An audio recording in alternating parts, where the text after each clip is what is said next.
7 Keys to Baldpate, Earl Derr. Chapter 1 Weep no more, my lady. A young woman was crying bitterly in the waiting room of the railway station at Upper Squan Falls, New York.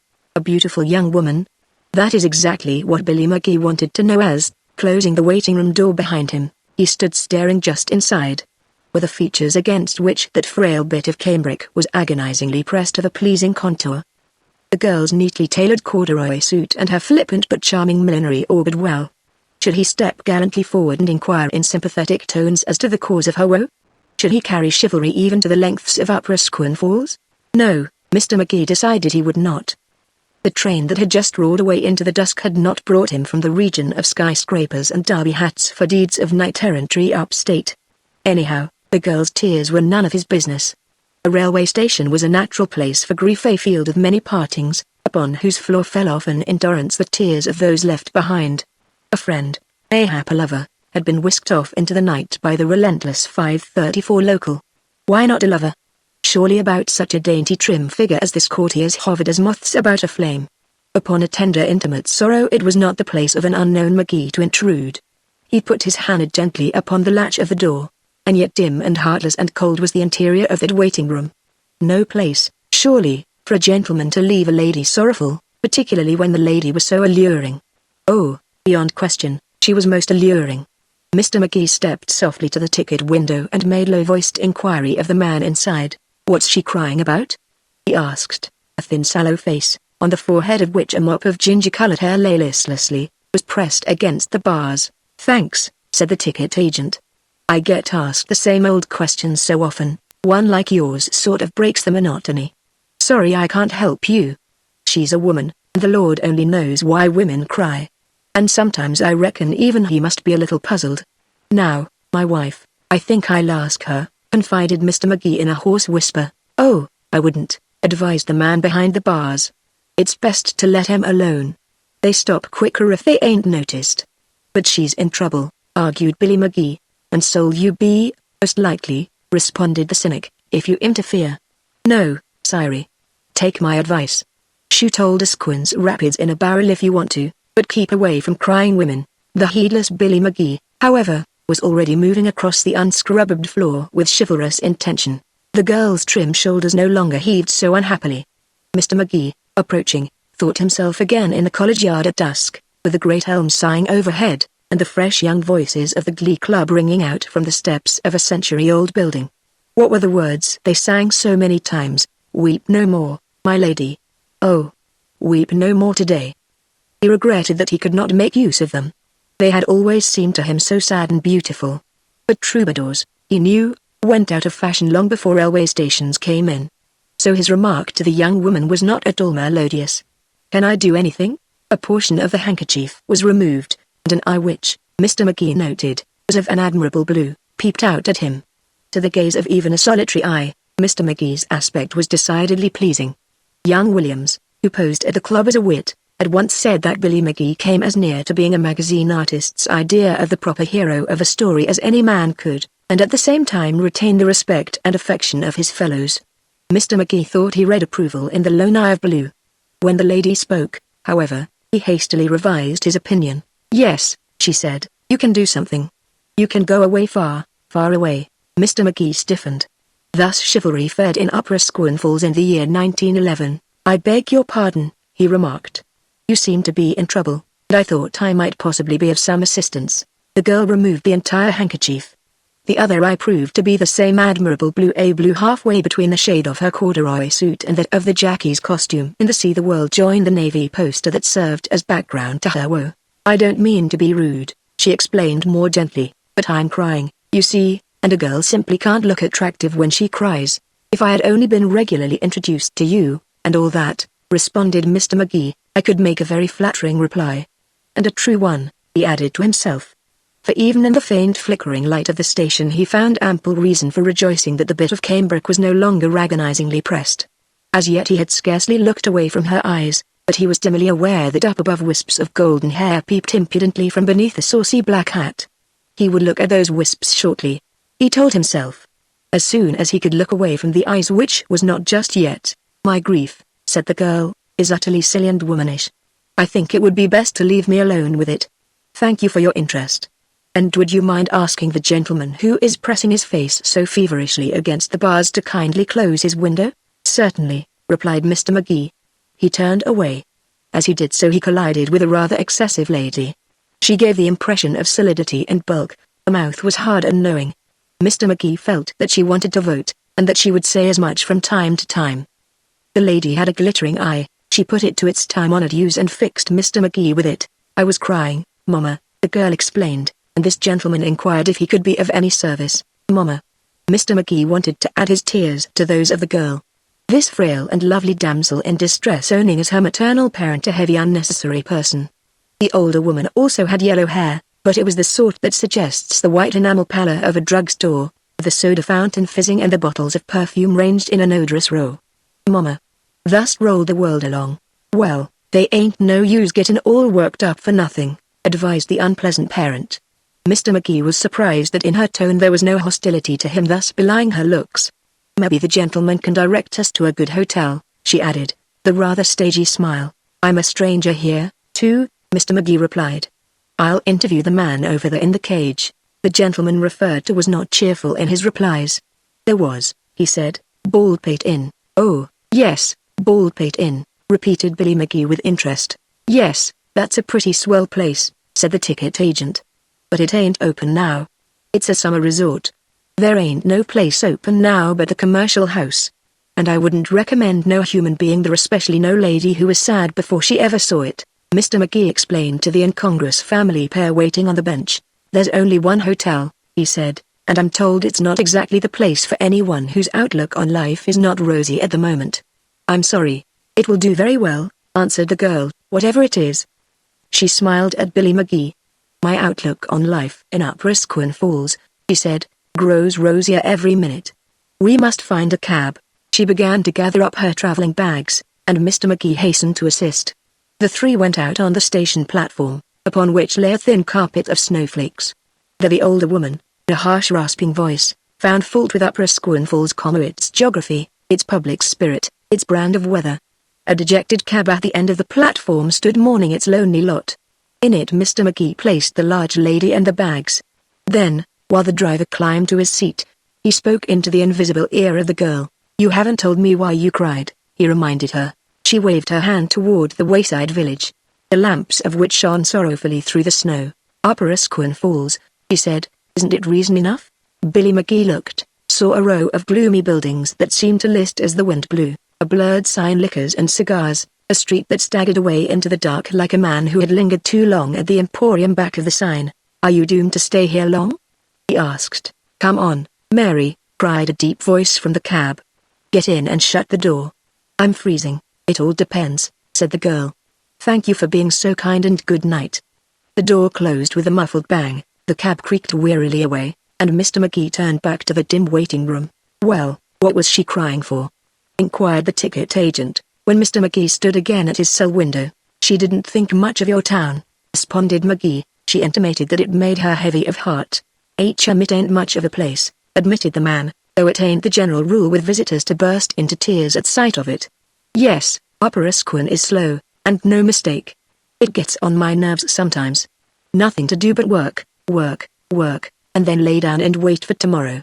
I used to think maybe someday they'd transfer me down to Hooperstown. There's moving pictures and such goings on down there. But the railroad never notices you unless you go wrong. Yes, sir, sometimes I want to clear out of this town myself. A natural wanderlust, sympathized Mr. Magee. You said something just now about Baldpate Inn. Yes, it's a little more lively in summer, when that's open, answered the agent. We get a lot of complaints about trunks not coming, from pretty swell people, too. It sort of cheers things. His eye roamed with interest over Mr. Magee's New York attire. But Baldpate Inn is shut up tight now. This is nothing but an annex to a graveyard in winter. You wasn't thinking of stopping off here, was you? Well, I want to see a man named Elijah Quimby, Mr. Magee replied. Do you know him? Of course, said the yearner for pastures new. He's caretaker of the inn. His house is about a mile out, on the old Miller Road that leads up Baldpate. Come outside and I'll tell you how to get there. The two men went out into the whirling snow, and the agent waved a hand indefinitely up at the night. If it was clear, he said, you could see Baldpate Mountain, over yonder. looking down on the falls, sort of keeping an eye on us to make sure we don't get reckless. And halfway up you'd see Baldpate Inn, black and peaceful and winter. Why? Just follow this street to the third corner, and turn to your left. Elijah lives in a little house back among the trees a mile out. There's a gate you'll sure hear creaking on a night like this. Billy McGee thanked him, and gathering up his 2 bags, walked up Main Street. A dreary forbidding building at the first corner bore the sign Commercial House. Under the white gaslight in the office window 3 born pessimists slouched low in hotel chairs, gazing sourly out at the storm. "Weep no more, my lady. Oh, weep no more today," hummed Mr. McGee cynically under his breath, and glanced up at the solitary upstairs window that gleamed yellow in the night. At a corner on which stood a little shop that advertised groceries and provisions he paused. "Let me see," he pondered. "The lights will be turned off, of course. Candles. And a little something for the inner man, in case it's the closed season for cooks." He went inside, where a weary old woman served him. "What sort of candles?" she inquired, with the air of one who had an infinite variety in stock. Mr. McGee remembered that Christmas was near. "For a Christmas tree," he explained. He asked for 200. "I've only got 40, the woman said. "What's this tree for the orphan's home?" With the added burden of a package containing his purchases in the tiny store, Mr. McGee emerged and continued his journey through the stinging snow. Upper Asquith Falls on its way home for supper flitted past him in a silvery darkness. He saw in the lighted windows of many of the houses the green wreath of Christmas cheer. Finally the houses became infrequent, and he struck out on an uneven road that wound upward. Once he heard a dog's faint bark. Then a carriage lurched by him, and a strong voice cursed the roughness of the road. Mr. McGee half smiled to himself as he strode on. "Don Quixote, my boy," he muttered, "I know how you felt when you moved on the windmills." It was not the whir of windmills but the creak of a gate in the storm that brought Mr. McGee at last to a stop. He walked gladly up the path to Elijah Quimby's door. In answer to Billy McGee's gay knock, a man of about 60 years appeared. Evidently he had just finished supper. At the moment he was engaged in lighting his pipe. He admitted Mr. McGee into the intimacy of the kitchen, and took a number of calm judicious puffs on the pipe before speaking to his visitor. In that interval the visitor cheerily seized his hand, oblivious of the warm burnt match that was in it. The match fell to the floor, whereupon the older man cast an anxious glance at a grey-haired woman who stood beside the kitchen stove. "My name's McGee," blithely explained that gentleman, dragging in his bags. "And you're Elijah Quimby, of course. How are you? Glad to see you." His air was that of one who had known this Quimby intimately, in many odd corners of the world. The older man did not reply, but regarded Mr. McGee wonderingly through white puffs of smoke. His face was kindly, gentle, ineffectual. He seemed to lack the final punch that sent men over the line to success. This was evident in the way his necktie hung, the way his thin hands fluttered. "Yes," he admitted at last. "Yes, I'm Quimby." Mr. McGee threw back his coat, and sprayed with snow Mrs. Quimby's immaculate floor. "I'm McGee," he elucidated again. "William Earl McGee, the man Hal Bentley wrote to you about. You got his letter, didn't you?" Mr. Quimby removed his pipe and forgot to close the aperture as he stared in amazement. "Good Lord!" he cried. "You don't mean you've really come? What better proof could you ask?" said Mr. McGee flippantly. "My presence here." "Why," stammered Mr. Quimby, we thought it was all a joke." "Hal Bentley has his humorous moments," agreed Mr. McGee, "but it isn't his habit to fling his jests into Upper Asquith Falls. And you're really going to?" Mr. Quimby could get no further. "Yes," said Mr. McGee brightly, slipping into the rocking chair. "Yes, I'm going to spend the next few months at Baldpate Inn." Mrs. Quimby, who seemed to have settled into a stout little mound of a woman through standing too long in the warm presence of her stove, came forward and inspected Mr. McGee. "Of all things," she murmured. "It's closed," expostulated Mr. Quimby. "The inn is closed, young fellow." "I know it's closed," smiled McGee. "That's the very reason I'm going to honor it with my presence. I'm sorry to take you out on a night like this, but I'll have to ask you to lead me up to Baldpate." I believe those were Hal Bentley's instructions in the letter. Mr. Quimby towered above Mr. McGee, a shirt-sleeved statue of honest American manhood. He scowled. "Excuse a plain question, young man," he said. "But what are you hiding from?" Mrs. Quimby, in the neighborhood of the stove, paused to hear the reply. Billy McGee laughed. "I'm not hiding," he said. "Didn't Bentley explain?" "Well, I'll try to, though I'm not sure you'll understand. Sit down, Mr. Quimby. You are not, I take it, the sort of man to follow closely the light and frivolous literature of the day." "What's that?" inquired Mr. Quimby. You don't read, continued Mr. McGee, the sort of novels that are sold by the pound in the department stores. Now, if you had a daughter, a fluffy daughter inseparable from a hummock in the summer, she could help me explain. You see, I write those novels. Wild thrilling tales for the tired businessman's tired wife, shots in the night, chases after fortunes, Cupid busy with his arrows all over the place. It's good fun, and I like to do it. There's money in it, is there? Asked Mr. Quimby with a show of interest. Considerable, replied Mr. McGee. But now and then I get a longing to do something that will make the critics sit up the real thing, you know. The other day I picked up a newspaper and found my latest brainchild advertised as the best fall novel McGee ever wrote. It got on my nerves. I felt like a literary dressmaker, and I could see my public laying down my fall novel and sighing for my early spring styles in fiction. I remembered that once upon a time a critic advised me to go away for 10 years to some quiet spot, and think. I decided to do it. Baldpate Inn is the quiet spot. You don't mean, gasped Mr. Quimby, that you're going to stay the 10 years? Bless you, no, said Mr. McGee. Critics exaggerate. 2 months will do. They say I am a cheap melodramatic ranter. They say I don't go deep. They say my thinking process is a scream. I'm afraid they're right. Now, I'm going to go up to Baldpate Inn, and think. I'm going to get away from melodrama. I'm going to do a novel so fine and literary that Henry Cabot Lodge will come to me with tears in his eyes and ask me to join his bunch of self-made immortals. I'm going to do all this up there at the inn, sitting on the mountain and looking down on this little old world as Jove looked down from Olympus. I don't know who you mean, objected Mr. Quimby. He was a god, the god of the fruit stand men, explained McGee. Picture me, if you can, depressed by the overwhelming success of my latest brainchild. Picture me meeting Hal Bentley in a 44th Street club and asking him for the location of the lonesomest spot on earth. Hal thought a minute. I've got it, he said. The lonesomest spot that's happened to date is a summer resort in midwinter.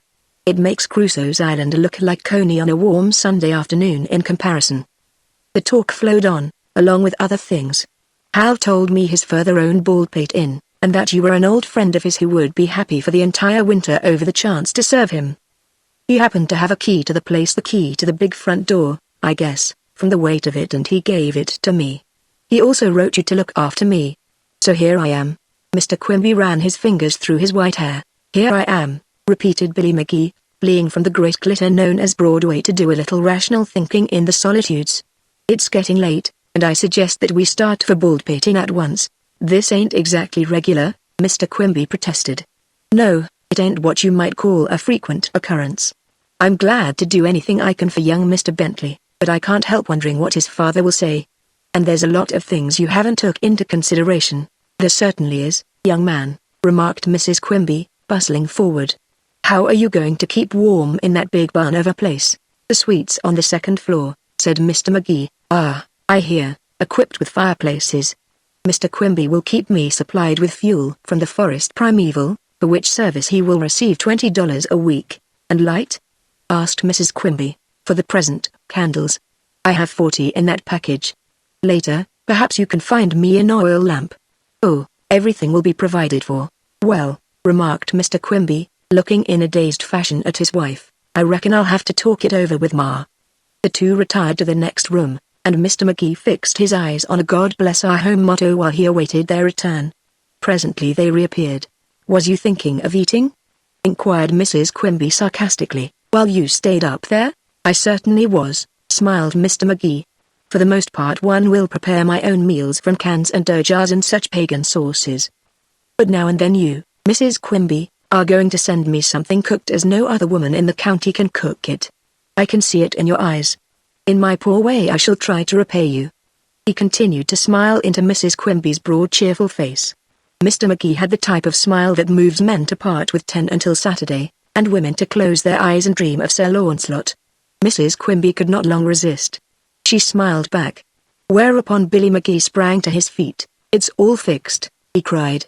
We'll get on splendidly. And now for Baldpate Inn. Not just yet, said Mrs. Quimby. I ain't one to let anybody go up to Baldpate Inn unfed. I suppose we're sort o' responsible for you, while you're up here. You just set right down and I'll have your supper hot and smoking on the table in no time. Mr. McGee entered into no dispute on this point, and for half an hour he was the pleased recipient of advice, philosophy, and food. When he had assured Mrs. Quimby that he had eaten enough to last him the entire 2 months he intended spending at the inn, Mr. Quimby came in, attired in a huge before-the-war ulster, and carrying a lighted lantern. "So you're going to sit up there and write things," he commented. "Well, I reckon you'll be left to yourself." "All right, I hope so," responded Mr. Magee. "I want to be so lonesome I'll sob myself to sleep every night. It's the only road to immortality. Goodbye, Mrs. Quimby. In my fortress on the mountain I shall expect an occasional culinary message from you." He took her plump hand. This motherly little woman seemed the last link binding him to the world of reality. "Goodbye," smiled Mrs. Quimby. "Be careful of matches." Mr. Quimby led the way with the lantern, and presently they stepped out upon the road. The storm had ceased, but it was still very dark. Far below, in the valley, twinkled the lights of Upper Asquith Falls. "By the way, Quimby," remarked Mr. Magee, "is there a girl in your town who has blue eyes, light hair, the general air of a queen out shopping?" "Light hair," repeated Quimby. "There's Sally Perry. She teaches in the Methodist Sunday school." "No," said Mr. Magee. "My description was poor, I'm afraid. This one I refer to, when she weeps, gives the general effect of mist on the sea at dawn. The Methodists do not monopolize her. I read books, and I read newspapers," said Mr. Quimby, "but a lot of your talk I don't understand." "The critics," replied Billy Magee, "could explain. My stuff is only for low brows. Lead on, Mr. Quimby." Mr. Quimby stood for a moment in dazed silence. Then he turned, and the yellow of his lantern fell on the dazzling snow ahead. Together the two climbed Baldpate Mountain. Chapter 2 Enter a lovelorn haberdasher. Baldpate did not stand tiptoe on the misty mountaintop. Instead it clung with grim determination to the side of Baldpate, about halfway up, much as a city man clings to the running board of an open streetcar. This was the comparison Mr. Magee made, and even as he made it he knew that atmospheric conditions rendered it questionable. For an open streetcar suggests summer and the ballpark, Baldpate Inn, as it shouldered darkly into Mr. Magee's ken, suggested winter at its most wintry. About the great black shape that was the inn, like arms, stretched broad verandas.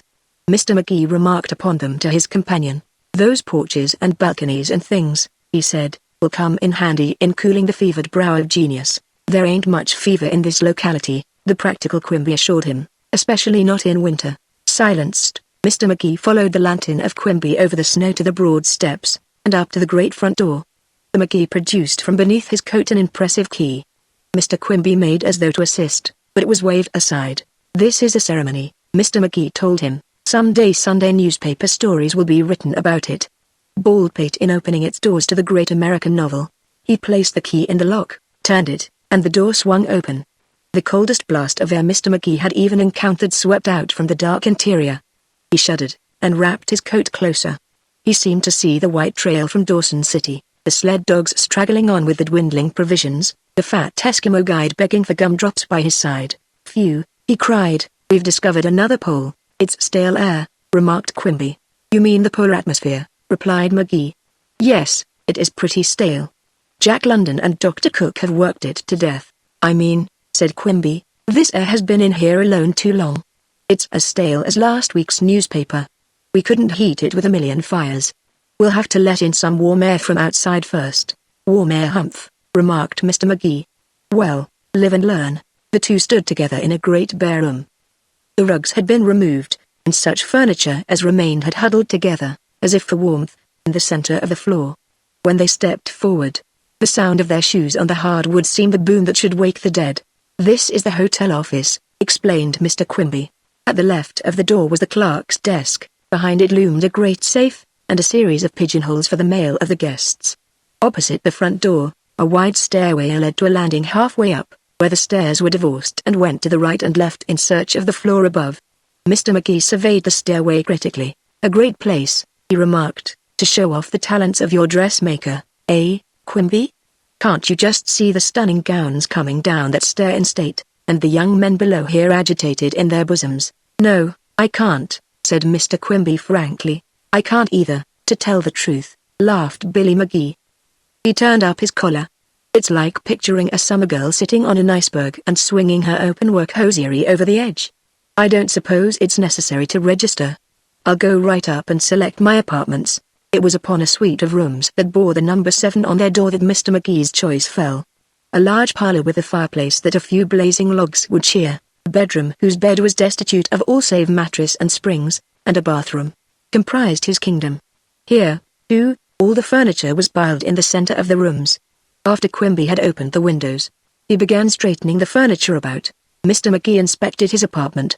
The windows were all of the low French variety, and opened out upon a broad snow-covered balcony which was in reality the roof of the first-floor veranda. On this balcony Magee stood a moment, watching the trees on Baldpate wave their black arms in the wind, and the lights of Upper Asquith Falls wink knowingly up at him. Then he came inside, and his investigations brought him, presently, to the tub in the bathroom. "Fine," he cried, "a cold plunge in the morning before the daily struggle for immortality begins." He turned the spigot. "Nothing happened, I reckon," drawled Mr. Quimby from the bedroom. "You'll carry your cold plunge up from the well back of the inn before you plunge into it. The water's turned off. We can't take chances with busted pipes." "Of course," replied Magee less blithely. His ardor was somewhat dampened, a paradox, by the failure of the spigot to gush forth a response. "There's nothing I'd enjoy more than carrying 8 pails of water upstairs every morning to get up an appetite for what? Oh, well, the Lord will provide. If we propose to heat up the great American outdoors, Quimby, I think it's time we had a fire." Mr. Quimby went out without comment, and left Magee to light his first candle in the dark. For a time he occupied himself with lighting a few of the 40, and distributing them about the room.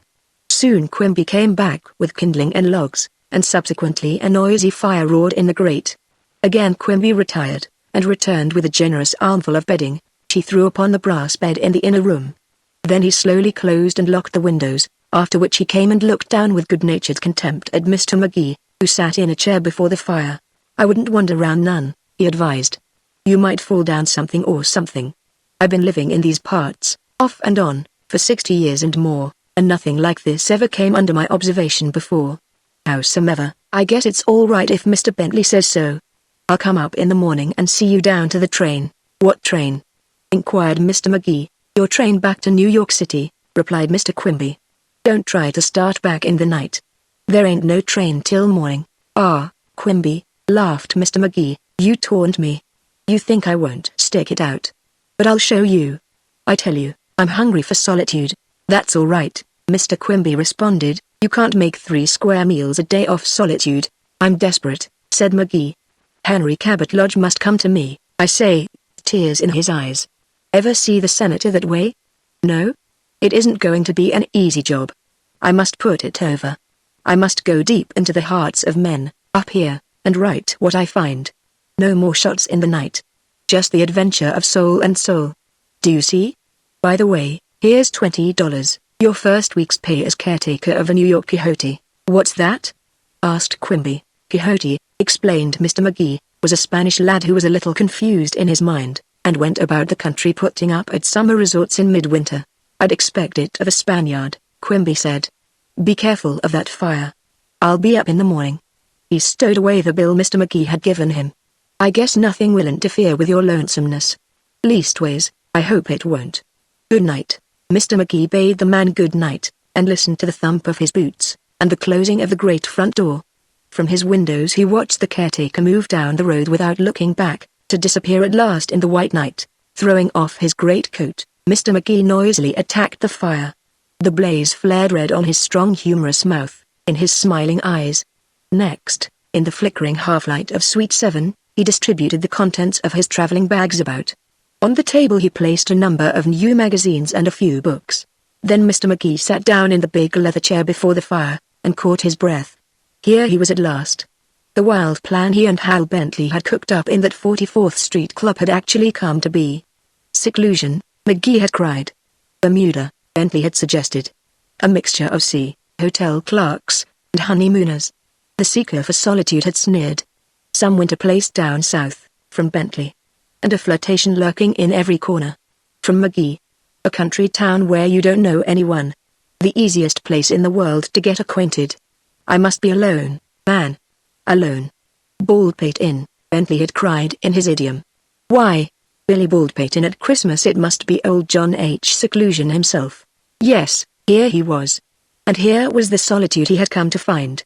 Mr. Magee looked nervously about, and the smile died out of his grey eyes. For the first time misgivings smote him. Might one not have too much of a good thing? A silence like that of the tomb had descended. He recalled stories of men who went mad from loneliness. What place lonelier than this? The wind howled along the balcony. It rattled the windows. Outside his door lay a great black cave in summer's gay with men and maids now like Crusoe's island before the old man landed. Alone, alone, all alone, quoted Mr. McGee. If I can't think here it will be because I'm not equipped with the apparatus. I will. I'll show the gloomy old critics. I wonder what's doing in New York, New York. Mr. McGee looked at his watch. 8 o'clock. The great street was ablaze. The crowds were parading from the restaurants to the theaters. The electric signs were pasting lurid legends on a long-suffering sky. The taxis were spraying throats with gasoline. The traffic cop at Broadway and 42nd Street was madly earning his pay. Mr. McGee got up and walked the floor. New York. Probably the telephone in his rooms was jangling, vainly calling forth to sport with Amaryllis in the shade of the rubber trees. Billy McGee who sat alone in the silence on Baldpate Mountain.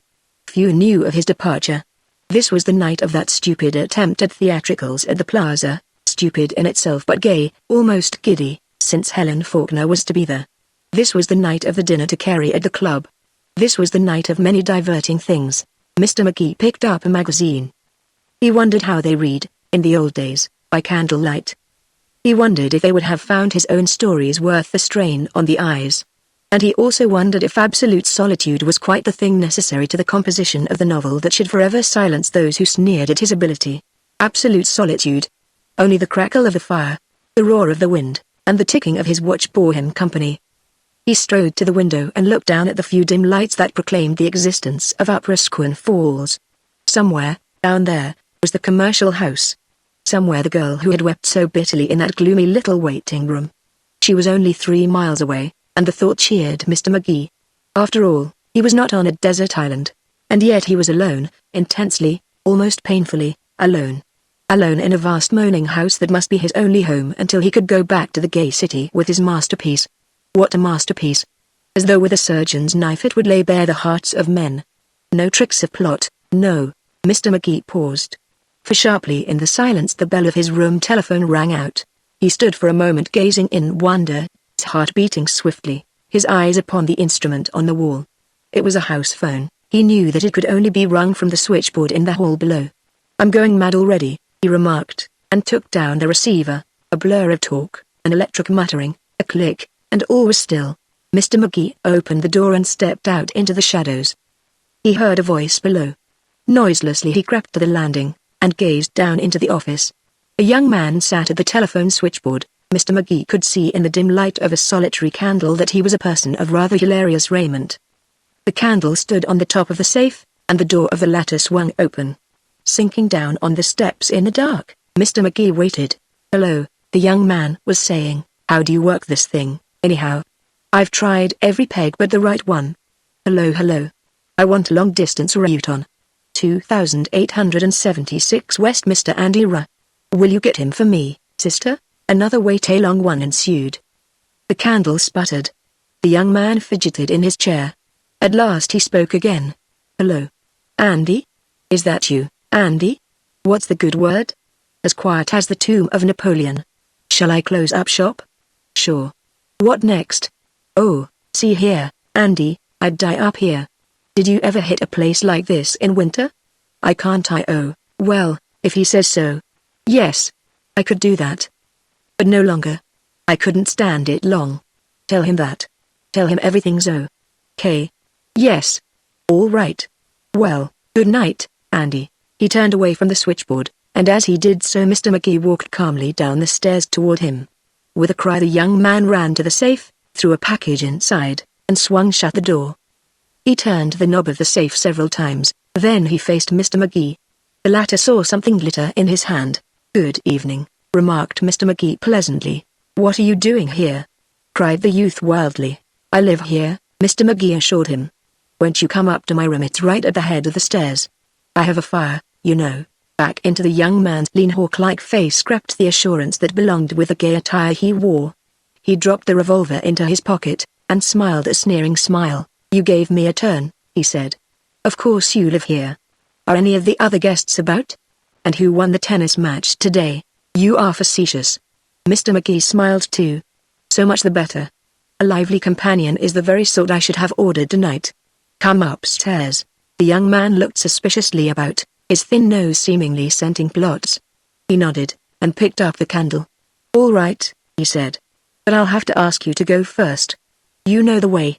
His right hand sought the pocket into which the revolver had fallen. You honor my poor and drafty house, said Mr. McGee. This way. He mounted the stairs. After him followed the youth of flashy habiliments, looking fearfully about him as he went. He seemed surprised that they came to McGee's room without incident. Inside, Mr. McGee drew up an easy chair before the fire, and offered his guest a cigar. You must be cold, he said. Sit here. A bad night, stranger as they remark in stories. You've said it, replied the young man, accepting the cigar. Thanks. He walked to the door leading into the hall and opened it about a foot. I'm afraid, he explained jocosely, we'll get to talking, and miss the breakfast bell. He dropped into the chair, and lighted his cigar at a candle end. Say, you never can tell, can you? Climbing up old Baldpate, I thought to myself, that hotel certainly makes the Sahara Desert look like a cozy corner. And here you are, as snug and comfortable and at home as if you were in a Harlem flat. You never can tell. And what now? The story of my life. You might relate, Mr. McGee told him, that portion of it that has led you trespassing on a gentleman seeking seclusion at Baldpate Inn. The stranger looked at Mr. McGee. He had an eye that not only looked, but weighed, estimated, and classified. Mr. McGee met it smilingly. Trespassing, eh? Said the young man. Far be it from me to quarrel with a man who smokes as good cigars as you do, but there's something I haven't quite doped out. That is, who's trespassing, me or you? My right here, said Mr. McGee, is indisputable. It's a big word, replied the other, but you can tack it to my right here. Tell no lie. We can't dispute, so let's drop the matter. With that settled, I'm encouraged to pour out the story of why you see me here tonight, far from the madding crowd. Have you a straight tear? You'll need it. It's a sad, touching story, concerned with haberdashery and a trusting heart, and a fair woman fair, but, oh, how false. Proceed, laughed Mr. McGee. I'm an admirer of the vivid imagination. Don't curb yours, I beg of you. It's all straight, said the other in a hurt tone. Every word true. My name is Joseph Bland. My profession, until love entered my life, was that of haberdasher and outfitter. In the city of Rayton, 50 miles from here, I taught the Beau Brummels of the thoroughfares what was doing in London in the necktie line. I sold them coats with padded shoulders, and collars high and awe-inspiring. I was happy, twisting a piece of silk over my hand to show them how it would look on their heaving bosoms. And then she came. Mr. Bland puffed on his cigar. Yes, he said, Arabella sparkled on the horizon of my life. When I have been here in the quiet for about 2 centuries, maybe I can do justice to her beauty. I won't attempt to describe her now. I loved her madly. She said I made a hit with her. I spent on her the profits of my haberdashery. I whispered marriage. She didn't scream. I had my wedding necktie picked out from the samples of a drummer from Troy. He paused and looked at Mr. McGee. Have you ever stood, poised, on that brink? He asked. Never, replied McGee. But go on. Your story attracts me, strangely. From here on the tear I spoke of. Please. There flashed on the scene a man she had known and loved in Jersey City. I said flashed. He did just that. A swell dresser, say. He had John Drew beat by 2 mauve neckties and a purple frock coat. I had a haberdashery back of me. No use. He outdressed me. I saw that Arabella's love for me was waning. With his chamois gloved hands that new guy fanned the ancient flame, he paused. Emotion or the smoke of the cigar choked him. Let's make the short story shorter, he said. She threw me down. In my haberdashery I thought it over. I was blue, bitter. I resolved on a dreadful step. In the night I wrote her a letter, and carried it down to the box and posted it.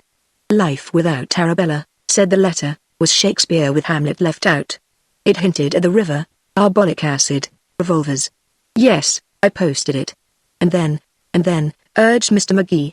Mr. Bland felt tenderly of the horseshoe pin in his purple tie. This is just between us, he said. At that point the trouble began. It came from my being naturally a very brave man. I could have died easy. The brave thing was to live. To go on, day after day, devoid of Arabella, say, that took courage. I wanted to try it. I'm a courageous man, as I say. You seem so, Mr. McGee agreed. Lion-hearted, assented Mr. Bland. I determined to show my nerve, and live. But there was my letter to Arabella. I feared she wouldn't appreciate my bravery. Women are dull sometimes. It came to me maybe she would be hurt if I didn't keep my word, and die. So I had to disappear. I had a friend mixed up in affairs at Baldpate. No, I can't give his name. I told him my story. He was impressed by my spirit, as you have been. He gave me a key. He had the key of the door opening from the east veranda into the dining room. So I came up here. I came here to be alone, to forgive and forget, to be forgot. And maybe to plan a new haberdashery in distant parts. Was it your wedding necktie, asked Mr. McGee, that you threw into the safe when you saw me coming? No, replied Mr. Bland, sighing deeply. A package of letters, written to me by Arabella at various times. I want to forget them. If I kept them on hand, might look at them from time to time. My great courage might give way. You might find my body on the stairs. That's why I hid them. Mr. McGee laughed, and stretched forth his hand. Believe me, he said, your touching confidence in me will not be betrayed. I congratulate you on your narrative power. You want my story? Why am I here? I am not sure that it is worthy to follow yours. But it has its good points as I have thought it out. He went over to the table, and picked up a popular novel upon which his gaze had rested while the haberdasher spun his fabric of love and gloom. On the cover was a picture of a very dashing maiden. Do you see that girl? He asked. She is beautiful, is she not? Even Arabella, in her most splendid moments, could get a few points from her, I fancy. Perhaps you are not familiar with the important part such a picture plays in the success of a novel today. The truth is, however, that the noble art of fiction writing has come to lean more and more heavily on its illustrators. The mere words that go with the pictures grow less important every day. There are dozens of distinguished novelists in the country at this moment who might be haberdashers if it weren't for the long, lean, haughty ladies who are scattered tastefully through their works. Mr. Bland stirred uneasily. I can see you are at a loss to know what my search for seclusion and privacy has to do with all this, continued Mr. McGee. I am an artist. For years I have drawn these lovely ladies who make fiction saleable to the masses. Many a novelist owes his motorcar and his country house to my brush. 2 months ago, I determined to give up illustration forever, and devote my time to painting. I turned my back on the novelists. Can you imagine what happened? My imagination's a little tired, apologized Mr. Bland. Never mind. I'll tell you. The leading authors whose work I had so long illustrated saw ruin staring them in the face.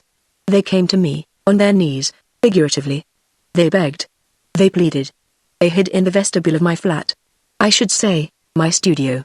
They even came up in my dumbwaiter, having bribed the janitor. They wouldn't take no for an answer. In order to escape them and their really pitiful pleadings, I had to flee. I happened to have a friend involved in the management of Baldpate Inn. I am not at liberty to give his name. He gave me a key. So here I am. I rely on you to keep my secret. If you perceive a novelist in the distance, lose no time in warning me. Mr. McGee paused, chuckling inwardly. He stood looking down at the lovelorn haberdasher. The latter got to his feet, and solemnly took McGee's hand. "Oh, well, you've got me beat a mile, old man," he said. "You don't mean to say," began the hurt McGee. "Oh, that's all right," Mr. Bland assured him. "I believe every word of it. It's all as real as the haberdashery to me. I'll keep my eye peeled for novelists. What gets me is, when you boil our 2 fly-by-night stories down, I've come here to be alone. You want to be alone. We can't be alone here together. One of us must clear out." "Nonsense," answered Billy McGee. "I'll be glad to have you here. Stay as long as you like." The haberdasher looked Mr. McGee fully in the eye, and the latter was startled by the hostility he saw in the other's face. "The point is," said Mr. Bland, "I don't want you here." "Why?" "Maybe because you recall beautiful dames on book covers and in that way, Arabella. Maybe, but what's the use? I put it simply. I got to be alone on Baldpate Mountain. I won't put you out tonight. See here, my friend," cried Mr. McGee, "your grief has turned your head. You won't put me out tonight, or tomorrow. I'm here to stay. You're welcome to do the same, if you like. But you stay with me. I know you are a man of courage, but it would take at least 10 men of courage to put me out of Baldpate Inn." They stood eyeing each other for a moment. Bland's thin lips twisted into a sneer. "We'll see," he said. "We'll settle all that in the morning." His tone took on a more friendly aspect. "I'm going to pick out a downy couch in one of these rooms," he said, "and lay me down to sleep. Say, I could greet a blanket like a long-lost friend. Mr. Magee proffered some of the covers that Quimby had given him, and accompanied Mr. Bland to Suite 10, across the hall. He explained the matter of stale air, and assisted in the opening of windows. The conversation was mostly facetious, and Mr. Bland's last remark concerned the fickleness of woman. With a brisk good night, Mr. Magee returned to number 7, but he made no move toward the chilly brass bed in the inner room. Instead he sat a long time by the fire. He reflected on the events of his first few hours in that supposedly uninhabited solitude where he was to be alone with his thoughts. He pondered the way and manner of the flippant young man who posed as a lovelorn haberdasher, and under whose flippancy there was certainly an air of hostility. Who was Andy Ruh, down in Reuton? What did the young man mean when he asked if he should close up shop? Who was the he from whom came the orders? And most important of all, it was in the package now resting in the great safe. Mr. Magee smiled. Was this the stuff of which solitude was made? He recalled the ludicrous literary tale he had invented to balance the moving fiction of Arabella, and his smile grew broader. His imagination, at least, was in a healthy state. He looked at his watch. 11:15. Probably they were having supper at the plaza now, and Helen Faulkner was listening to the banalities of young Williams. He settled in his seat to think of Miss Faulkner. He thought of her for 10 seconds, then stepped to the window. The moon had risen, and the snowy roofs of Upper Asquith Falls sparkled in the limelight of the heavens. Under one of those roofs was the girl of the station weeping no more, he hoped. Certainly she had eyes that held even the least susceptible to which class Mr. Magee prided himself he belonged. He wished he might see her again, might talk to her without interruption from that impossible mamma. Mr. Magee turned back into the room. His fire was but red glowing ashes. He threw off his dressing gown, and began to unlace his shoes. There has been too much crude melodrama in my novels, he reflected. It's so easy to write. But I'm going to get away from all that up here. I'm going. Mr. Magee paused, with one shoe poised in his hand. For from below came the sharp crack of a pistol, followed by the crash of breaking glass. Chapter 3 Blondes and Suffragettes. Mr. Magee slipped into his dressing gown, seized a candle, and like the boy in the nursery rhyme with one shoe off and one shoe on, ran into the hall. All was silent and dark below. He descended to the landing, and stood there, holding the candle high above his head. It threw a dim light as far as the bottom of the stairs, but quickly lost the battle with the shadows that lay beyond. Hello, the voice of Bland, the haberdasher, came out of the blackness. The goddess of liberty, as I live. What's your next imitation? There seems to be something doing, said Mr. Magee. Mr. Bland came into the light, partially disrobed, his revolver in his hand. Somebody trying to get in by the front door, he explained. I shot at him to scare him away. Probably one of your novelists. Or Arabella, remarked Mr. Magee, coming down. No, answered Bland. I distinctly saw a derby hat. With Mr. Magee descended the yellow candlelight, and brushing aside the shadows of the hotel office, it revealed a mattress lying on the floor close to the clerk's desk, behind which stood the safe. On the mattress was the bedding Magee had presented to the haberdasher, hastily thrown back by the lovelorn one on rising. You prefer to sleep down here, Mr. Magee commented. Near the letters of Arabella, yes, replied Bland. His keen eyes met Magee's. There was a challenge in them. Mr. Magee turned, and the yellow light of the candle flickered wanly over the great front door even as he looked at it. The door was pushed open, and a queer figure of a man stood framed against a background of glittering snow. Mr. Bland's arm flew up. Don't shoot, cried Magee. No, please don't, urged the man in the doorway. A beard, pair of round owlish spectacles, and 2 ridiculous earmuffs, left only a suggestion of face here and there. He closed the door and stepped into the room. I have every right here, I assure you, even though my arrival is somewhat unconventional. See, I have the key. He held up a large brass key that was the counterpart of the one Hal Bentley had bestowed upon Mr. Magee in that club on far off 44th Street. Keys to burn, muttered Mr. Bland sourly. I bear no ill will with regard to the shooting, went on the newcomer. He took off his derby hat and ruefully regarded a hole through the crown. His bald head seemed singularly frank and naked above a face of so many disguises. It is only natural that men alone on a mountain should defend themselves from invaders at 2 in the morning. My escape was narrow, but there is no ill will. He blinked about him, his breath a white cloud in the cold room. Life, young gentleman, he remarked, setting down his bag and leaning a green umbrella against it, as it surprises even at 62. Last night I was ensconced by my own library fire, preparing a paper on the pagan Renaissance. Tonight I am on Baldpate Mountain, with a perforation in my hat. Mr. Bland shivered. I'm going back to bed, he said in disgust. First, went on the gentleman with the perforated derby, permit me to introduce myself.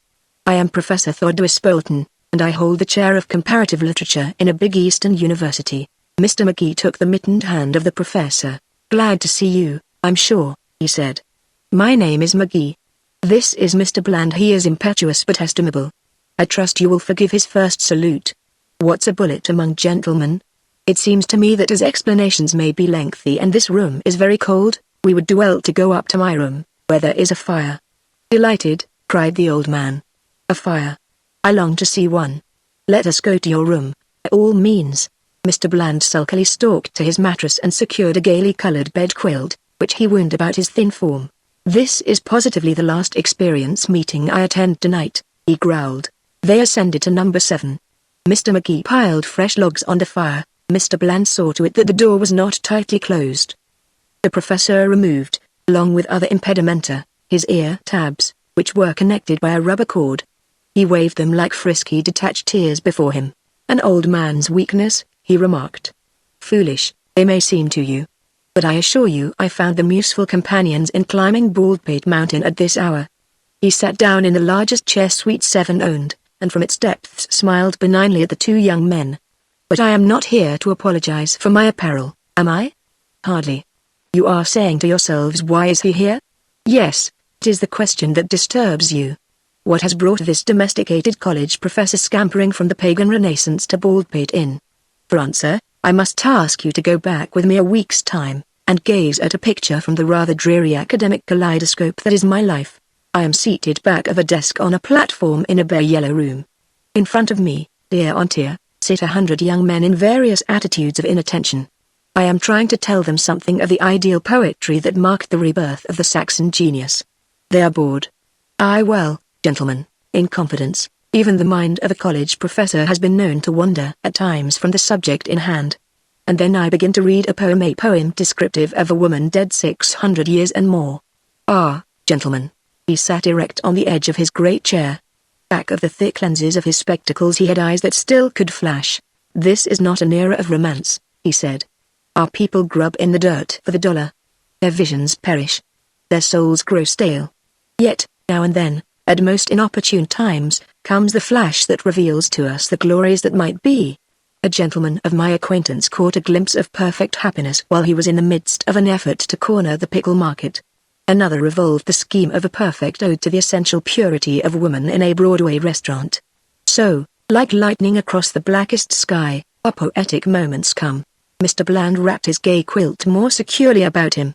Mr. McGee smiled encouragement on the newest track on Derr. I shall be brief, continued Professor Bolton. Heaven knows that pedagogic room was no place for visions, nor were those athletic young men fit companions for a soul gone giddy. Yet I lost my head. As I read on the return to my heart a glow I had not known in 40 years. The bard spoke of her hair, her yellow locks, crisped like golden wire. About her shoulders ran loosely shed and I saw, as in a dream I can trust you, gentlemen, a girl I supposed I had forever forgot in the mold and dust of my later years. I will not go further into the matter. My wife's hair is black. And reading on, but losing the thread of the poet's eulogy in the golden fabric of my resurrected dream, came to me to compare that maid I knew in the long ago with the women I know today. Gentlemen. Lips, made but for smiling, fling weighty arguments on the unoffending atmosphere. Eyes, made to light with that light that never was by land or sea, blaze instead with what they call the injustice of woman's servitude. White hands, made to find their way to the hands of some young man in the moonlight, carry banners in the dusty streets. It seemed I saw the blue eyes of that girl of long ago turned, sad, rebuking, on her sisters of today. As I finished reading, my heart was I said to the young men before me. There was a woman, gentlemen, a woman worth 1,000,000 suffragettes. They applauded. The fire in me died down. Soon I was my old meek, academic self. The vision had left no trace. I dismissed my class and went home. I found that my wife, she of the black hair, had left my slippers by the library fire. I put them on, and plunged into a pamphlet lately published by a distinguished member of a German university faculty. I thought the incident closed forever. He gazed sorrowfully at the two young men, but, gentlemen, I had not counted on that viper that we nourish in our bosom, their American newspaper. At present I will not take time to denounce the press. I am preparing an article on the subject for a respectable weekly of select circulation. Suffice it to record what happened. The next day an evening paper appeared with a huge picture of me on its front page, and the hideous statement that this was the Professor Bolton who had said that one peroxide blonde is worth 1,000,000 suffragettes. Yes, that was the dreadful version of my remark that was spread broadcast. Up to the time that story appeared, I had no idea as to what sort of creature the peroxide blonde might be. I protested, of course. I might as well have tried to dam a tidal wave with a table fork. The wrath of the world swept down upon me. I was deluged with telegrams, editorials, letters, denouncing me. Firm-faced females lay in wait for me and waved umbrellas in my eyes. Even my wife turned from me, saying that while she did not ask me to hold her views on the question of suffrage, she thought I might at least refrain from publicly commending a type of woman found chiefly in musical comedy choruses. I received a note from the president of the university, asking me to be more circumspect in my remarks. Theodorus Bolton, the most conservative man on earth by instinct. And still the denunciations of me poured in, still women's clubs held meetings resolving against me, still a steady stream of reporters flowed through my life, urging me to state my views further, to name the 10 greatest blondes in history, heaven knows what. Yesterday I resolved I could stand it no longer. I determined to go away until the whole thing was forgotten. But, they said to me, there is no place, on land or sea, where the reporters will not find you. I talked the matter over with my old friend, John Bentley, owner of Baldpate Inn, and he in his kindness gave me the key to this hostelry. The old man paused and passed a silk handkerchief over his bald head. That, sirs, he said, is my story. That is why you see me on Baldpate Mountain this chill December morning. That is why loneliness can have no terrors, exile no sorrows, for me. That is why I bravely faced your revolver shots. Again let me repeat, I bear no malice on that score. You have ruined a new derby hat, and the honorarium of professor even at a leading university is not such as to permit of many purchases in that line. But I forgive you freely. Even at the cannon's mouth I would have fled from reputation, to paraphrase the poet. Wisely Professor Bolton blinked about him. Mr. Bland was half asleep in his chair, and Mr. McGee was quick with sympathy. Professor, he said, you are a much-suffering man. I feel for you. Here, I am sure, you are safe from reporters, and the yellow journals will soon forget you in their discovery of the next distorted wonder. Briefly, Mr. Bland and myself will outline the tangle of events that brought us to the inn. Briefly is right, broke in Bland. And then it's me for that mountainous mattress of mine. I can rattle my story off in short order, and give you the fine points tomorrow. Up to a short time ago, but Billy McGee interrupted. An idea, magnificent, delicious, mirthful, had come to him. Why not? He chuckled inwardly, but his face was most serious. I should like to tell my story first, if you please, he said. The haberdasher grunted. The professor nodded. Mr. McGee looked Bland squarely in the eye, strangled the laugh inside him, and began. Up to a short time ago I was a haberdasher in the city of Rowton. My name, let me state, is McGee, William McGee. I fitted the gay shoulder blades of Rowton with clothing from the back pages of the magazines, and as for neckties, Mr. Bland's sly eyes had opened wide. He rose to a majestic height, majestic considering the bed quilt. See here, he began. Please don't interrupt, requested Mr. McGee sweetly. I was, as I have said, a happy carefree haberdasher. And then she entered my life. Arabella was her name. Ah, Professor, you lady of the yellow locks, crisp like and golden wire, even she must never in my presence be compared with Arabella. She had a face Noah Webster couldn't have found words to describe it. And her heart was true to yours truly, at least I thought that it was. Mr. McGee rattled on. The haberdasher, his calling and his tragedy snatched from him by the humorous McGee, retired with sullen face into his bed quilt. Carefully Mr. McGee led up to the coming of the man from Jersey City. In detail he laid bare the duel of haberdashery fought in the name of the fair Arabella. As he proceeded, his enthusiasm grew. He added fine bits that had escaped Mr. Bland. He painted with free hand the picture of tragedy's dark hour. The note hinting at suicide he gave in full. Then he told of how his courage grew again, of how he put the cowardice of death behind him, resolved to dare all and live. He finished at last, his voice husky with emotion. Out of the corner of his eye he glanced triumphantly at Bland. That gentleman was gazing thoughtfully at the blazing logs. You did quite right, commented Professor Bolton, in making up your mind to live. I congratulate you on your common sense. And perhaps, as the years go by, you will realize that had you married your Arabella, you would not have found life all honey and roses. She was fickle, unworthy of you. Soon you will forget. Youth throws off its sorrow like a cloak. A figure not original with me. And now the gentleman in the bed quilt. Has he, too, a story? Yes, laughed Mr. Magee. Let's hear now from the gentleman in the bed quilt. Has he, too, a story? And if so, what is it? He smiled delightedly into the eyes of Bland. What would the ex-haberdasher do, shorn of his fictional explanation? Would he rise in his wrath and denounce the man who had stolen his Arabella? Mr. Bland smiled back. He stood up. And a contingency that had not entered Mr. Magee's mind came to be. Mr. Bland walked calmly to the table, and picked up a popular novel that lay thereon. On its cover was the picture of a very beautiful maiden. See the dame? He inquired of the professor. Sort of makes a man sit up and take notice, doesn't she? Even the frostbitten haberdasher here has got to admit that in some ways she has this Arabella person looking like a faded chromo in your grandmother's parlor on a rainy afternoon.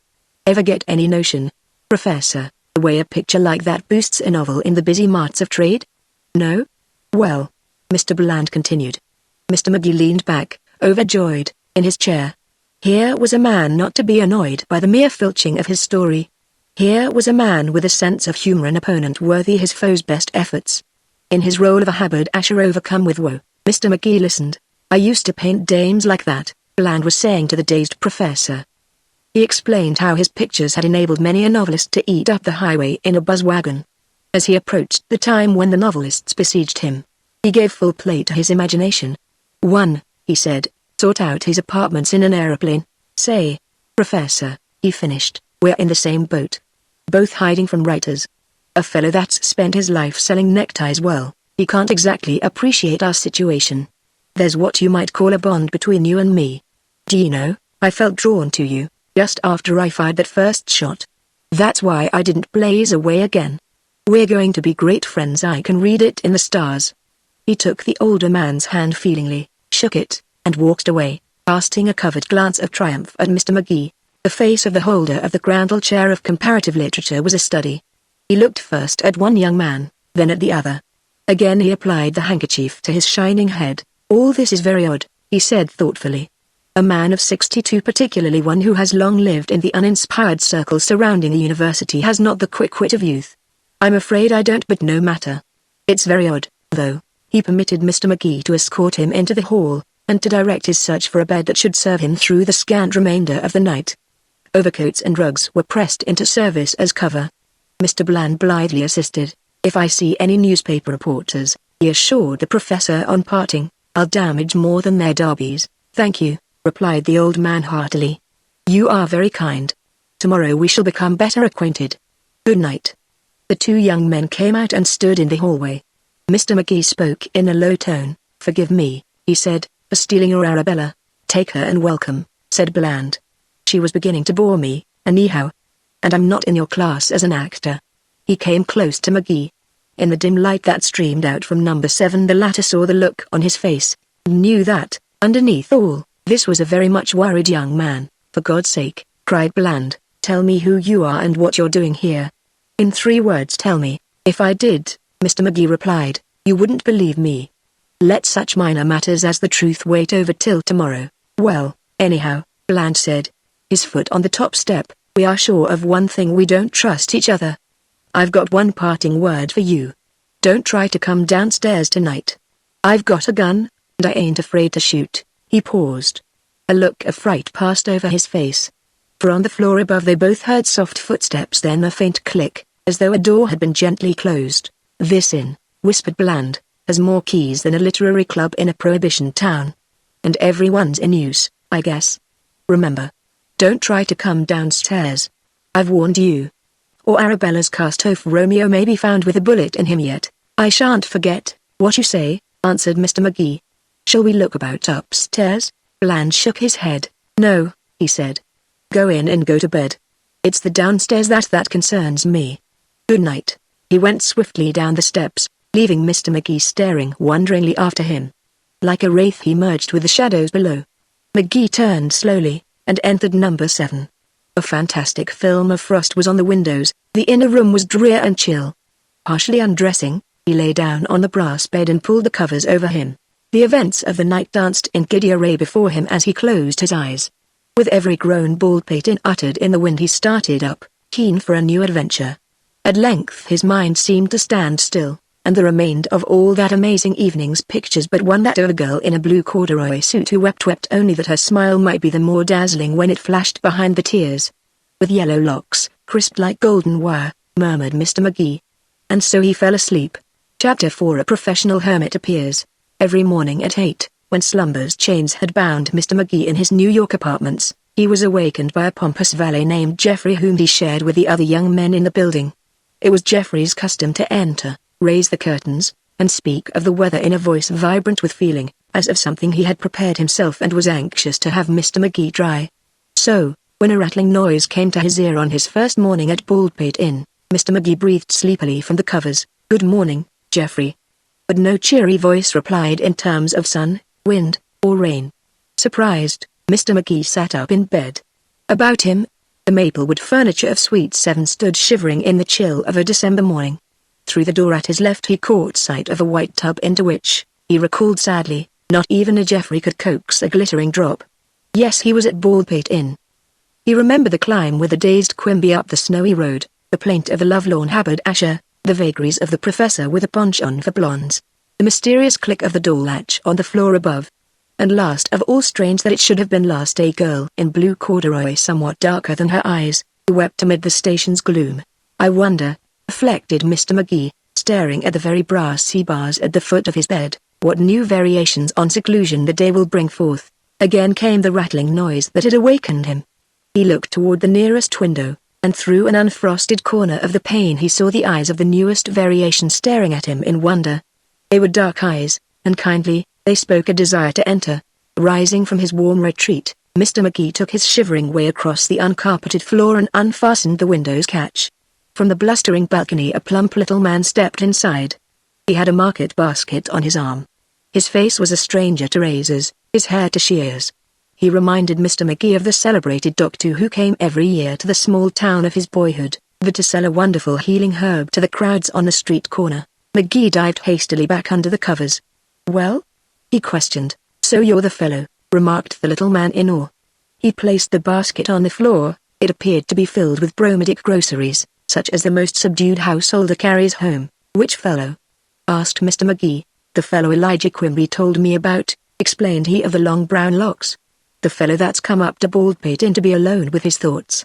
"You're one of the villagers, I take it," guessed Mr. Magee. "You're dead wrong. I'm no villager. My instincts are all in the other direction, away from the crowd. I live up near the top of Baldpate, in a little shack I built myself. My name's Peters, Jake Peters in the winter. But in the summer, when the inn's open, and the red and white awnings are out, and the band plays in the casino every night, then I'm the hermit of Baldpate Mountain. I come down here and sell picture postcards of myself to the ladies." Mr. Magee appeared overcome with mirth. "A professional hermit, by the gods!" he cried. "Say, I didn't know Baldpate Mountain was fitted up with all the modern improvements. This is great luck. I'm an amateur at the hermit business. You'll have to teach me the fine points. Sit down. Just between ourselves, I'm not a regular hermit," said the plump bewhiskered one, sitting gingerly on the edge of a frail chair. "Not one of these all-for-love of a woman hermits you read about in books. Of course, I have to pretend I am, in summer, in order to sell the cards and do my whole duty by the inn management. A lot of the women ask me in soft tones about the great disappointment that drove me to old Baldpate, and I give them various answers, according to how I feel. Speaking to you as a friend, and considering the fact that it's the dead of winter, I may say there was little or no romance in my life. I married early, and stayed married a long time. I came up here for peace and quiet, and because I felt a man ought to read something besides timetables and tradesmen's bills, and have something over his head besides a first and second mortgage. Back to nature, in other words," remarked Mr. Magee. "Yes, sir, back with a rush. I was down to the village this morning for a few groceries, and I stopped off at Quimby's, as I often do. He told me about you. I help him a lot around the inn, and we arranged I was to stop in and start your fire, and do any other little errands you might want done. I thought we ought to get acquainted, you and me, being as we're both literary men, after a manner of speaking." "No?" cried Mr. Magee. Yes, said the hermit of Baldpate. I dip into that work a little now and then. Some of my verses on the joys of solitude have appeared in print on the postcards I sell to the guests in the summer. But my life work, as you might call it, is a book I've had underway for some time. It's called Simply Woman. Just that one word, but, oh, the meaning in it. That book is going to prove that all the trouble in the world, from the beginning of time, was caused by females. Not just say so, mind you. Prove it. A difficult task, I'm afraid, smiled McGee. Not difficult long, corrected the hermit. When I started out, 4 years ago, I thought it would just be a case of a chapter on Eve, and honorable mention for Cleopatra and Helen of Troy, and a few more like that, and the thing would be done. But as I got into the subject, I was fairly buried under new evidence. Then Mr. Carnegie came along and gave Upper Asquith Falls a library. It's wonderful to think the great works that man will be responsible for. I've dedicated woman to him. Since the new library, I've dug up information about 1,000 disasters I never dreamed of before, and I contend that if you go back a ways in any one of them, you'll find the fluffy little lady that started the whole rumpus. So I hunt the woman. I reckon the French would call me the greatest chercheuse la femme in history. A fascinating pursuit, laughed Mr. McGee. I'm glad you've told me about it, and I shall watch the progress of the work with interest. Although I can't say that I entirely agree with you. Here and there is a woman who more than makes amends for whatever trouble her sisters have caused. One, for instance, with golden hair, and eyes that when they weep, you're young, interrupted the little man, rising. There ain't no use to debate it with you. I might as well try to argue with a storm at sea. Some men keep the illusion to the end of their days, and I hope you're one. I reckon I'll start your fire. He went into the outer room, and Mr. McGee lay for a few moments listening to his preparations about the fireplace. This was comfort, he thought. And yet, something was wrong. Was it the growing feeling of emptiness inside? Undoubtedly. He sat up in bed and leaning over, gazed into the hermit's basket. The packages he saw there made his feeling of emptiness the more acute. I say, Mr. Peters, he cried, leaping from bed and running into the other room, where the hermit was persuading a faint blaze. I've an idea. You can cook, can't you? Cook? Repeated the hermit. Well, yes, I've had to learn a few things about it, living far from the Rathskells the way I do. The very man, rejoiced Mr. McGee. You must stay here and cook for me for us. Us? Asked the hermit, staring. Yes. I forgot to tell you. After Mr. Quimby left me last night, 2 other amateur hermits hove in view. One is a haberdasher with a broken heart.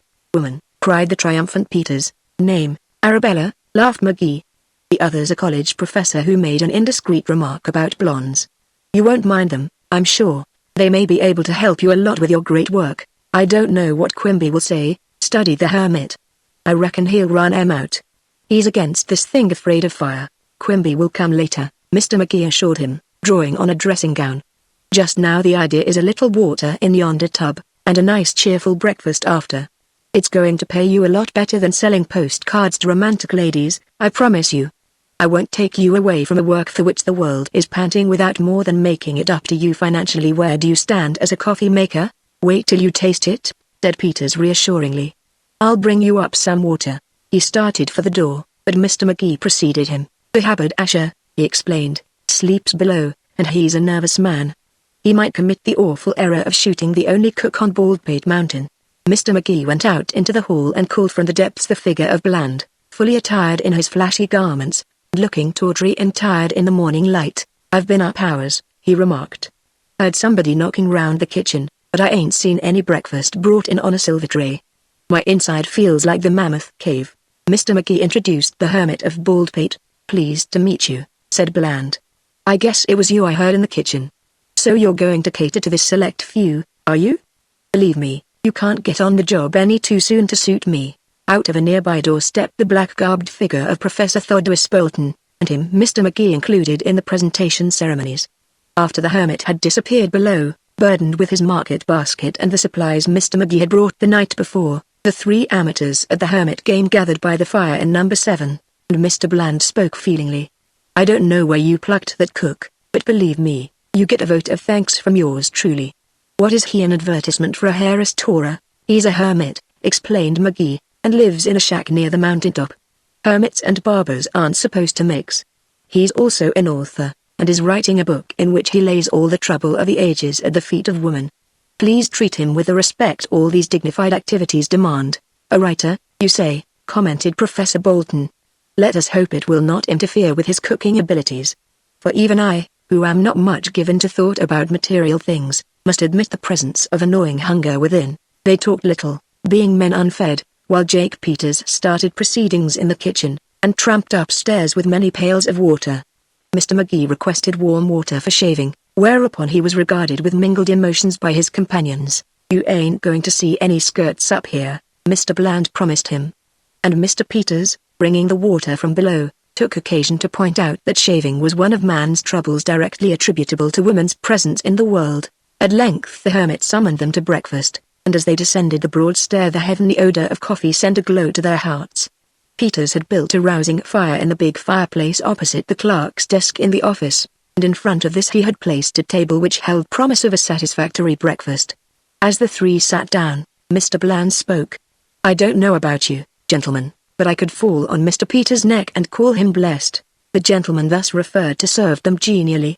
He brought to Mr. McGee, between whom and himself he recognized the tie of authorship, a copy of a New York paper that he claimed to get each morning from the station agent, and which helped him greatly, he said, in his eternal search for the woman. As the meal passed, Mr. McGee glanced it through.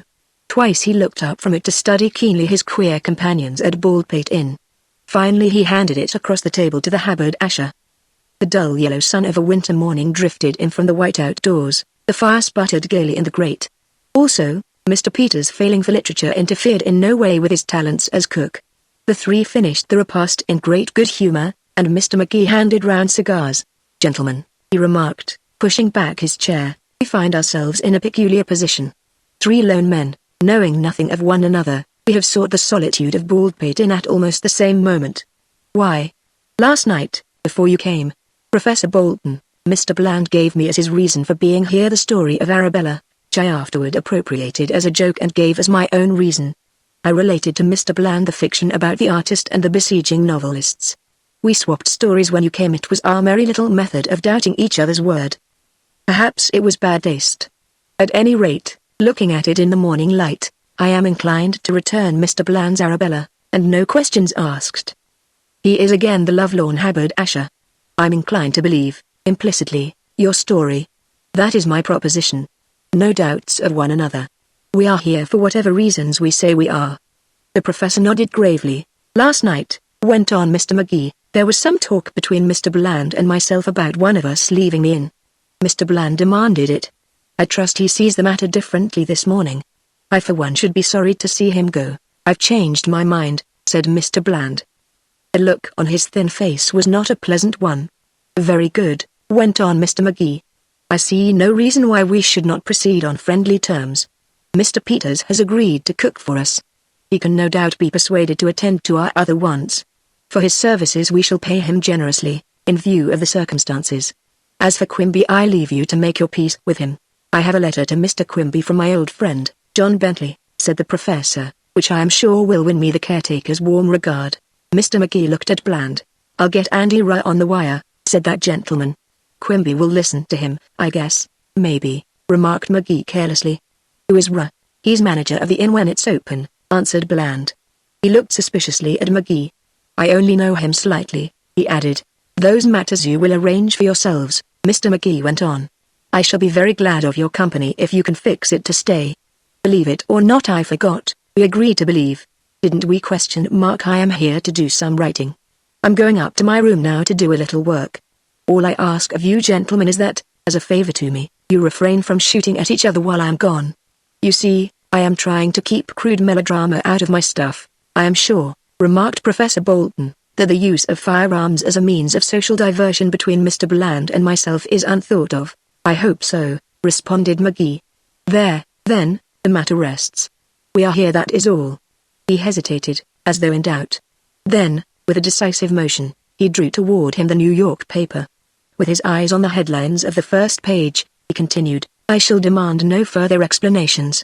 And except for this once, I shall make no reference to this story in the newspaper, to the effect that early yesterday morning, in a laboratory at one of our leading universities, a young assistant instructor was found dead under peculiar circumstances. He glanced keenly at the bald-headed little man across from him. Nor shall I make conversation of the fact," he added, "that the professor of chemistry at the university, a man past middle age, respected highly in the university circle, is missing." An oppressive silence followed this remark. Mr. Bland's sly eyes sought quickly the professor's face. The older man sat staring at his plate, then he raised his head and the round spectacles were turned full on McGee. "You are very kind," said Professor Bolton evenly. "There is another story in this paper," went on Mr. McGee, glancing at the haberdasher, "that, it seems to me, I ought to taboo as table talk at Baldpate Inn. It relates that a few days ago the youthful cashier of a bank in a small Pennsylvania town disappeared with $30,000 of the bank's funds. No," he concluded, "we are simply here, gentlemen, and I am very glad to let it go at that." Mr. Bland sneered knowingly. "I should think you would be," he said. "If you'll turn that paper over you'll read on the back page that day before yesterday a lot of expensive paintings in a New York millionaire's house were cut from their frames, and that the young artist who was doing retouching in the house at the time has been just careless enough not to send his address to the police. It's a small matter, of course, and the professor and I will never mention it again." Mr. McGee threw back his head and laughed heartily.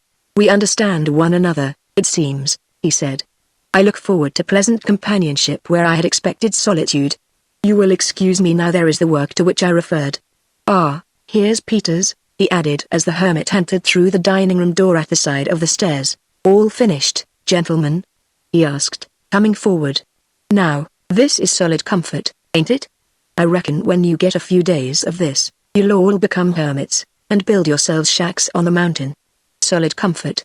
No woman to make you put on overshoes when you go out, or lecture you about the effects of alcohol on the stomach. Heaven, I call it." "Peters," said Mr. McGee, "we have been wondering if you will stay on here and cook for us. We need you." "How about it?" "Well, I'll be glad to help you out," the hermit replied. "I guess I can manage to give satisfaction, seeing there ain't no women around. If there was, I wouldn't think of it. Yes, I'll stay and do what I can to boost the hermit life in your estimation." He stopped. His eyes were on the dining room door, toward which Mr. McGee's back was turned. The jaw of Peters fell, and his mouth stood wide open. Behind the underbrush of beard a very surprised face was discernible. Mr. McGee turned quickly. A few feet inside the door stood the girl of the station, weeping no more, but radiant with smiles. Back of her was the determined impossible companion of yesterday. "Oh, Mama," laughed the girl, "we're too late for breakfast. Isn't it a shame?" Mr. Bland's lean hands went quickly to adjust his purple tie. Professor Bolton looked every inch the owl as he blinked in dazed fashion at the blue corduroy vision.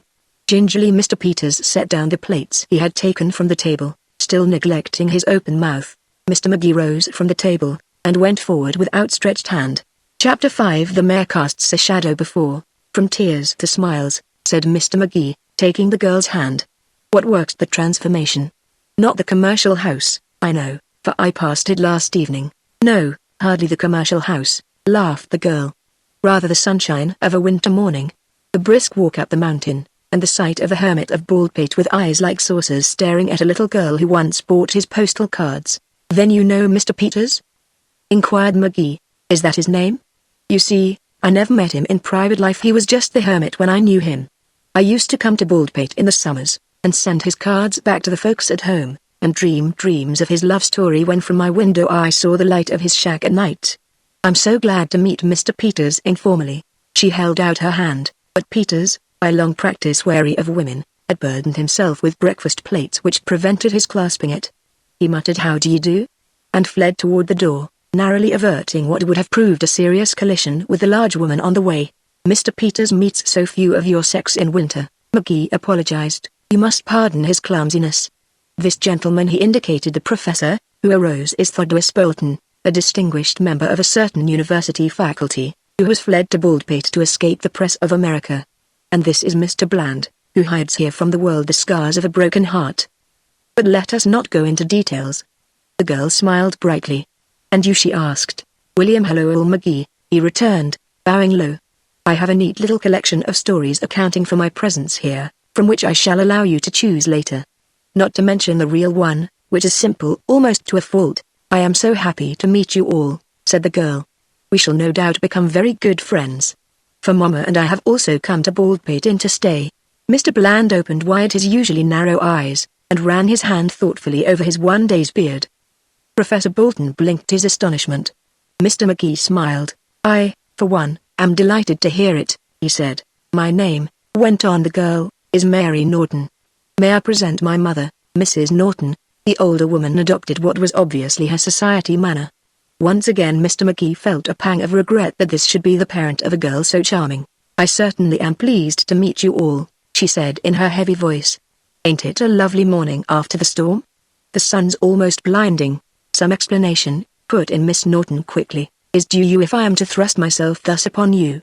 I am perfectly willing to tell why I am here, but the matter mustn't leak out. I can trust you, I'm sure." Mr. McGee drew up chairs. The two women were seated before the fire. "The bandits of Baldpate," he remarked flippantly, glancing at the two men, "have their own code of honor, and the first rule is never to betray a pal." "Splendid," laughed the girl. "You said, I believe, that Professor Bolton was fleeing from the newspapers." "I am fleeing for the newspapers to attract their attention, to lure them into giving me that thing so necessary to a woman in my profession, publicity. You see, I am an actress. The name I gave you is not my stage name. That, perhaps, you would know. I employ a gentleman to keep me before the public as much as possible. It's horrid, I know, but it means bread and butter to me. That gentleman, my press agent, evolved the present scheme, a mysterious disappearance." She paused and looked at the others. Mr. McGee surveyed her narrowly. The youthful bloom of her cheek carried to him no story of grease paint. Her unaffected manner was far from suggesting anything remotely connected with the stage. He wondered. "I am to disappear completely for a time," she went on. "As through the earth had swallowed me will be the good old phrase of the reporters. I am to linger here at Baldpate Inn, a key to which my press agent has secured for me. Meanwhile, the papers will speak tearfully of me in their headlines, at least, I hope they will. Can't you just see them, those headlines? Beautiful actress drops from sight." She stopped, blushing. "Every woman who gets into print, you know, is beautiful, but it'd be no lie in your case, dearie," put in Mrs. Norton, feeling carefully of her atrociously blonde store hair. "Your mother takes the words from my mouth," smiled Mr. McGee. "Guard as they will against it. The newspapers let the truth crop out occasionally. And this will be such an occasion. From what part of Ireland do you come?" laughed the girl. She seemed somewhat embarrassed by her mother's open admiration. "Well, setting all blarney aside, such will be the headlines. And when the last clue is exhausted, my press agent is the same. I come back to appear in a new play, a well-known actress. Of such flippant things is a Broadway reputation built. We all wish you success, I'm sure." Mr. McGee searched his memory in vain for this actress's name and fame. Could it be possible, he wondered, at this late day, that anyone would try for publicity by such an obvious worn-out road? Hardly. The answer was simple. Another fable was being spun from whole cloth beneath the roof of Baldpate Inn. "We have a New York paper here," he went on, "but as yet there seems to be no news of your sad disappearance. Wouldn't it be the limit if they didn't fall for it?" queried the older woman. "Fall for it?" repeated Professor Bolton, not questioningly, but with the air of a scientist about to add a new and rare specimen to his alcohol jar. "She means, if they didn't accept my disappearance as legitimate news," explained the girl. "That would be very disappointing. But surely there was no harm in making the experiment. They're a clever lot, those newspaper guys," sneered Mr. Bland, "in their own opinion. But when you come right down to it, every one of them has a nice little collection of gold bricks in his closet. I guess you've got them going." "I hope so, thank you," smiled the girl. "You are very kind. You are here, I understand, because of an unfortunate affair of the heart?" Mr. Bland smoothed back his black oily hair from his forehead, and smirked. "Oh, now," he protested.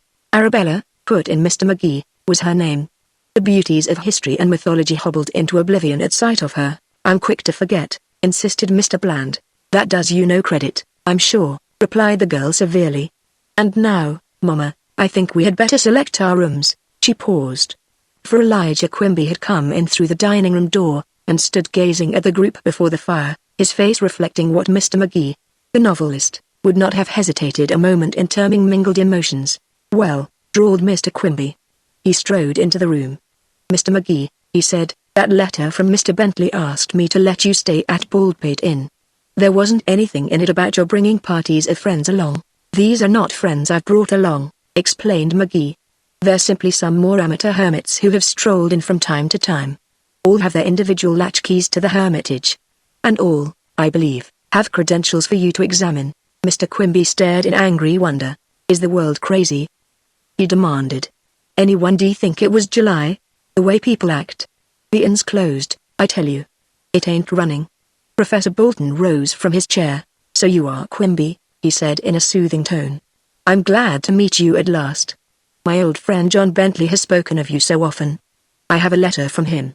He drew the caretaker to one side, and took an envelope from his pocket. The two conversed in low tones. Quickly the girl in the corduroy suit leaned toward Mr. Magee. She whispered, and her tone was troubled. Stand by me. I'm afraid I'll need your help. What's the matter? Inquired Magee. I haven't much of any right here, I guess. But I had to come. But your key? I fear my press agent stole it. A scornful remark as to the antiquated methods of that mythical publicity promoter rose to Mr. Magee's lips, but before he spoke he looked into her eyes. And the remark was never made. For in their wonderful depths he saw worry and fear and unhappiness, as he had seen them there amid tears in the station. Never mind, he said very gently, I'll see you through. Quimby was standing over Mr. Bland. How about you? He asked. Call up Andy Ra and ask about me, replied Bland, in the tone of one who prefers war to peace. I work for Mr. Bentley, said Quimby. Ra hasn't any authority here. He isn't to be manager next season, I understand. However, the professor wants me to let you stay. He says he'll be responsible. Mr. Bland looked in open-mouthed astonishment at the unexpected sponsor he had found. And you? Went on Quimby to the women. Why, began Miss Norton. Absolutely all right, said Mr. Magee. They come from Hal Bentley, like myself. He's put them in my care. I'll answer for them. He saw the girl's eyes. They spoke her thanks. Mr. Quimby shook his head as one in a dream. All this is beyond me, way beyond. He ruminated. Nothing like it ever happened before that I've heard of. I'm going to write all about it to Mr. Bentley, and I suppose I got to let you stay till I hear from him. I think he ought to come up here, if he can. The more the merrier, said Mr. Magee, reflecting cheerfully that the Bentleys were in Florida at last accounts. Come, Mama, said Miss Norton, rising, let's go up and pick out a suite. There's one I used to have a few years ago. You can see the hermit's shack from the windows. By the way, Mr. Magee, will you send Mr. Peters up to us? He may be able to help us get settled. Ahem, muttered Mr. Magee, I'll have a talk with Peters. To be quite frank, anticipate trouble. You see, the hermit of Baldpate doesn't approve of women. Don't approve of women, cried Mrs. Norton, her green eyes flashing. Why not, I'd like to know, my dear madam, responded Mr. Magee, only echo answers, and it but vacuously repeats, why not? That, however, is the situation. Mr. Peters loathes the sex. I imagine that, until today, was not particularly happy in the examples of it he encountered. Why, he has even gone so far as to undertake a book attributing all the trouble of the world to woman. The idiot! Cried Mrs. Norton, delicious. Laughed the girl. I shall ask Peters to serve you, said Magee. I shall appeal to his gallant side. But I must proceed gently. This is his first day as our cook, and you know how necessary a good first impression is with a new cook. I'll appeal to his better nature. Don't do it, cried the girl. Don't emphasize us to him in any way, or he may exercise his right as cook and leave. Just ignore us. We'll play at being our own bellboys. Ignore you, cried Mr. Magee. What Herculean tasks you set. I'm not equal to that one. He picked up their traveling bags and led the way upstairs. I'm something of a bellboy myself, when roused, he said. The girl selected suite 17, at the farther end of the corridor from Magee's apartments. It's the very one I used to have, years and years ago, at least 2 or 3 years ago, she said. Isn't it stupid? All the furniture in a heap, and cold, said Mrs. Norton. My land, I wish I was back by my own fire. I'll make you regret your words, Mrs. Norton, cried Magee. He threw up the windows, pulled off his coat, and set to work on the furniture. The girl bustled about, lightening his work by her smile. Mrs. Norton managed to get consistently in the way. When he had the furniture distributed, he procured logs and tried his hand at a fire. Then he stood, his black hair disheveled, his hands soiled, but his heart very gay, before the girl at the station. I hope you don't expect a tip, she said, laughing. I do, he said, coming closer, and speaking in a voice that was not for the ear of the chaperone. I want a tip on this. Do you really act? She looked at him steadily. Once, she said, when I was 16, I appeared in an amateur play at school. It was my first and last appearance on the stage. Thanks, lady, remarked Mr. McGee in imitation of the bellboy he was supposed to be. He sought number 7. There he made himself again presentable, after which he descended to the office. Mr. Bland sat reading the New York paper before the fire. From the little card room and the parlor, the 2 rooms to the right and left of the hotel's front door, Quimby had brought forth extra chairs. He stood now by the large chair that held Professor Bolton, engaged in conversation with that gentleman. Yes, he was saying, I lived 3 years in Rhodon and 5 years in New York. It took me 8 years to realize the truth. I heard about it from John Bentley, the professor said gently. He's been pretty kind to me, Mr. Bentley has, replied Quimby. When the money was all gone, he offered me this job. Once the Quimbys owned most of the land around Baldpate Mountain. It all went in those 8 years. To think that it took all those years for me to find it out. If I'm not impertinent, Quimby, put in McGee, to find what out? That what I wanted, the railroad men didn't want, replied Quimby bitterly, and that was the safety of the public. You see, I invented a new rail joint, one that was a great improvement on the old kind. I had sort of an idea, when I was doing it, an idea of service to the world, you know. God, what a joke. I sold all the Quimby lands, and went to Rhodon, then to New York, to place it. Not one of the railroad men but admitted that it was an improvement, and a big one, and not one but fought like mad to keep me from getting it down where the public would see it. They didn't want the expense of a change. Mr. Quimby looked out at the sunlit stretch of snow. 8 years, he repeated. I fought and pleaded. No, I begged, that was the word, I begged. You'd be surprised to know the names of some of the men who kept me waiting in their private offices, and sneered at me over their polished desks. They turned me down, every one. Some of them played me as though I'd been a fish. They referred me to other ends of the same big game, laughing in their sleeves, I guess, at the knowledge of how hopeless it was. Oh, they made a fine fool of me. You might have put down some of your joints at your own expense, suggested the professor. Didn't I try? Cried Quimby. Do you think they'd let me? No, the public might see them and demand them everywhere. Once, I thought I had convinced somebody. It was down en route on their suburban railway. There was a rustle as Mr. Bland let his paper fall to the floor. Old Henry Thornhill was president of the road he is yet, I guess, but young Hayden and a fellow named David Kendrick were running it. Kendrick was on my side, he almost had Hayden. They were going to let me lay a stretch of track with my joints. Then something happened. Maybe you remember. Kendrick disappeared in the night, he's never been seen since. I do remember, said the professor softly. Hayden turned me down, went on Quimby. The money was all gone.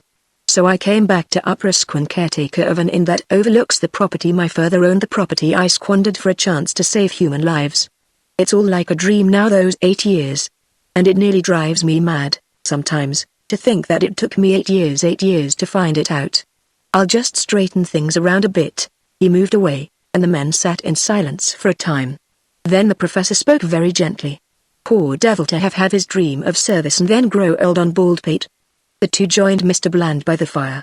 Mr. McGee had put from his mind all intention of work. The maze of events through which he wandered held him bewildered and enthralled. He looked at the haberdasher and the university scholar and asked himself if they were real, or if he was still asleep in a room on a side street in New York, waiting for the cheery coming of Geoffrey. He asked himself still more perplexedly if the creature that came toward him now through the dining room door was real, the hairy hermit of Baldpate, like a figure out of some old print, his market basket on his arm again, his coat buttoned to the chin. Well, everything's shipshape in the kitchen, announced the hermit cheerfully. I couldn't go without seeing to that. I wish you the best of luck, gentlemen, and goodbye. Goodbye? Cried the professor. By the gods, he's leaving us, almost wept Mr. Bland. It can't be, said Mr. McGee. It has to be, said the hermit of Baldpate, solemnly shaking his head. I'd like to stay with you, and I would have, if they hadn't come. But here they are, and when women come in the door, I fly out of the window, as the saying is. But, Peters, pleaded McGee, you're not going to leave us in the hole like this? Sorry, replied Peters, I can please men, but I can't please women. I tried to please one once, but let the dead past bury its dead. I live on Baldpate in a shack to escape the sex, and it wouldn't be consistent for me to stay here now. I gotta go. I hate to, like a dog, but I got to. Peters, said Mr. McGee, I'm surprised. After giving your word to stay. And who knows, you may be able to gather valuable data for your book. Stick around. These women won't bother you. I'll make them promise never to ask about the love affair you didn't have, never even to come near you. And we'll pay you beyond the dreams of avarice of a Broadway chef. Won't we, gentlemen? The others nodded. Mr. Peters visibly weakened. Well, he began. His eyes were on the stair. Mr. McGee also looked in that direction and saw the girl of the station smiling down. She no longer wore coat and hat, and the absence of the latter revealed a glory of golden hair that became instantly a rival to the sunshine in that drear barroom. No, Peters, she said, you mustn't go. We couldn't permit it. Mama and I will go. She continued to smile at the obviously dazzled Peters. Suddenly he spoke in a determined tone. No, don't do that. I'll stay. Then he turned to McGee, and continued, for the gentleman's ear alone, doggone it, we're all alike. We resolve, and then one of them looks at us, and it's all forgot. I had a friend who advertised for a wife, leastways. He was a friend until he advertised. He got 92 replies, 70 of them from married men advising against the step. I'm cured. He says to me. Not for me. Did he keep his word? No. A week after he married a widow just to see if what the 70 said was true. I'm mortal. I hang around the buzzsaw. If you give me a little money, I'll go down to the village and buy the provisions for lunch. Gleefully Mr. McGee started the hermit on his way, and then went over to where the girl stood at the foot of the stairs. I promised him, he told her, to ask no questions regarding his broken heart. It seems he hasn't any. That's horrid of him, isn't it? She smiled. Every good hermit is equipped with a broken heart. I certainly shan't bother him. I came down to get some water. They went together to the kitchen, found a pail, and filled it with icy water from the pump at the rear of the inn.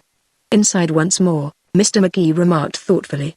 Who would have guessed a week ago that today I would be climbing the broad staircase of a summer hotel carrying a pail of water for a lady fair? They paused on the landing.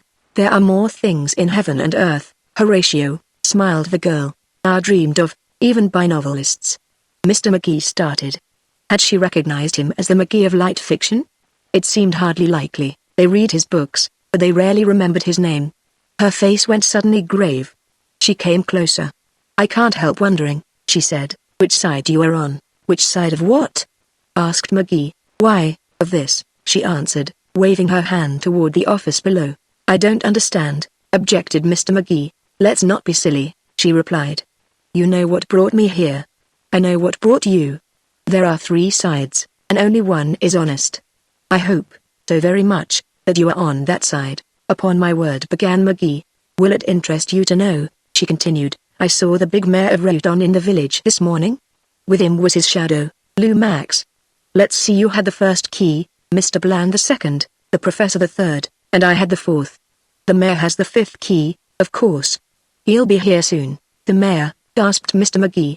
Really, I haven't the slightest idea what you mean. I'm here to work. Very well, said the girl coldly, if you wish it that way. They came to the door of 17, and she took the pail from Mr. McGee's hand. Thanks. Where are you going, my pretty maid? Asked McGee, indicating the pail. I'll see you at luncheon, sir, she said, responded Miss Norton, and the door of 17 slammed shut. Mr. McGee returned to number 7, and thoughtfully stirred the fire. The tangle of events bade fair to swamp him. The mayor of Reuton, he mused, has the 5th key. What in the name of common sense is going on? It's too much even for melodramatic me. He leaned back in his chair. Anyhow, I like her eyes, he said. And I shouldn't want to be quoted as disapproving of her hair, either.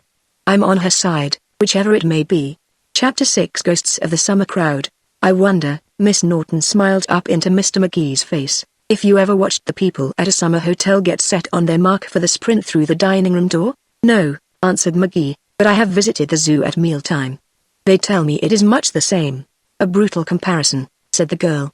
But just the same, I'm sure that the head waiter who opens the door here at Baldpate must feel much the same at the moment as the keeper who proffers the raw meat on the end of the pitchfork. He faces such a wild, determined mob. The front rank is made up of hard-faced women worn out by veranda gossip. Usually some stiff old dowager crosses the tape first. I was thinking that perhaps we resembled that crowd in the eyes of Mr. Peters now. It was past 1 o'clock, and Mr. McGee with his 4 mysterious companions stood before the fire in the office, each with an eager eye out for the progress of the hermit, who was preparing the table beside them. Through the kindness of Quimby, the board was resplendent with snowy linen. We may seem overeager, commented Professor Bolton. I have no doubt we do. It is only natural. With nothing to look forward to but the next meal. The human-animal attaches a preposterous importance to his feeding. We are in the same case as the summer guests, are we? Interrupted Mr. McGee. Have we nothing but the next meal to look forward to? I think not. I haven't. I've come to value too highly the capacity for excitement of Baldpate in December. I look forward to startling things. I expect, before the day is out, at least 2 gold-laced kings, an exiled poet, and a Lord Mayor, all armed with keys to Baldpate Inn and stories strange and unconvincing. Your adventures of the last 24 hours, remarked the professor, smiling wanly, have led you to expect too much. I have made inquiries of Quimby. There are, aside from his own, but 7 keys in all to the various doors of Baldpate Inn. 4 are here represented. It is hardly likely that the other 3 will send delegates, and if they should, you have but a slim chance for kings and poets. Even Baldpate's capacity for excitement, you see, is limited by the number of little steel keys which open its portals to exiles from the outside world. I am reminded of the words of the philosopher. Well, Peters, old top, broke in Mr. Bland in robust tones, isn't she nearly off the fire? Now see here, said the hermit, setting down the armful of dishes with which he had entered the office, I can't be hurried. I'm all upset, as it is. I can't cook to please women I don't pretend to. I have to take all sorts of precautions with this lunch. Without meaning to be impolite, but just because of a passion for cold facts, I may say that women are fault-finding. I'm sure, said Miss Norton sweetly, that I shall consider your luncheon perfect. They get more fault-finding as they get older, replied Mr. Peters ungallantly, glancing at the other woman. Mrs. Norton glared, meaning me, I suppose, she rasped. Well, don't worry. I ain't going to find anything wrong. I ain't asking the impossible, responded Mr. Peters. I ain't asking you not to find anything wrong. I'm just asking you not to mention it when you do. He retired to the kitchen. Mrs. Norton caressed her puffs lovingly. What that man needs, she said, is a woman's guiding hand. He's lived alone too long. I'd like to have charge of him for a while. Not that I wouldn't be kind, but I'd be firm. If poor Norton was alive today, he'd testify that I was always kindness itself. But I insisted on his living up to his promises. When I was a girl I was mighty popular. I had a lot of admirers. No one could possibly doubt that, Mr. McGee assured her. Then Norton came along, she went on, rewarding McGee with a smile, and said he wanted to make me happy. So I thought I'd let him try. He was a splendid man, but there's no denying that in the years we were married he sometimes forgot what he started out to do. I always brought him up sharp. Your great desire, I told him, is to make me happy. I'd keep on the job if I was you. And he did, to the day of his death. A perfectly lovely man, though careless in money matters. If he hadn't had that failing I wouldn't be. Miss Norton, her cheeks flushed, broke in hurriedly. Mama, these gentlemen can't be at all interested. Deftly she turned the conversation to generalities. Mr. Peters at last seated the winter guests of Baldpate Inn, and opened his luncheon with a soup which he claimed to have wrested from a can.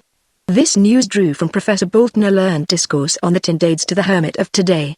He pictured the seeker for solitude setting out for a desert isle, with canned foods for his body and canned music for his soul.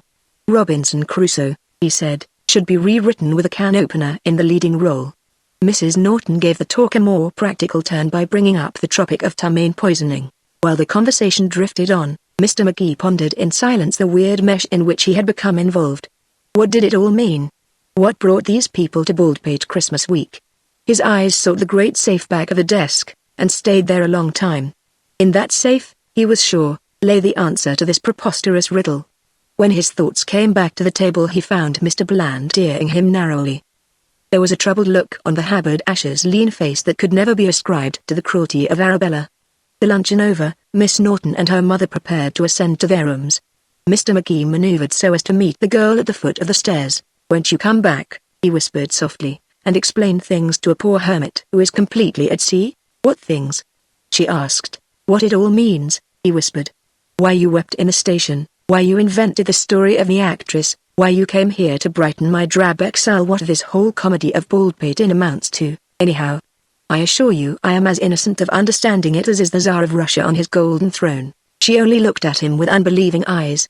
"You can hardly expect me to credit that," she said. "I must go up now and read Mama into the pleasant land of thin girlish figures that is her afternoon siesta. I may come back and talk to you after a while, but I don't promise to explain. Come back, pleaded Mr. McGee.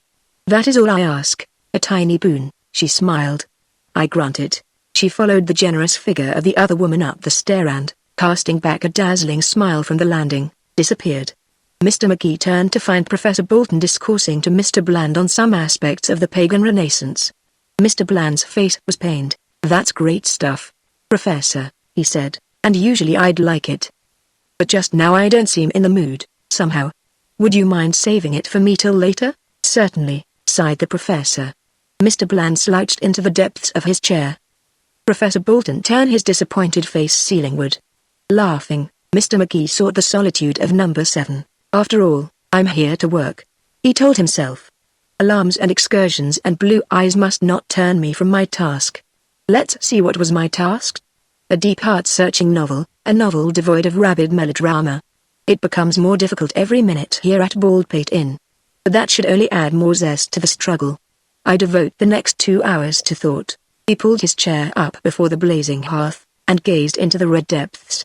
But his thoughts refused to turn to the masterpiece that was to be born on Baldpate. They roamed to far-off Broadway. They strolled with Helen Faulkner, the girl he meant to marry if he ever got round to it, along dignified Fifth Avenue. Then joyously they trooped to a far more alluring, more human girl, who pressed a bit of cambric to her face in a railway station, while a ginger-haired agent peeped through the bars.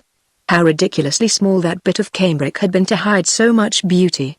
Soon Mr. McGee's thoughts were climbing Baldpate Mountain, there to wander in a mystic maze of ghostly figures which appeared from the shadows, holding aloft in triumph gigantic keys. Mr. McGee had slept but little the night before. The quick December dusk filled number 7 when he awoke with a start.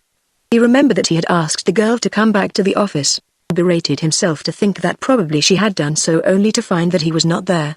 Hastily straightening his tie, and dashing the traces of sleep from his eyes with the aid of cold water, he ran downstairs. The great bare room was in darkness save for the faint red of the fire. Before the fireplace sat the girl of the station, her hair gleaming with a new splendor in that light. She looked in mock reproval at Mr. McGee. For shame, she said, to be late at the trysting place. 1,000 pardons, Mr. McGee replied. I fell asleep and dreamed of a girl who wept in a railway station, and she was so altogether charming I could not tear myself away. I fear, she laughed, you're old in the ways of the world. A passion for sleep seems to have seized the hermits.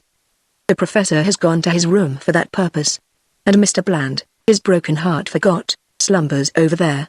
She pointed to the haberdasher inert in a big chair drawn up near the clerk's desk. Only you and I and all the world awake. Pretty lonesome, isn't it? Mr. McGee glanced over his shoulder at the shadows that crept in on them. I was finding it very busy when you came, she answered.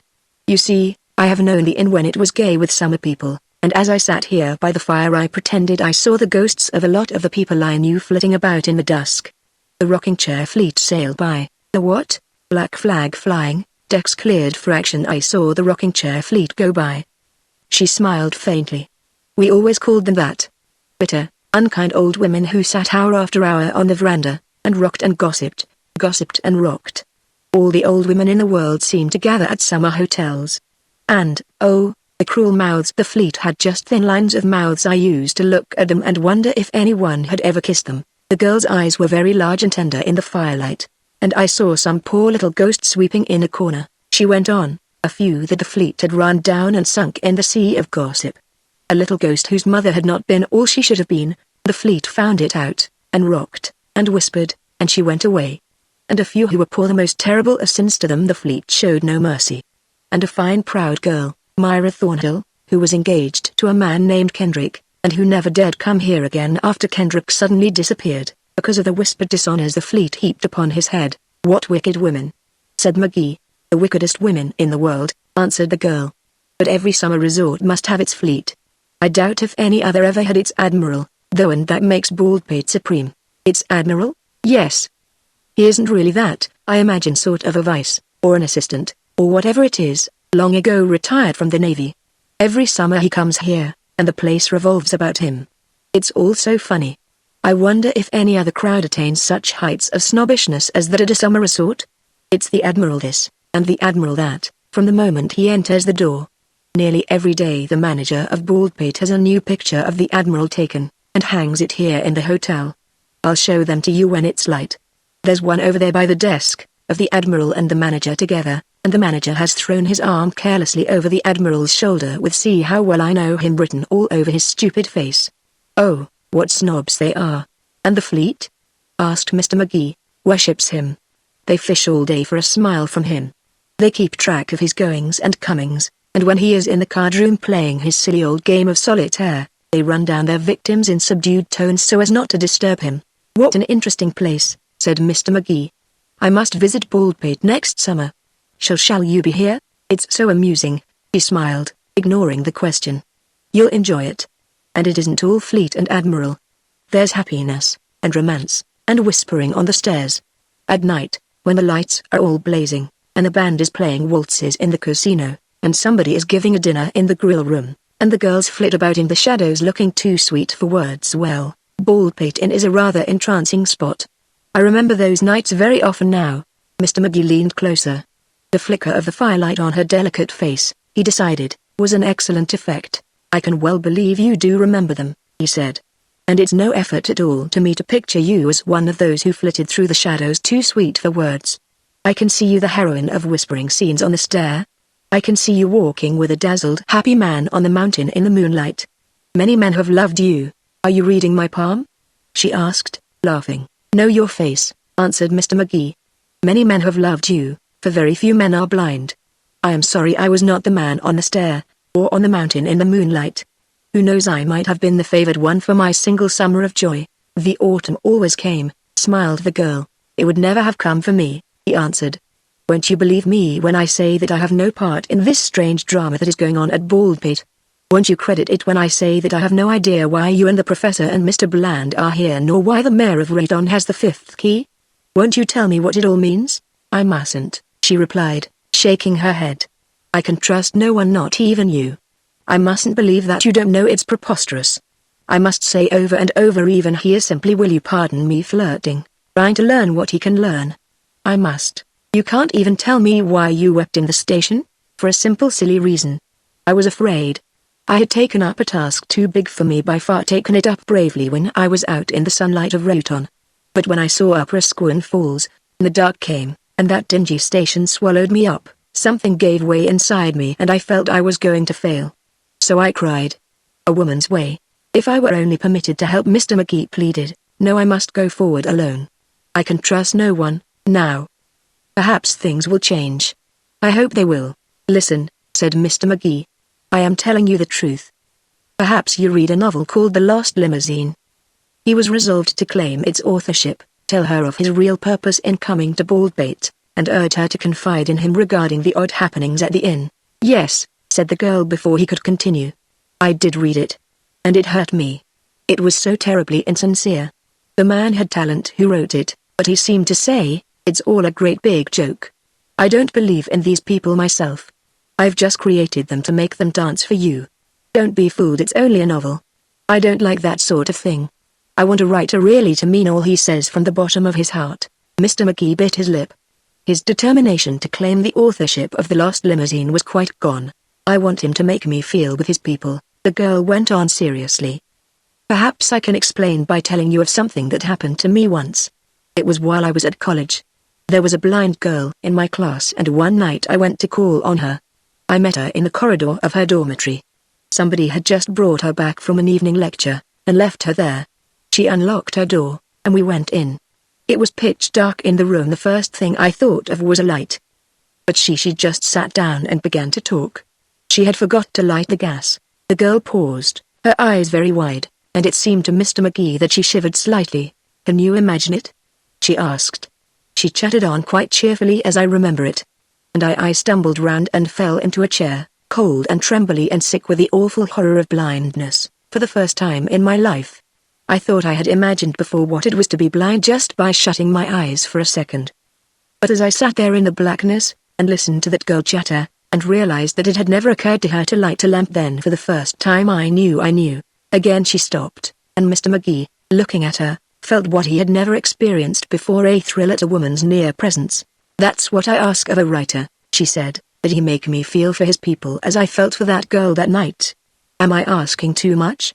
It need not be for one who is enmeshed in tragedy, it may be for one whose heart is as glad as a May morning. But he must make me feel. And he can't do that if he doesn't feel himself, can he? William Earl McGee actually hung his head. He can't, he confessed softly. You're quite right. I like you immensely more than I can say. And even if you feel you can't trust me, I want you to know that I'm on your side in whatever happens at Baldpate Inn. You have only to ask, and I am your ally. Thank you, she answered. I may be very glad to ask. I shall remember. She rose and moved toward the stairs. We had better disperse now. The rocking chair fleet will get us if we don't watch out. Her small slipper was on the first step of the stair, when they heard a door slammed shut, and the sound of steps on the bare floor of the dining room. Then a husky voice called Bland. Mr. McGee felt his hand grasped by a much smaller one, and before he knew it he had been hurried to the shadows of the landing. The fifth key, whispered a scared little voice in his ear. And then he felt the faint brushing of fingertips across his lips. A mad desire seized him to grasp those fingers and hold them on the lips they had scarcely touched. But the impulse was lost in the thrill of seeing the dining room door thrown open and a great bulk of a man cross the floor of the office and stand beside Bland's chair. At his side was a thin waif who had not unjustly been termed the mayor of Rayton's shadow. Asleep, bellowed the big man. How's this for a watchdog, Lou? Right on a job, ain't he? Sneered the thin one. Mr. Bland started suddenly from slumber, and looked up into the eyes of the newcomers. Hello, Cargan, he said. Hello, Lou. For the love of heaven, don't shout so. The place is full of them. Full of what? Asked the mayor. Of spotters. Maybe I don't know what they are. There's an old highbrow and a fresh young guy, and two women. People, gasped the mayor. People here? Sure. You're asleep, Bland. No, I'm not, Cargan, cried the haberdasher. Look around for yourself. The inn's overrun with them.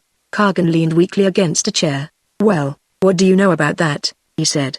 And they kept telling me Baldpate Inn was the best place. Say, this is one on Andy Ra. Why didn't you get it out and beat it? How could I? Mr. Bland asked. I haven't got the combination. The safe was left open for me. That was the agreement with Ra. You might have phoned us not to come, remarked Lou, with an uneasy glance around. Mr. Cargan hit the mantelpiece with his huge fist. By heaven, no, he cried. I'll lift it from under their very noses. I've done it before, I can do it now. I don't care who they are. They can't touch me. They can't touch Jim Cargan. I ain't afraid. Mr. McGee, on the landing, whispered into his companion's ear. I think I'll go down and greet our guests. He felt her grasp his arm suddenly, as though in fear, but he shook off her hand and debonairly descended to the group below. Good evening, gentlemen, he said suavely. Welcome to Baldpate. Please don't attempt to explain, we're fed up on explanations now. You have the fifth key, of course. Welcome to our small but growing circle. The big man advanced threateningly. Mr. McGee saw that his face was very red, his neck very thick, but his mouth a cute little cupid's bow that might well have adorned a dainty baby in the park. Who are you? Bellowed the mayor of Rayton in a tone meant to be cowering. I forget, replied Mr. McGee easily. Bland, who am I today? The cast-off lover of Arabella, the fleeing artist, or the thief of portraits from a New York millionaire's home? Really, it doesn't matter. We shift our stories from time to time. As the first of the Baldpate hermits, however, it is my duty to welcome you, which I hereby do. The mayor pointed dramatically to the stair. I give you 15 minutes, he roared, to pack up and get out. I don't want you here. Understand? To Cargan's side came the slinking figure of Lou Max. His face was the withered yellow of an old lemon, his garb suggested shop windows on dirty side streets, unpleasant eyes shifted behind a pair of gold-rimmed glasses. His attitude was that of the dog who crouches by its master. Clear out, he snarled. By no means, replied McGee, looking the mayor squarely in the eye. I was here first. I'm here to stay. Put me out, will you? Well, perhaps, after a fight. But I'd be back in an hour, and with me whatever police apparatus Quinn Falls owns too. He saw that the opposing force wavered at this. I want no trouble, gentlemen, he went on. Believe me, I shall be happy to have your company to dinner. Your command that I withdraw is ill-timed, not to say ill-natured and impolite. Let us all forget it. The mayor of Rayton turned away, and his dog slid into the shadows. Have I your promise to stay to dinner? Went on McGee. No answer came from the trio in the dusk. Silence gives consent, he added gaily. You must excuse me while I dress. Bland, will you inform Mr. Peters that we are to have company to dinner? Handle him gently. Emphasize the fact that our guests are men. He ran up the stairs. At the top of the second flight he met the girl, and her eyes. He thought, shone in the dark. "Oh, I'm so glad," she whispered. "Glad of what?" asked McGee. "That you are not on their side," she answered. Mr. McGee paused at the door of number 7. "I should say not," he remarked. "Whatever it's all about, I should say not. Put on your prettiest gown, my lady. I've invited the mayor to dinner." Chapter 7. The mail begins a vigil. One summer evening, in dim dead days gone by, an inexperienced head waiter at Baldpate Inn had attempted to seat Mrs. J. Sanderson Clark, of Pittsburgh, at the same table with the unassuming Smiths, of Tiffin, Ohio. The remarks of Mrs. Clark, who was at the time busily engaged in trying to found a first family, lingered long in the memory of those who heard them. So long, in fact, Miss Norton, standing with Mr. McGee in the hotel office awaiting the signal from Peters that dinner was ready, could repeat them almost verbatim. Mr. McGee cast a humorous look about. "Lucky the manners and customs of the summer folks aren't carried over into the winter," he said. Imagine a Mrs. Clark asked to sit at table with the mayor of Radon and his picturesque but somewhat soiled friend, Mr. Max. "I hope the dinner is a huge success." The girl laughed. "The natural nervousness of a host," she remarked. "Don't worry. The hermit and his tins won't fail you. It's not the culinary end that worries me," smiled McGee. "It's the repartee and wit. I want the mayor to feel at home. Do you know any good stories ascribed to Congressman Jones, of the Asquith district?" Together they strolled to a window. The snow had begun to fall again, and the lights of the little hamlet below showed but dimly through the white blur. "I want you to know," said the girl, "that I trust you now. And when the time comes, as it will soon tonight, I am going to ask you to help me. I may ask a rather big thing, and ask you to do it blindly, just trusting in me, as I refuse to trust in you." She stopped and looked very seriously into Mr. McGee's face. "I'm mighty glad," he answered in a low tone. "From the moment I saw you weeping in the station I've wanted to be of help to you. The station agent advised me not to interfere. He said to become involved with a weeping woman meant trouble. The fool. As though any trouble." "He was right," put in the girl. "It probably will mean trouble, as though any storm, finished Mr. McGee, would not be worth the rainbow of your smile at the end." "A very fancy figure," laughed she. "But storms aren't nice. There are a few of us," replied McGee, "who can be merry through the worst of them because of the rainbow to come." For answer, she flattened her finely modeled nose into shapelessness against the cold pane. Back of them in the candle-lighted room, the motley crew of Baldpate's winter guests stood about in various attitudes of waiting. In front of the father holder of the chair of comparative literature quoted poetry to Mrs. Norton, and probably it never occurred to the old man that the woman to whom he talked was the nightmare of his life, a peroxide blonde. 10 feet away in the flickering half-light, the immense bulk of the mayor of Radon reposed on the arm of a leather couch, and before him stood his lithe unpleasant companion, Lou Max, side by side with Mr. Bland, whose talk of haberdashery was forever stilled. The candles sputtered, the storm angrily rattled the windows, Mr. Peters flitted like a hairy wraith about the table. So the strange game that was being played at Baldpate Inn followed the example of good digestion and waited on appetite. What Mr. McGee flippantly termed his dinner party was seated at last, and there began a meal destined to linger long in the memories of those who partook if it. Puzzled beyond words, the host took stock of his guests. Opposite him, at the foot of the table, he could see the lined tired face of Mrs. Norton, dazed, uncomprehending, a little frightened. At his right the great red acreage of Cargan's face held defiance and some amusement, beside it sneered the cruel face of Max. Beyond that Mr. Bland's countenance told a story of worry and impotent anger. And on Mr. McGee's left sat the professor, bearded, spectacled, calm, seemingly undisturbed by this queer flurry of events, beside the fair girl of the station who trusted McGee at last. In the first few moments of silence Mr. McGee compared her delicate features with the coarse knowing face of the woman at the table's foot, and inwardly answered no. Without the genial compliment of talk the dinner began. Mr. Peters appeared with another variety of his canned soup, whereupon the silence was broken by the gastronomic endeavors of Mr. Max and the mayor. Mr. McGee was reflecting that conversation must be encouraged, when Cargan suddenly spoke. "I hope I ain't putting you folks out none," he remarked with obvious sarcasm. "It ain't my habit to drop in unexpected like this." "But business, we're delighted, I'm sure," said Mr. McGee politely. "I suppose you want to know why I'm here," the mayor went on. "Well," he hesitated, "it's like this. Dear Mr. Cargan," McGee broke in, "spare us, I pray. And spare yourself. We have had explanations until we are weary. We have decided to drop them all together, and just to take it for granted that, in the words of the song, we're here because we're here. All right, replied Kagan, evidently relieved. That suits me.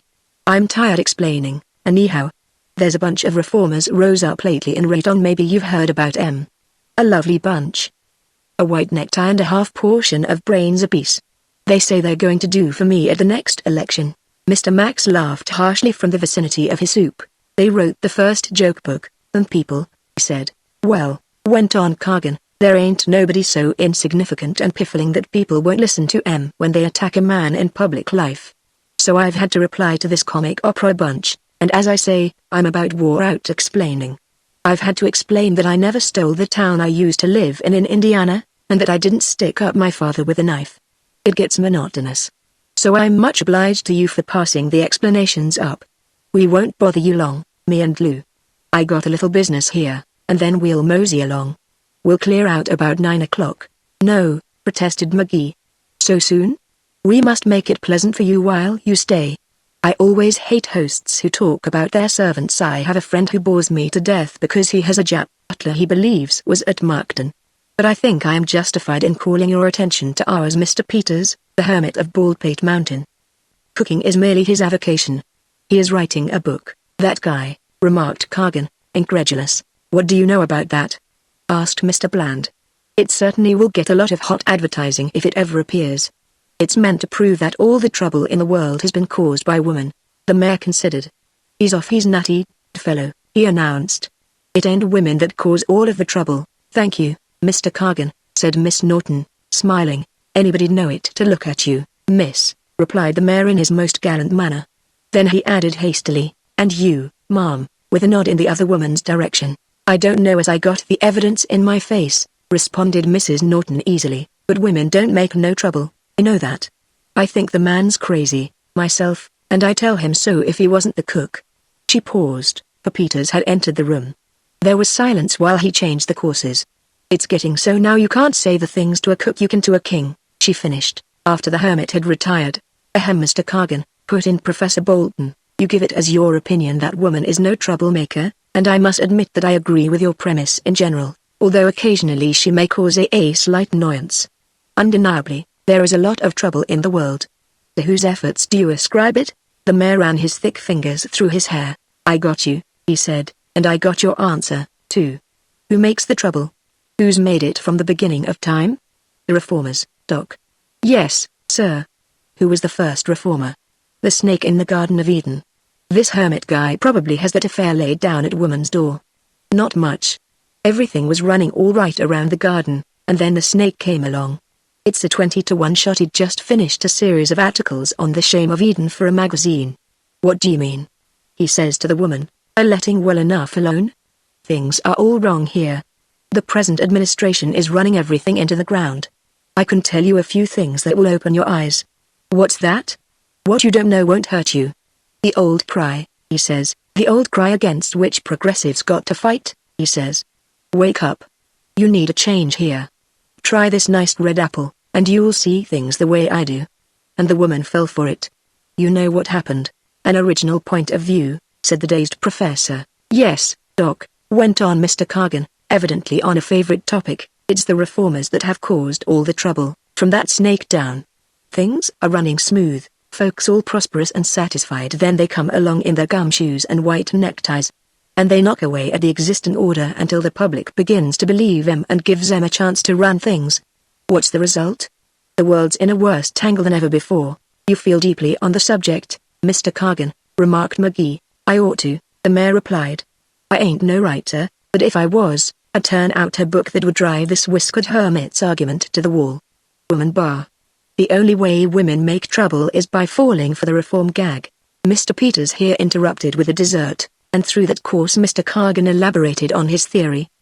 He pointed out how, in many states, reform had interrupted the smooth flow of life, set everything Earl, and cruelly sent the boys who had always been faithful out into the cold world seeking the stranger, work. While he talked, the eyes of Lou Max looked out at him from behind the incongruous gold-trimmed glasses, the devotion of the dog to its master clearly written in them. Mr. McGee had read many articles about this picturesque Cargan who had fought his way with his fists to the position of practical dictator in the city of Roton. The story was seldom told without a mention of his man Max Lumax, who kept the south end of Roton in line for the mayor, and in that low neighborhood of dives and squalor made Cargans a name to conjure with. Watching him now, Mr. McGee marveled at this cheap creature's evident capacity for loyalty. It was the reformers got Napoleon, the mayor finished. Yes, they sent Napoleon to an island at the end. And him without an equal since the world began. Is your begging your pardon, is your history just straight? Demurred Professor Bolton timidly. Is it? Frowned Cargan. You can bet it is. I know Napoleon from the cradle to the grave. I ain't an educated man, Doc. I can hire all the educated men I want for $18 a week, but I'm up on Bonaparte, it seems to me, Miss Norton put in. I have heard, did I read it in a paper ? That a picture of Napoleon hangs above your desk. They say that you see in your own career a similarity to his. May I ask, is it true? No, miss, replied Cargan. That's a joking story some newspaper guy wrote up. It ain't got no more truth in it than most newspaper yarn. No, I ain't no Napoleon. There's lots of differences between us, one in particular. He raised his voice and glared at the company around the table. One in particular. The reformers got Napoleon at the end, but the end is not yet, suggested Mr. McGee, smiling. Mr. Cargan gave him a sudden and interested look. I ain't worrying, he replied. And don't you, young fellow? Mr. McGee responded that he was not one to indulge in needless worry, and a silence fell upon the group. Peters entered with coffee, and was engaged in pouring it when Mr. Bland started up wildly from the table with an expression of alarm on his face. What's that? He cried. The others looked at him in wonder. I heard steps upstairs, he declared. Nonsense, said Mr. Cargan, you're dreaming. This peace and quiet has got to you, Bland. Without replying, Mr. Bland rose and ran up the stair. In his absence the hermit of Baldpate spoke into McGee's ear. I ain't one to complain, he said. Living alone as much as I do, I've sort of got out of the habit, having nobody to complain to. But if folks keep coming and coming to this hotel, I've got to resign as cook. Seems as though every few minutes there's a new face at the table, and it's a vital matter to me. Cheer up, Peters, whispered Mr. McGee. There are only 2 more keys to the inn. There will be a limit to our guests. What I'm getting at is, replied Mr. Peters, there's a limit to my endurance. Mr. Bland came downstairs. His face was very pale as he took his seat.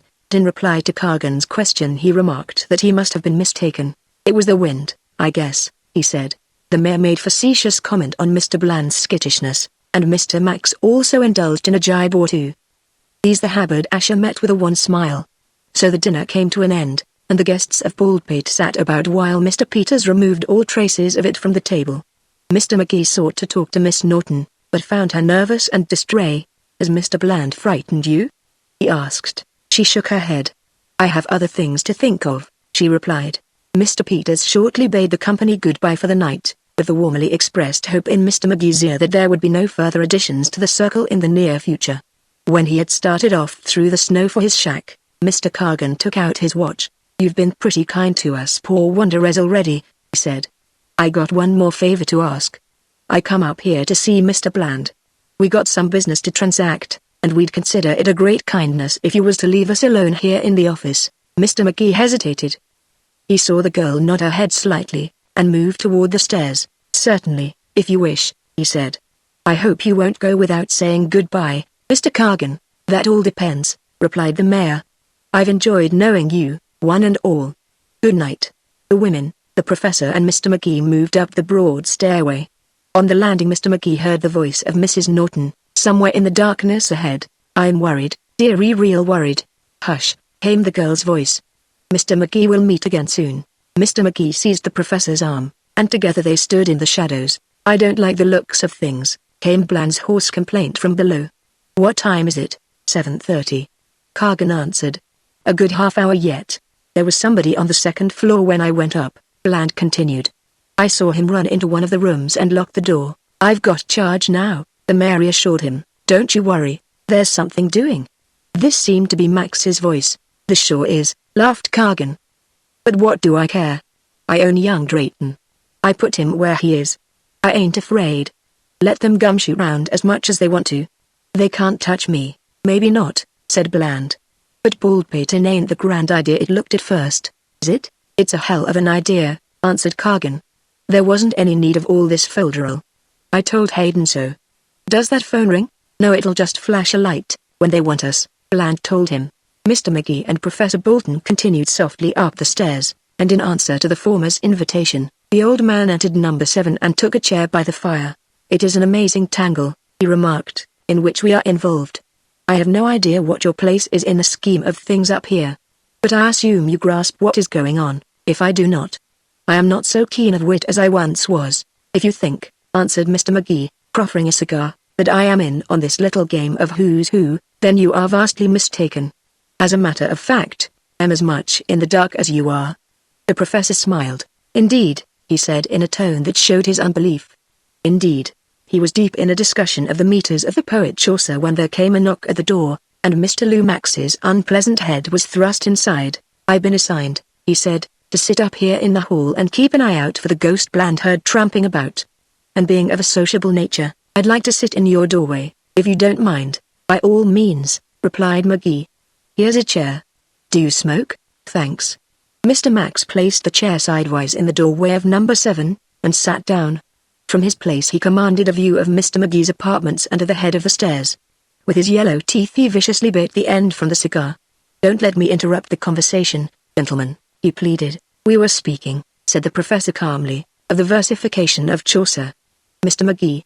He continued his discussion in an even voice. Mr. McGee leaned back in his chair and smiled in a pleased way at the settings of the stage. Mr. Max in a cloud of smoke on guard at his door. Mayor and Mr. Bland keeping vigil by a telephone switchboard in the office below, watching for the flash of light that should tell them someone in the outside world wanted to speak to Baldpate in, a mysterious figure who flitted about in the dark, a beautiful girl who was going to ask Mr. McGee to do her a service, blindly trusting her. The professor droned on monotonously. Once Mr. McGee interrupted to engage Lomax in spirited conversation.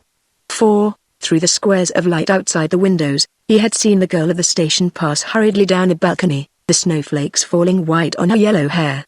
Chapter 8 Mr. Max tells a tale of suspicion. An hour passed. Mr. Max admitted when pressed that a good cigar soothed the soul, accepted another from McGee's stock. The professor continued to talk. Obviously it was his favorite diversion. He seemed to be quoting from addresses. Mr. McGee pictured him on a Chautauqua platform, a white water pitcher by his side. As he talked, Mr. McGee studied that portion of his delicate scholarly face that the beard left exposed to the world. What part had Thaddeus Bolton, holder of the Crandall Chair of Comparative Literature, in this network of odd alarms? Why was he at Baldpate?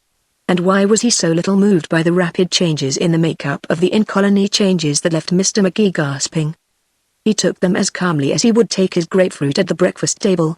Only that morning Mr. McGee, by way of experiment, had fastened upon him the suspicion of murder, and the old man had not flickered an eyelash. Not the least strange of all the strange figures that floated about Baldpate, Mr. McGee reflected, was this man who fiddled now with Chaucer while, metaphorically, Rome burned. He could not make it out. Mr. Max inserted a loud yawn into the professor's discourse. "Once I played chess with a German," he said, "and another time I went to a lecture on purifying politics, but I never struck anything so monotonous as this job I got now." "So sorry," replied McGee, "that our company bores you." "No offense," remarked the yellow-faced one. "I was just thinking as I sat here how it all comes of people being suspicious of one another. Now I've always held that the world would be a better place if there was no suspicion in it. 9 times out of 10 the suspicion ain't got a leg to stand on, if suspicion can be said to have a leg." Evidently Mr. Max desired the floor. Graciously Professor Bolton conceded it to him. "Speaking of suspicion," continued the drab little man on the threshold, turning his cigar thoughtfully between his thin lips, "reminds me of a case told me by Pueblo Sam, a few years ago. In some ways it's real funny, and in others it's sad as hell. Pueblo Sam was called in them terms because he'd never been west of 6th Avenue. He was a swell refined gentleman who lived by his wits, and he had considerable, a confidence man," suggested McGee. "Something along that order," admitted Mr. Max, "but a good sport among his friends, you understand. Well, this case of suspicion Sam tells me about happened something like this. One scorching hot day in summer Sam gets aboard the Coney boat, his idea being to put all business cares away for an hour or two, and just float calm and peaceful down the bay, and cool off. So he grabs out a camp chair and hustles through the crowd up to the top deck, beside the pilot's hangout, and sits down to get acquainted with the breeze, if such there was. Well, he'd been sitting there about 10 minutes, Sam tells me, when along came about the easiest picking that ever got loose from the old homestead. "I beg your pardon," protested Professor Bolton. "The ready money, the loosened gale, the posies in the garden waiting to be plucked," elucidated Mr. Max.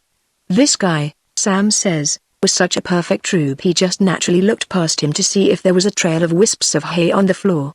For a while Sam sits there with a grouch as he thought how hard it was to put business aside and get a little rest now and then, debating whether, being on a vacation, as it was, he'd exert himself enough to stretch forth his hand and take whatever money the guy had. While he was arguing the matter with himself, the Jay settled the question by coming over and sitting down near him. He's in the city, he tells Sam, to enjoy the moving pictures of the streets, and otherwise forget the trees back home that grow the cherries in the bottom of the cocktail glasses. "And believe me," he says to Sam, "there ain't none of those confidence men going to get me. I'm too wise," he says. "I'll bet money you are," Sam tells him, laughing all over at the fish that was fighting to get into the net. "Yes, siree," says the last of the Mohicans, "they can't fool me. I can tell them as far away as I can see 'em, and my eyesight's perfect. One of 'em comes up to me in City Hall Park and tries to sell me some mining stock. I guess he ain't recovered yet from what I said to him. I tell you, they can't fool Mark Denon," says the guy. Sam told me that at them words he just leaned back in his seat and stared at the Jay and whistled under his breath. Years ago, it seemed, Sam had lived in the town of Reedsboro, Vermont, and run up and down the streets with one suspender and stone bruise, and the kid that had run with him was Mark Denon. And Sam says he looked at this guy from the woods that was running round crying to high heaven he needed a guardian, and he sees that sure enough it was the towhead Mark Denon, and Sam told me something seemed to bust inside him, and he wanted to stretch out his arms and hug this guy. "Mark Denon," shouts Sam, "as I live. Of Reedsboro, Vermont. The kid I used to play with under the arc lights, don't you remember me?"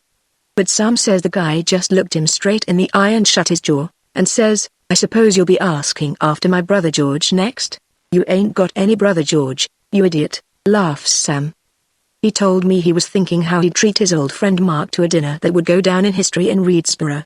"Mark, you old rascal," he says, "don't you remember me? Don't you remember little Sam Burns that used to play Andy over with you, and that stole your girl in 1892? Don't you remember the old days in Reedsboro?" He was all het up by this time, Sam tells me, and all the old memories came creeping back, and he kept thinking he never was so glad to run across anybody in his life. "You remember little Sam Burns, don't you?" he asks once more. But this guy just looks back into Sam's eye with his own cold as steel, and he says he, "You're pretty clever, mister, but you don't fool me. No, you don't come any games on Mark Denon." "But, Mark," says Sam, "I swear to you by all that's holy that I'm that kid, I'm Sam Burns. What proof do you want? Do you remember old Ed Hayward that used to keep the drugstore right across from the post office? The guy that never washed his windows?" "I do. And Miss Hunter that taught the 6th grade school when we went, the ray little woman with washed out gray eyes and a broken front tooth? And that pretty little girl, Sarah somebody, wait a minute, I'll get it or bust, Sarah Scott, you used to be so sweet on. Did you marry her, Mark?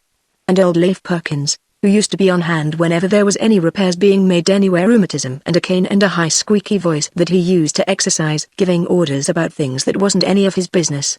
Why, Mark, I remember 'em all."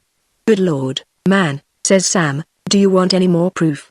But this country blockhead just looked Sam up and down, and remarks judicious, "It's certainly wonderful how you know all these things. Wonderful. But you can't fool me," he says, "you can't fool Mark Denon." Mr. Max paused in his narrative for a moment. The sound of voices came up from the office of Baldpate Inn. One, that of the mayor, boomed loudly and angrily. In an evident desire to drown it, Mr. Max went on with spirit. "Well, gentlemen, it got to be a point of honor, as you might say, for Sam to convince that guy. He told me he never wanted anything so much in his life as for Mark Denon to give in. It was a hot afternoon, and he'd come aboard that boat for a rest, but he peeled off his collar and started in. He gave Mark Denon the number of bricks in the Methodist church, as reported in the Reedsboro Citizen at the time it was built. He told him the name of the piece Mark's sister recited at the school entertainment in the spring of 1890. He bounded on all four sides the lot where the circuses played when they came to Reedsboro. He named every citizen of the town, living or dead, that ever got to be known outside his own family, and he brought children into the world and married them and read the funeral service over them, and still that bonehead from the woods sat there, his mouth open, and says, "It's beyond me how you know all that. You New Yorkers are slicker than I give ye credit for. But you can't fool me. You ain't Sam Burns. Why, I went to school with him." They was drawing near Coney now, went on Mr. Max, and Sam's face was purple and he was dripping with perspiration, and rattling off Reedsboro happenings at the rate of 10 a second, but that Mark Denon he sat there and wouldn't budge from his high horse. So they came up to the pier, Sam almost weeping real tears and pleading like his heart would break. "Mark, don't you remember that time we threw little Bill Barnaby into the swimming hole, and he couldn't swim a stroke and nearly drowned on us?" And still getting the stony face from his old pal. And on the pier this Denon held out his hand to Sam, who was a physical wreck and a broken man by this time, and says, "You sure are cute, mister. I'll have great times telling this in Reedsboro.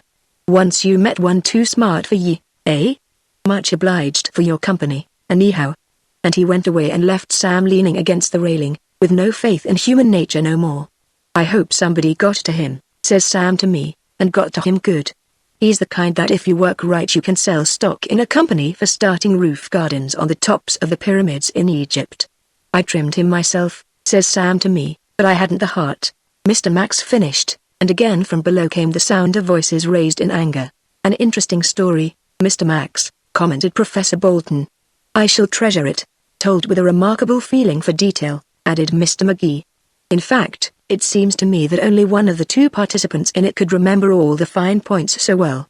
Mr. Max, you don't exactly look like Mark Denon to me, therefore if you will pardon the liberty." "I get you," replied Max sadly. "The same old story. Suspicion everywhere. It does a lot of harm, believe me. I wouldn't." He jumped from his chair and disappeared, for the voice of Cargon had hailed him from below. Mr. McGee and the professor with one accord followed. Hiding in the friendly shadows of the landing once again, they heard the loud tones of the mayor's booming voice, and the softer tones of Bland's. "How about this?" bellowed the mayor. Hayden's squealed. "Phones to Bland, not to me. Whines about the courts, I don't know what rot," he squealed. "He didn't phone the combination, the rat," screamed Mr. Max. "By the Lord Harry," said the mayor, "I'll have it open, anyhow.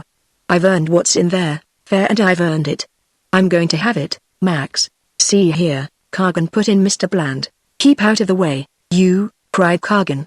"And put away that pop gun before you get hurt. I'm going to have what's mine by justice.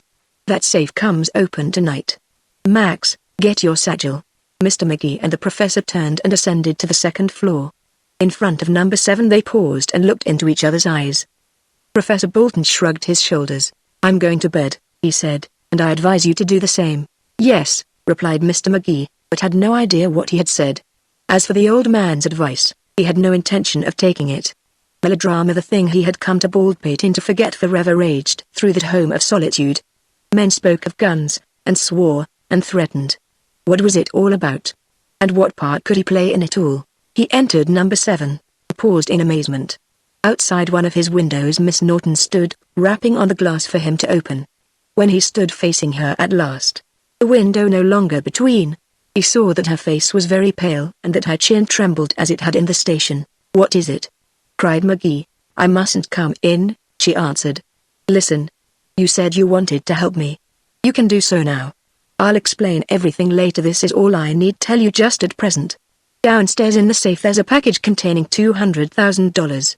Do you hear? 200,000. I must have that package. Don't ask me why. I came here to get it. I must have it. The combination was to have been phoned to Cargan at 8 o'clock. I was hiding outside the window. Something went wrong. They didn't phone it. He's going to open the safe by force. I heard him say so. I couldn't wait to hear more. I saw him." "Who?" asked Mr. McGee. "I don't know. A tall black figure hiding outside a window like myself." "The man with one of the other keys, I suppose."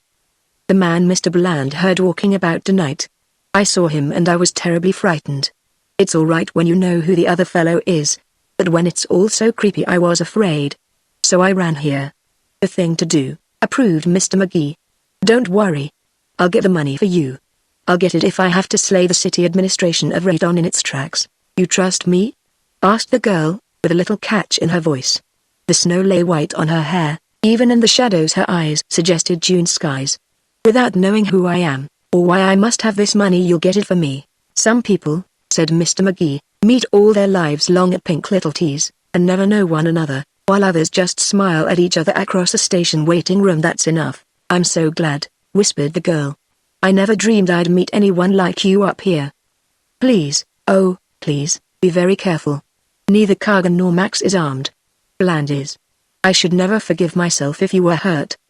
"But you won't be, will you?" "I may catch cold," laughed Mr. McGee, "otherwise I'll be perfectly safe." He went into the room and put on a gay plaid cap.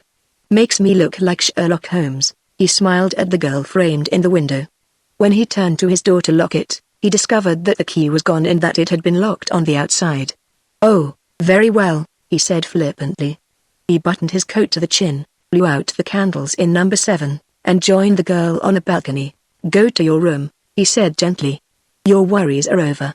I'll bring you the golden fleece inside an hour." "Be careful," she whispered. "Be very careful, Mr. Billy." "Just for that," cried McGee gaily, "I'll get you $400,000. He ran to the end of the balcony, and dropping softly to the ground, was ready for his first experiment in the gentle art of highway robbery. Chapter 9 Melodrama in the Snow. The justly celebrated moon that in summer months shed so much glamour on the romances of Baldpate Inn was nowhere in evidence as Mr. McGee crept along the ground close to the veranda. The snow sifted down upon him out of the blackness above.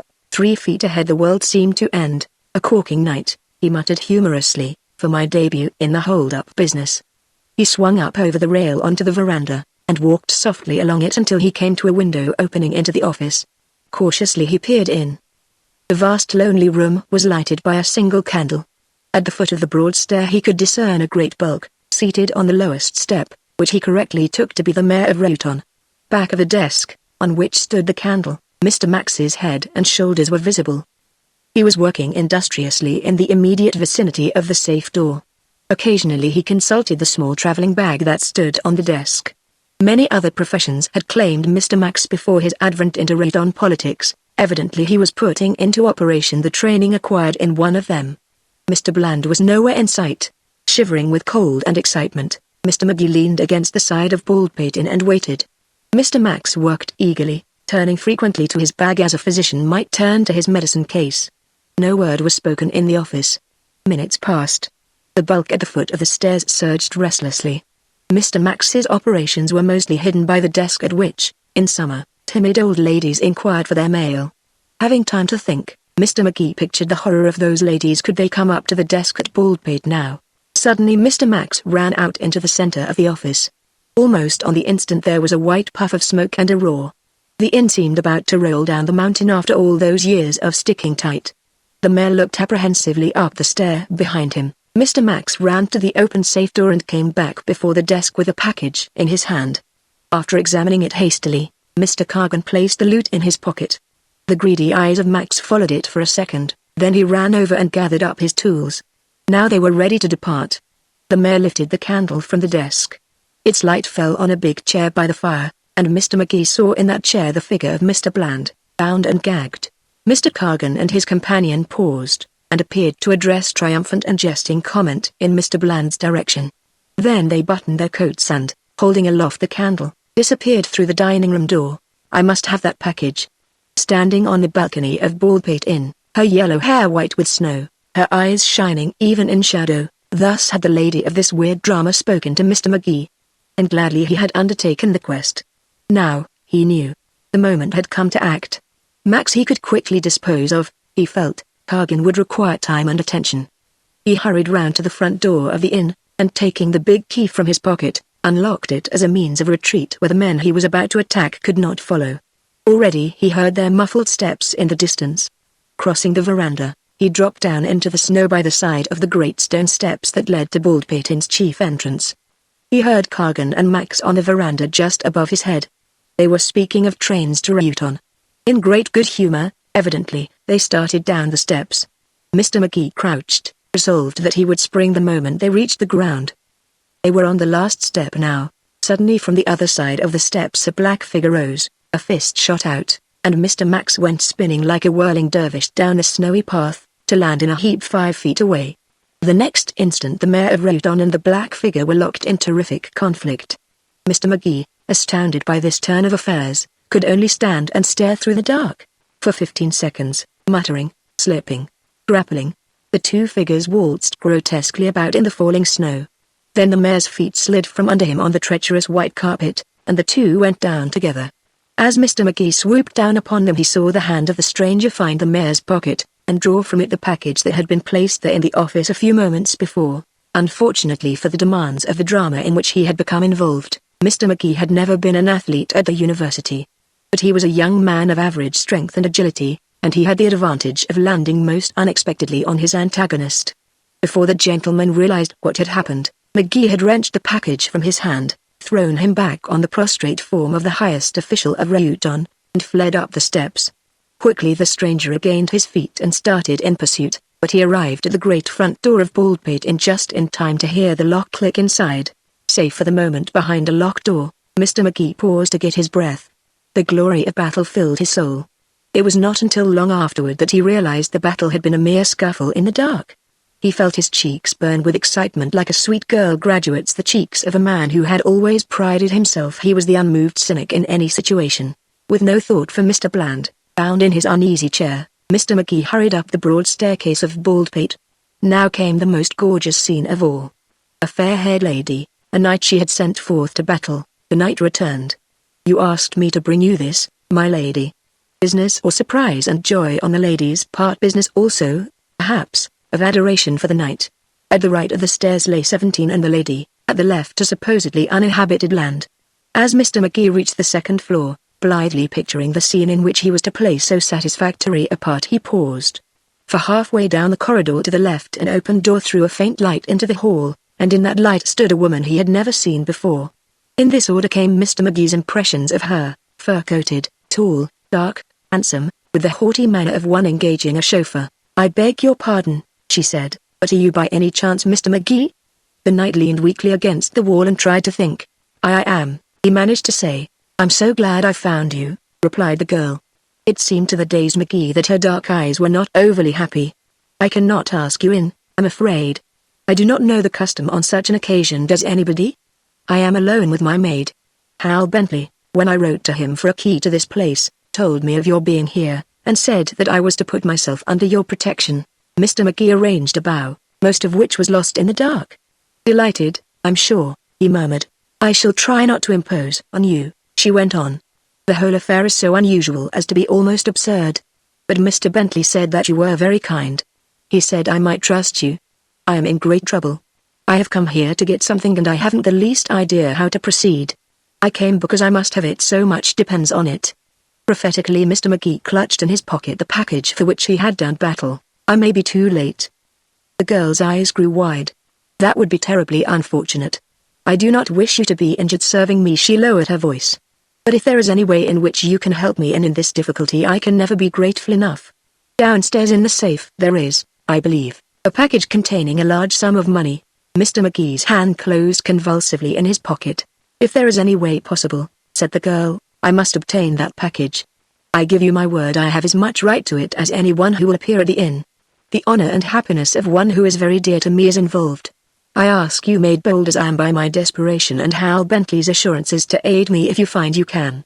With the ease of a man in a dream Mr. McGee looked into the face of the latest comer to Baldpate. "Hal Bentley is an old friend and a bully chap," he said.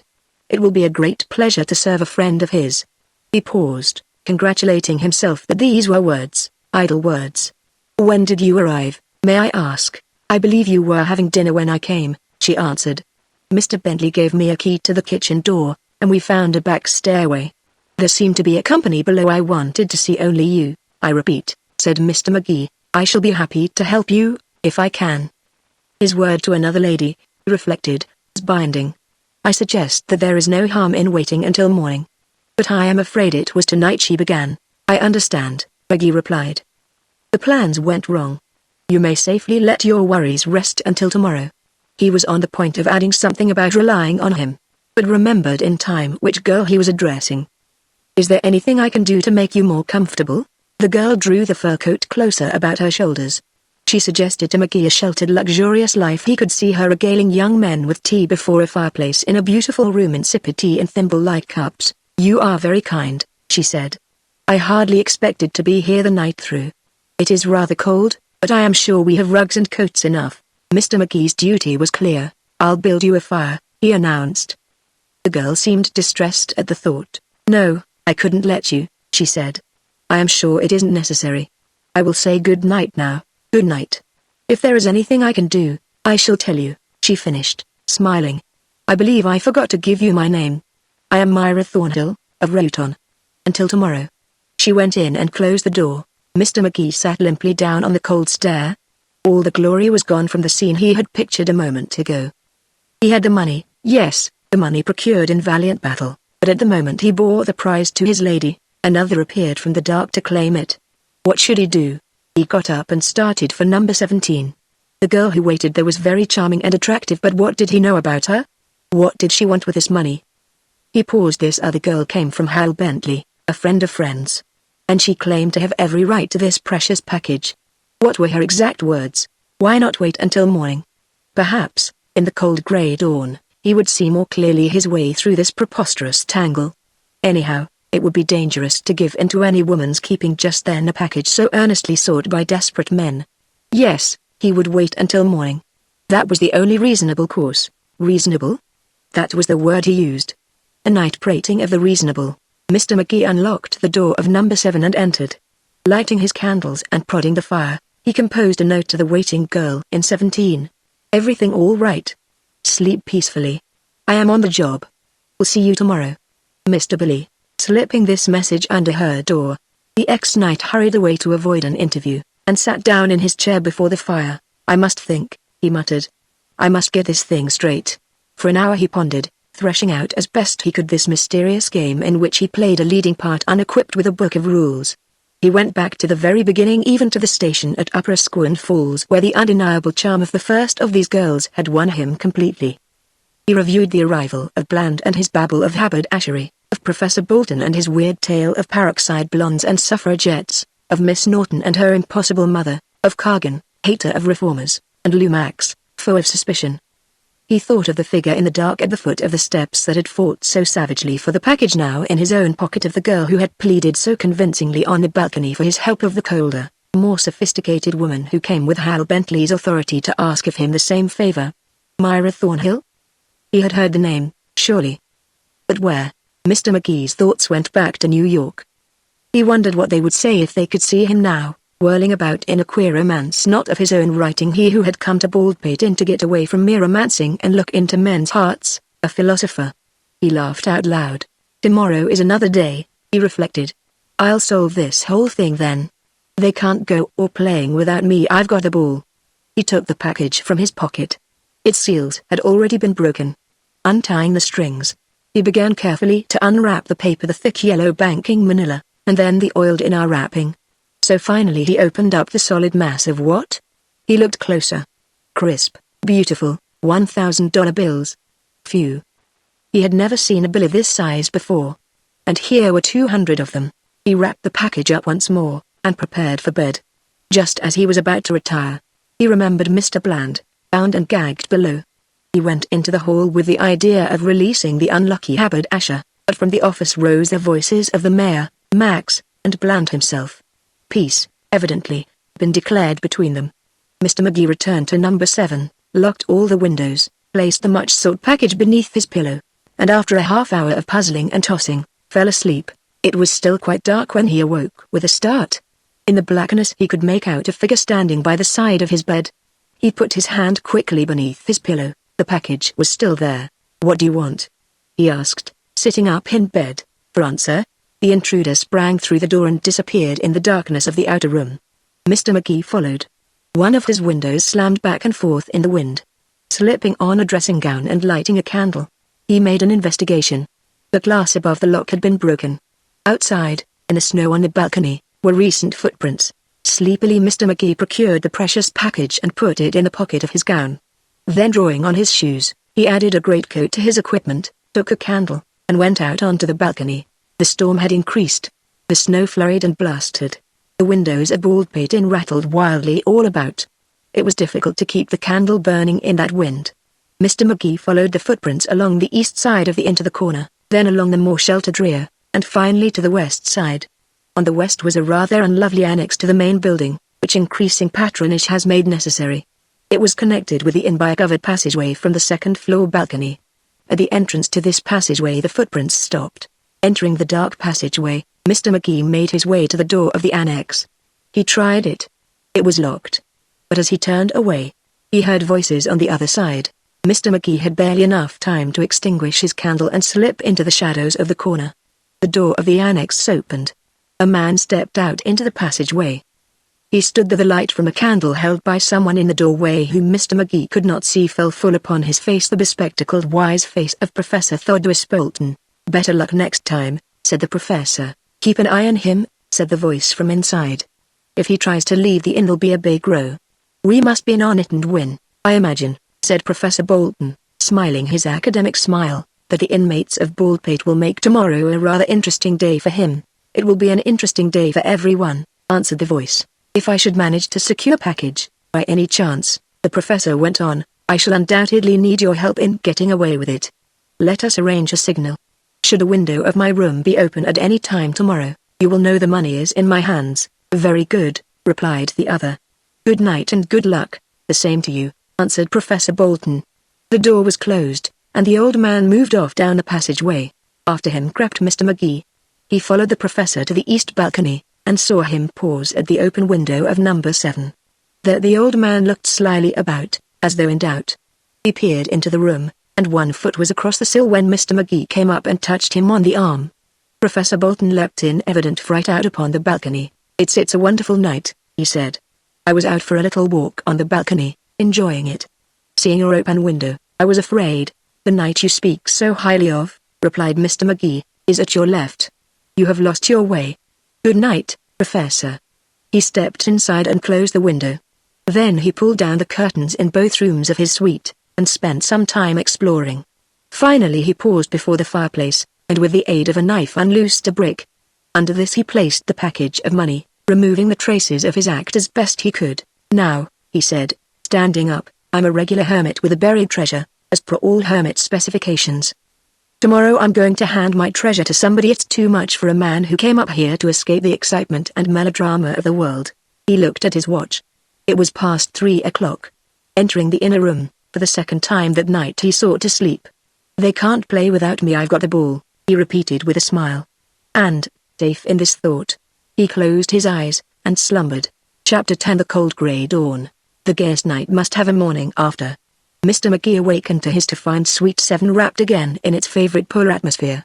Filling the door leading to the outer room, he beheld the cause of his awakening, the mayor of Reuton. Mr. Cargan regarded him with the cold steely eye of a Disraeli in action, but when he spoke he opened the jaws of a cocktail mixer. "Well, young fellow," he remarked, "it seems to me it was time you got up and faced the responsibilities of the day. First of which, I may mention, is a little talk with me." He stepped into the room, and through the doorway he vacated Mr. Max came slinking. The unlovely face of the foe of suspicion was badly bruised, and he looked upon the world with no cheerful eye. Pushing aside one of the frail bedroom chairs as untrustworthy, the mayor sat down on the edge of Mr. Magee's bed. It creaked in protest. "You used us pretty rough last night in the snow," Cargan went on. "That's why I ain't disposed to go in for kid gloves and diplomacy this morning. It's my experience that when you're dealing with a man who's got the good old Irish name of Magee, it's best to hit first and debate afterward. I used you roughly, Mr. Cargan," said Magee. "No debate, mind you," tested the mayor. "Lou and me are making this morning call to inquire after a little package that went astray somewhere last night. There's 2 courses open to you: hand over the package or let us take it. I'll give you a tip: the first is the best. If we have to take it, we might get real rough in our actions." Mr. Max slipped closer to the bed, an ugly look on his face. The mayor glared fixedly into Magee's eyes. The knight who fought for fair ladies in the snow lay on his pillow and considered briefly. "I get what I go after," remarked Cargan emphatically. "Yes," sparred Magee, "but the real point is keeping what you get after you've gone after it. You didn't make much of an impression on me last night in that line, Mr. Cargan." "I never cared much for humor," replied the mayor, "especially at this early hour of the morning. And I hate a fresh guy," put in Max, "like poison." "I'm not fresh," Mr. McGee smiled. "I'm stating facts. You say you've come for that package. All right, but you've come to the wrong room."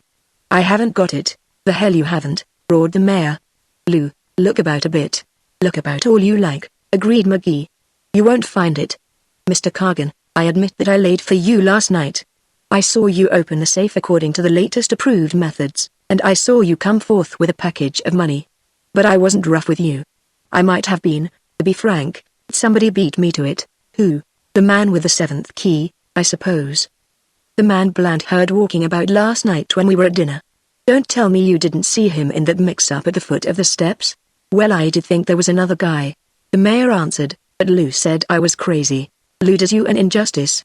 There was another guy, and if you are anxious to recover your precious package, I advise you to wake him up to the responsibilities of the day, not me." The mayor considered. Mr. Max, who had hastily made the rounds of the 3 rooms, came back with empty hands. "Well," said the mayor, "I might as well admit it. I'm up in the air. I don't know just at this minute where to get off. But that state of affairs don't last long with me, young fellow. I'll go to the bottom of this before the day is out, believe me. And if I can't do anything else, I'll take you back to rate on myself and throw you in jail for robbery." "I wouldn't do that," smiled McGee. "Think of the awful job of explaining to the white necktie crowd how you happened to be dynamiting a safe on Baldpate Mountain at midnight." "Oh, I guess I can get around that," said the mayor. "That money belongs to a friend of mine, Andy Ruh. I happened to go to the inn for a little rest, and I grab you dynamiting the safe. I'll keep an eye on you today, Mr. McGee. And let me tell you now that if I catch you or any of the bunch that's with you trying to make a getaway from Baldpate, there's going to be a war breakout. I don't know about the other hermits," laughed McGee, "but personally, I expect to be here for several weeks to come. Phew. It's cold in here. Where's the hermit? Why hasn't he been up to fix my fire?" "Yes, where is he?" repeated Mr. Cargan. "That's what everybody'd like to know. He hasn't showed up. Not a sign of breakfast, and me as hollow as a reformer's victory." "He's backslid," cried McGee. "The quitter," sneered Max. "It's only a quitter would live on the mountain in a shack, anyhow." "You're rather hard on poor old Peters," remarked McGee, "but when I think that I have to get up and dress in a refrigerating plant, I can't say I blame you. If only the fire were lighted." He smiled his most ingratiating smile on his companion. "By the way, Mr. Cargan, you're up and dressed. I've read a lot of magazine articles about you, and they one and all agree that you're a good fellow. You'll find kindling and paper beside the hearth." "What?" The mayor's roar seemed to shake the windows. "Young man, with a nerve like yours, you could wheedle the price of a battleship from Carnegie." He stood for a moment gazing almost in awe at McGee. Then he burst forth into a wholesale laugh. "I'm a good fellow," he said. "I'll show you." He went into the other room, and despite the horrified protests of Lou Max, busied himself amid the ashes of the fireplace. When he had a blaze underway, Mr. McGee came shivering from the other room and held out his hand. "Mr. Cargan," he laughed, "you're a prince." He noted with interest that the mayor's broad shoes were mighty near $200,000. While Mr. McGee drew on his clothes, the mayor and Max sat thoughtfully before the fire, the former with his pudgy hands folded over the vast expanse where no breakfast reposed. Mr. McGee explained to them that the holder of the 6th key had arrived. "A handsome young lady," remarked. "Her name is Myra Thornhill, old Henry Thornhill's daughter," reflected the mayor. "Well, seems I've sort of lost the habit of being surprised now. I tell you, Lou, we're breaking into the orchid division up here." While Mr. McGee shaved in ice-cold water, another black mark against the hermit of Baldpate, he turned over in his mind the events of the night before. The vigil in the office, pleading of the fair girl on a balcony, the battle by the steps, the sudden appearance of Miss Thornhill, the figure in his room, the conversation by the annex door. Like a moving picture film, the story of that weird night unrolled itself. The film was not yet at an end. He had given himself the night to think. Soon he would stand before the girl of the station, soon he must answer her questions. What was he to do with the fortune that lay beneath the feet of the mayor of Radon at this minute? He hardly knew. He was ready to descend at last, and came into the parlor of his suite with greatcoat and hat. In reply to Mr. Cargan's unasked question, he said, "I'm going up the mountain presently to reason with our striking cook." "You ain't going to leave this inn, McGee," said the mayor, "not even to bring back a cook. Come, Mr. Cargan, be reasonable. You may go with me, if you suspect my motives." They went out into the hall, and Mr. McGee passed down the corridor to the further end, where he rapped on the door of Miss Thornhill's room. She appeared almost immediately, buried beneath furs and wraps. "You must be nearly frozen," remarked Mr. Magee pityingly. "You and your maid come down to the office. I want you to meet the other guests." "I'll come," she replied. "Mr. Magee, I've a confession to make. I invented the maid. It seemed so horribly unconventional and shocking I couldn't admit that I was alone. That was why I wouldn't let you build a fire for me." "Don't worry," smiled Magee. "You'll find we have all the conveniences up here. I'll present you to a chaperone shortly, Mrs. Norton, who is here with her daughter. Allow me to introduce Mr. Cargan and Mr. Max." The girl bowed with a rather startled air, and Mr. Cargan mumbled something that had pleasure in it. In the office they found Professor Bolton and Mr. Bland sitting gloomily before the fireplace. "Got the news, Magee?" asked the haberdasher. "Peters has done a disappearing act." It was evident to Magee that everybody looked upon Peters as his creature, and laid the hermit's sins at his door. He laughed. "I'm going to head a search party shortly," he said. "Don't I detect the odor of coffee in the distance?" "Mrs. Norton," remarked Professor Bolton dolefully, "has kindly consented to do what she can." The girl of the station came through the dining room door. It was evident she had no share in the general gloom that the hermit's absence cast over Baldpate. Her eyes were bright with the glories of morning on a mountain. In their depths there was no room for petty annoyances. "Good morning," she said to Mr. Magee. "Isn't it bracing? Have you been outside?" "Oh, Miss Norton, Miss Thornhill," explained Magee. "Miss Thornhill has the 6th key, you know. She came last night without any of us knowing." With lukewarm smiles the two girls shook hands. Outwardly the glances they exchanged were nonchalant and casual, but somehow Mr. Magee felt that among the matters they established were social position, wit, cunning, guile, and taste in dress. "May I help with the coffee?" asked Miss Thornhill. "Only to drink it," replied the girl of the station. "It's all made now, you see." As if in proof of this, Mrs. Norton appeared in the dining room door with a tray, and simultaneously opened an endless monologue. "I don't know what you men will say to this. I'm sure nothing in the house but some coffee and a few crackers, not even any canned soup, and I thought from the way things went yesterday he had 10,000 cans of it at the very least, but men are all alike." "What name did you say? "Oh yes, Miss Thornhill, pleased to meet you. I'm sure excuse my not shaking hands. As I was saying, men are all alike. Norton thought if he brought home a roast on Saturday night it ought to last the week out," she rattled on.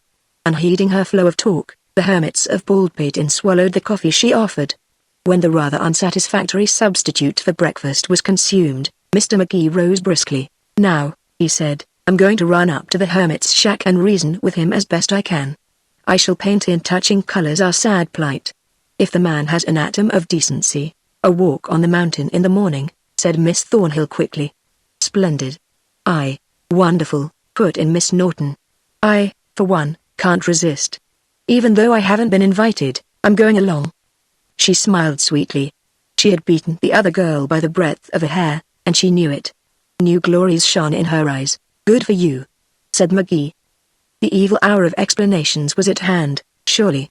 "Run up and get your things." While Miss Norton was gone, Mr. Cargan and Lou Max engaged in earnest converse near a window. After which Mr. Max pulled on his overcoat. "I ain't been invited either," he said, "but I reckon I'll go along. I always wanted to see what a hermit lived like when he's really buckled down to the hermit business. And then a walk in the morning has always been my first rule for health.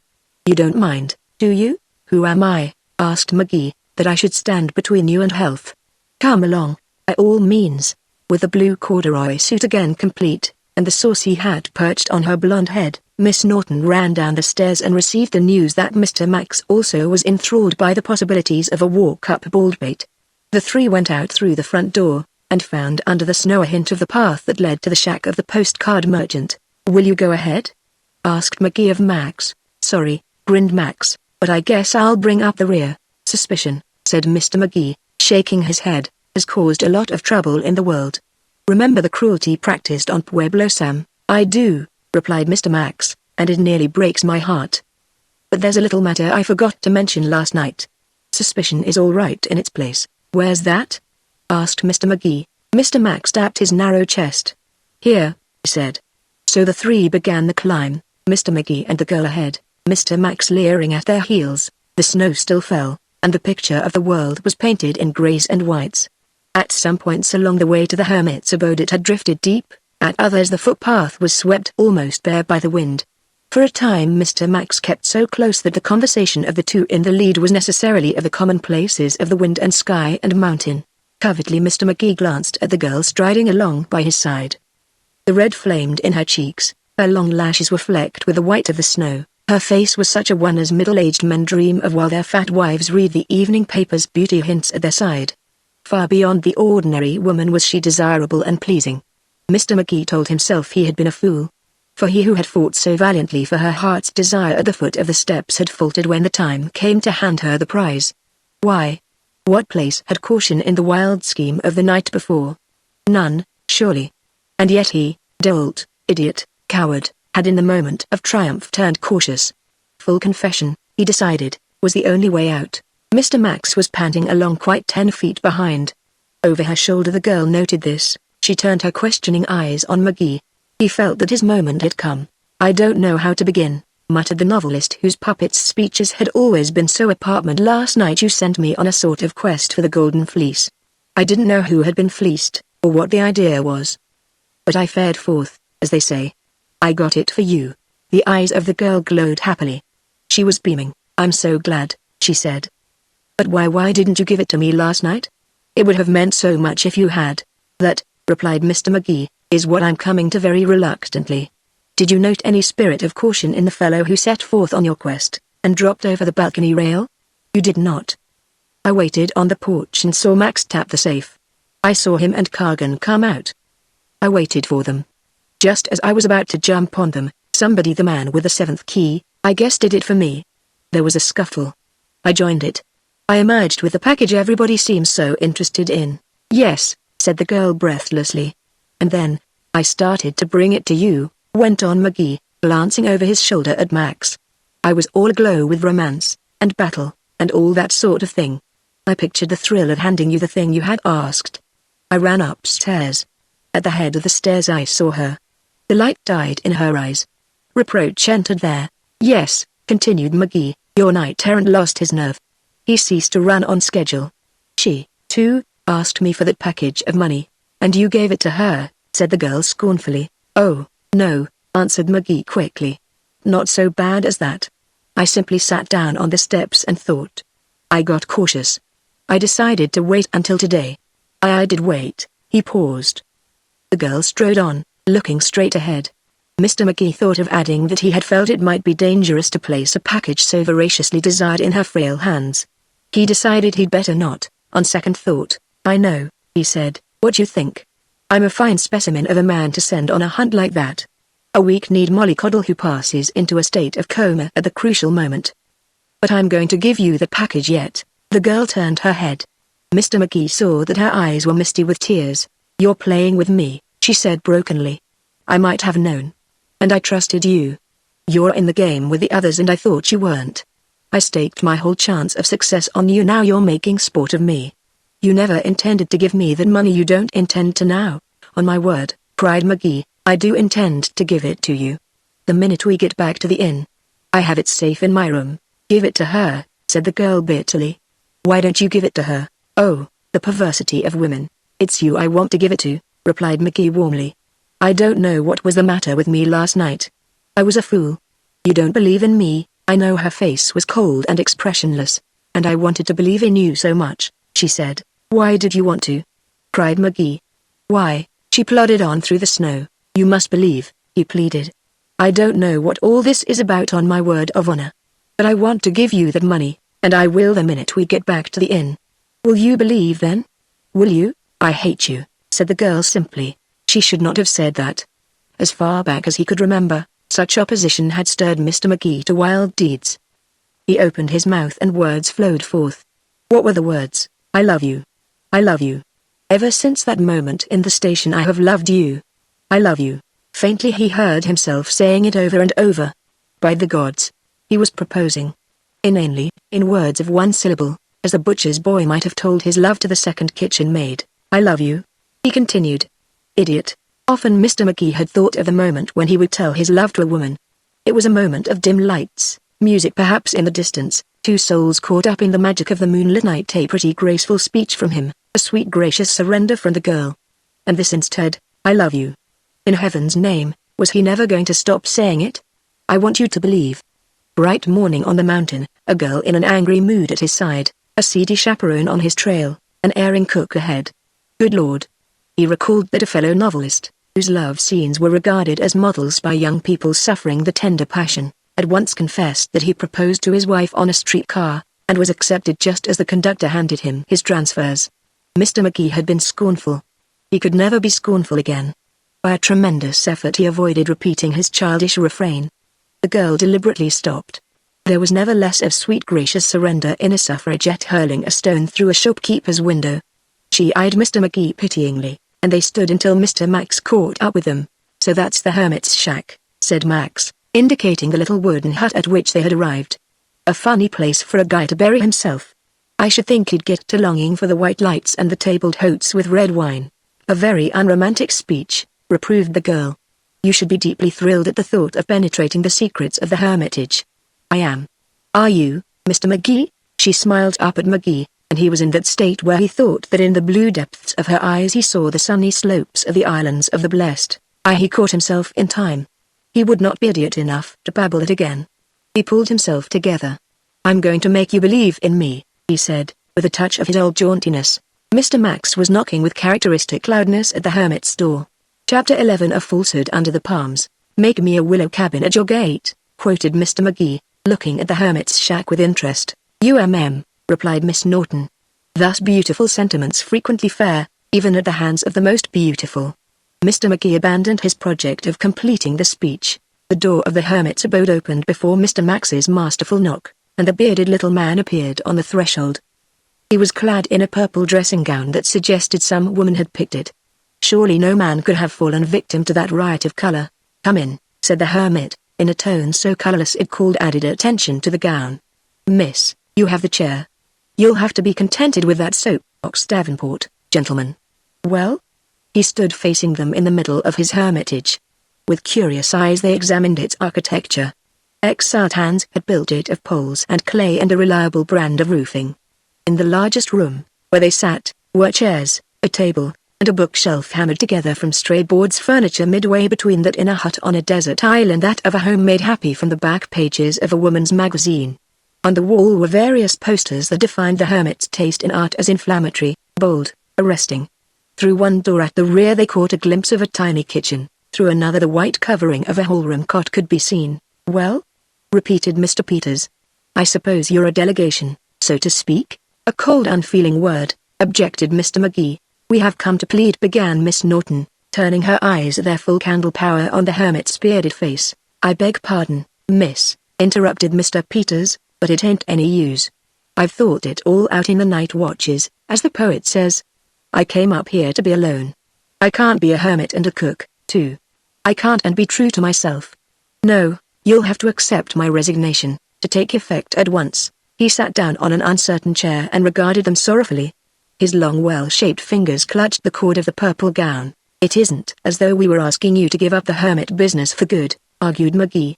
It's just for a short time, maybe only for a few days. I should think you would welcome the diversion. Mr. Peters shook his head vigorously. The brown curls waved flippantly about his shoulders. My instincts, he replied, are away from the crowd.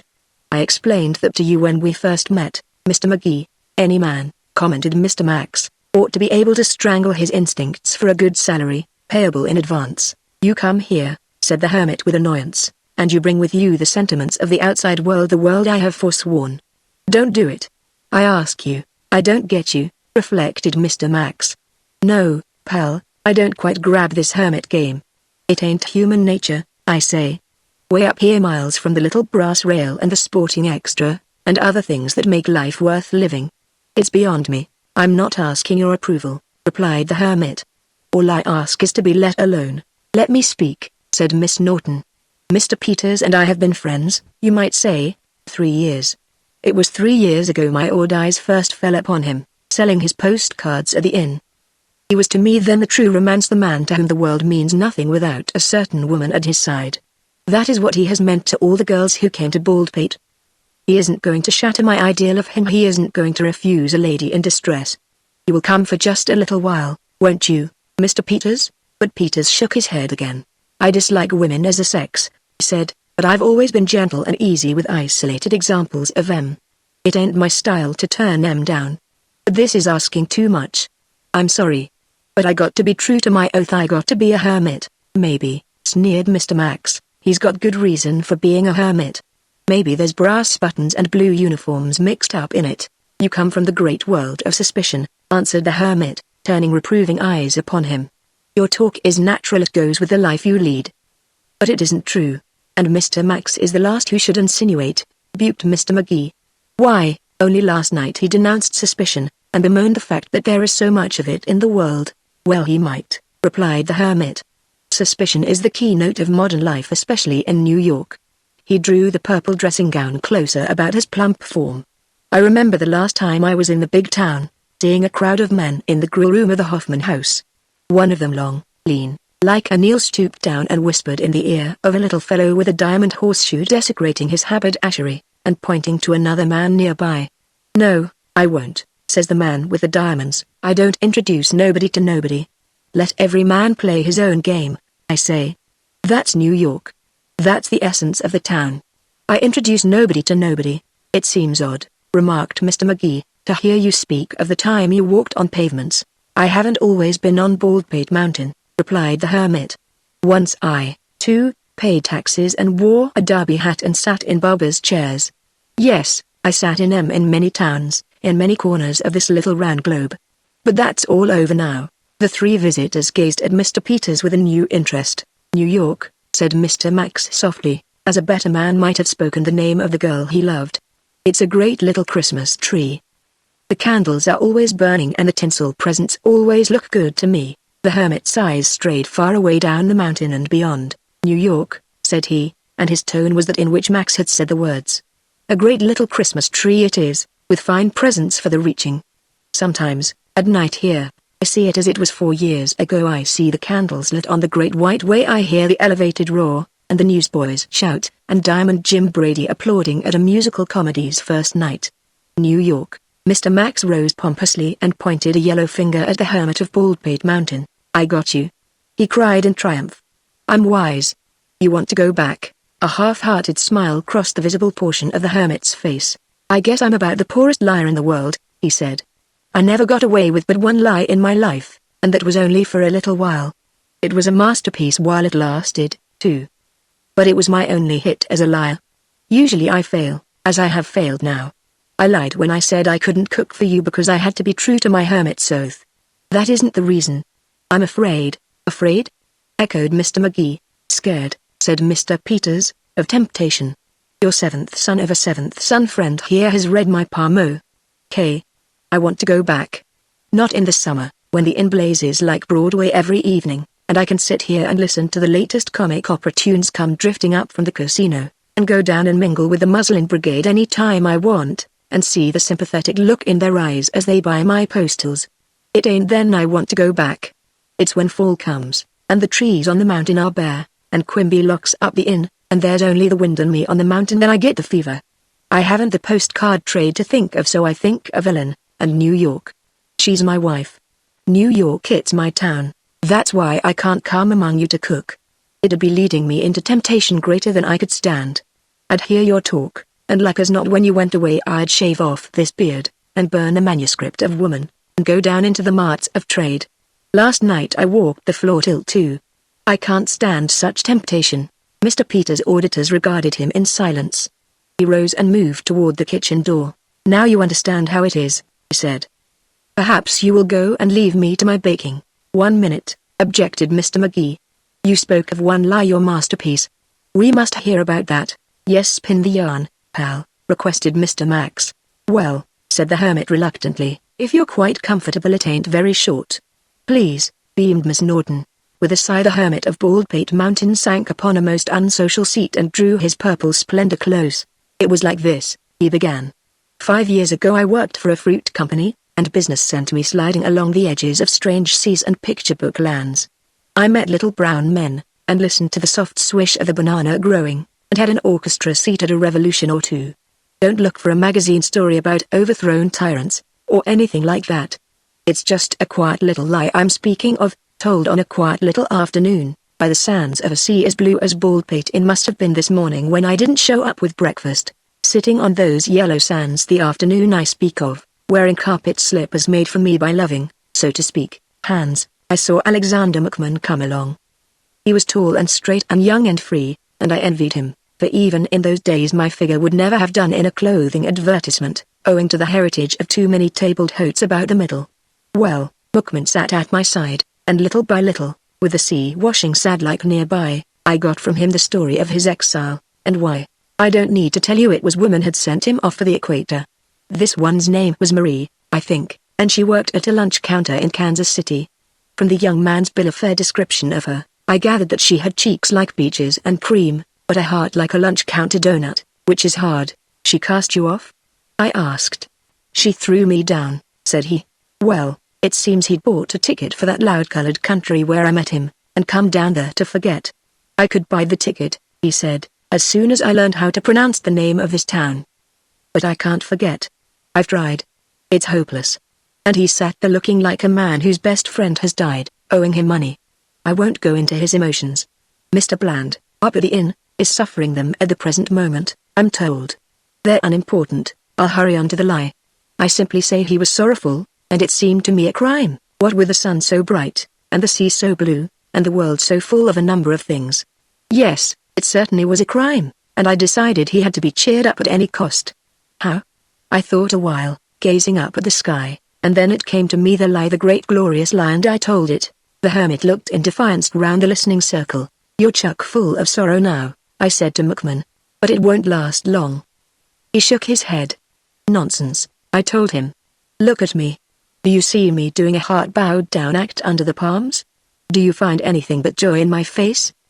And he couldn't, the lie unfolding itself in such splendor to me. You? He asked. Me, I said. 10 years ago I was where you are today. A woman had spoken to me as Mabel or Marie or what was it ? Spoke to you. I could see I had the boy interested. I unfolded my story, as it occurred to me at the moment. Yes, said I, 10 years ago I saw her first. Dancing as a butterfly dances from flower to flower. Dancing on a stage, a fairy sprite. I loved her, worshipped her. It could never be. There in the dark of the wings, she told me so. And she shed a tear, a sweet tear of sorrow at parting. I went to my room, I told McMahon, with a lot of timetables and steamship books. Bright red books, the color came off on my eager hands. I picked out a country, and sailed away. Like you, I thought I could never be happy, never even smile, again. Look at me, he looked. I guess my face radiated bliss. The idea was so lovely. He was impressed, I could see it. I'm supremely happy, I told him. I am my own master. I wonder where I will. No woman tells me my hour for going out, or my hour for coming in. I wonder. For company I have her picture as I saw her last, with twinkling feet that never touched earth. As the spirit moves, I go. You can move the memory of a woman in a flash, my boy, but it takes 2 months to get the real article started, and then like as not she's forgot everything of importance. Ever thought of that? You should. You're going to be as happy as I am. Study me. Reflect. I waved my carpet-slippered feet toward the palms. I had certainly made an impression on Alexander McMahon. As we walked back over the sands and grass-grown streets to the hotel, his heart got away from that Cupid's lunch counter, and he was almost cheerful. I was gay to the last, but as I parted from him my own heart sank. I knew I had to go back to her, and that she would probably give me a scolding about the carpet slippers. I parted from McMahon with a last word of cheer. Then I went to the ship to her. My wife. That was the lie, you understand. She traveled everywhere with me. She never trusted me. We were due to sail that night, and I was glad. For I worried some over what I had done. Suppose my wife and Alexander McMahon should meet. An estimable woman, but large, determined, little suggesting the butterfly of the footlights I married, long before. We had a bad session over the carpet slippers. The boat was ready to sail, when McMahon came aboard. He carried a bag, and his face shone. She's sent for me, he said. Marie wants me. I got a letter from my brother. I'll blow into Kansas like a cyclone, and claim her. I was paralyzed. At that minute a large black figure appeared on deck. It headed for me. Jake, it says, you've sat up long enough. Go below now. McMahon's face was terrible. I saw it was all up. I lied, McMahon, I explained. The idea just came to me. It fascinated me, and I lied. She did turn me down there in the wings. And she shed the tear I spoke of, too. But, when I was looking over the railroad folders, she sent for me. I went on the wings of love. It was 2 blocks, but I went on the wings of love. We've been married 20 years. Forgive me, McMahon. McMahon turned round. He picked up the bag. I asked where he was going. Ashore, he said, to think. I may go back to Kansas City, I may. But I'll just think a bit first. And he climbed into the ship's boat. I never saw him again. The hermit paused, and gazed dreamily into space. That, he said, was my one great lie, my masterpiece. A year afterward I came up here on the mountain to be a hermit. As a result of it? Asked Miss Norton. Yes, answered Mr. Peters, I told the story to a friend. I thought he was a friend, so he was. But married. My wife got to hear of it. So you denied my existence, she said. As a joke, I told her. The joke's on you, she says. That was the end. She went her way, and I went mine. I'd just unanimously gone her ways so long, I was a little dazed at first with my freedom. After fighting for a living alone for a time, I came up here. It's cheap. I get the solitude I need for my book. Not long ago I heard I could go back to her if I apologized. Stick to your guns, advised Mr. Max. I'm trying to, Mr. Peters replied. But it's lonesome here in winter. And at Christmas in particular. This dressing gown was a Christmas present from Mellon. She picked it. Pretty, ain't it? You see why I can't come down and cook for you. I might get the fever for society, and shave, and go to Brooklyn, where she's living with her sister. But, said Mr. McGee, we're in an awful fix. You've put us there. Mr. Peters, as a man of honor, I appeal to you. Your sense of fairness must tell you my appeal is just. Risk it one more day, and I'll have a cook sent up from the village. Just one day. There's no danger in that. Surely you can resist temptation one little day. A man of your character. Miss Norton rose and stood before Mr. Peters.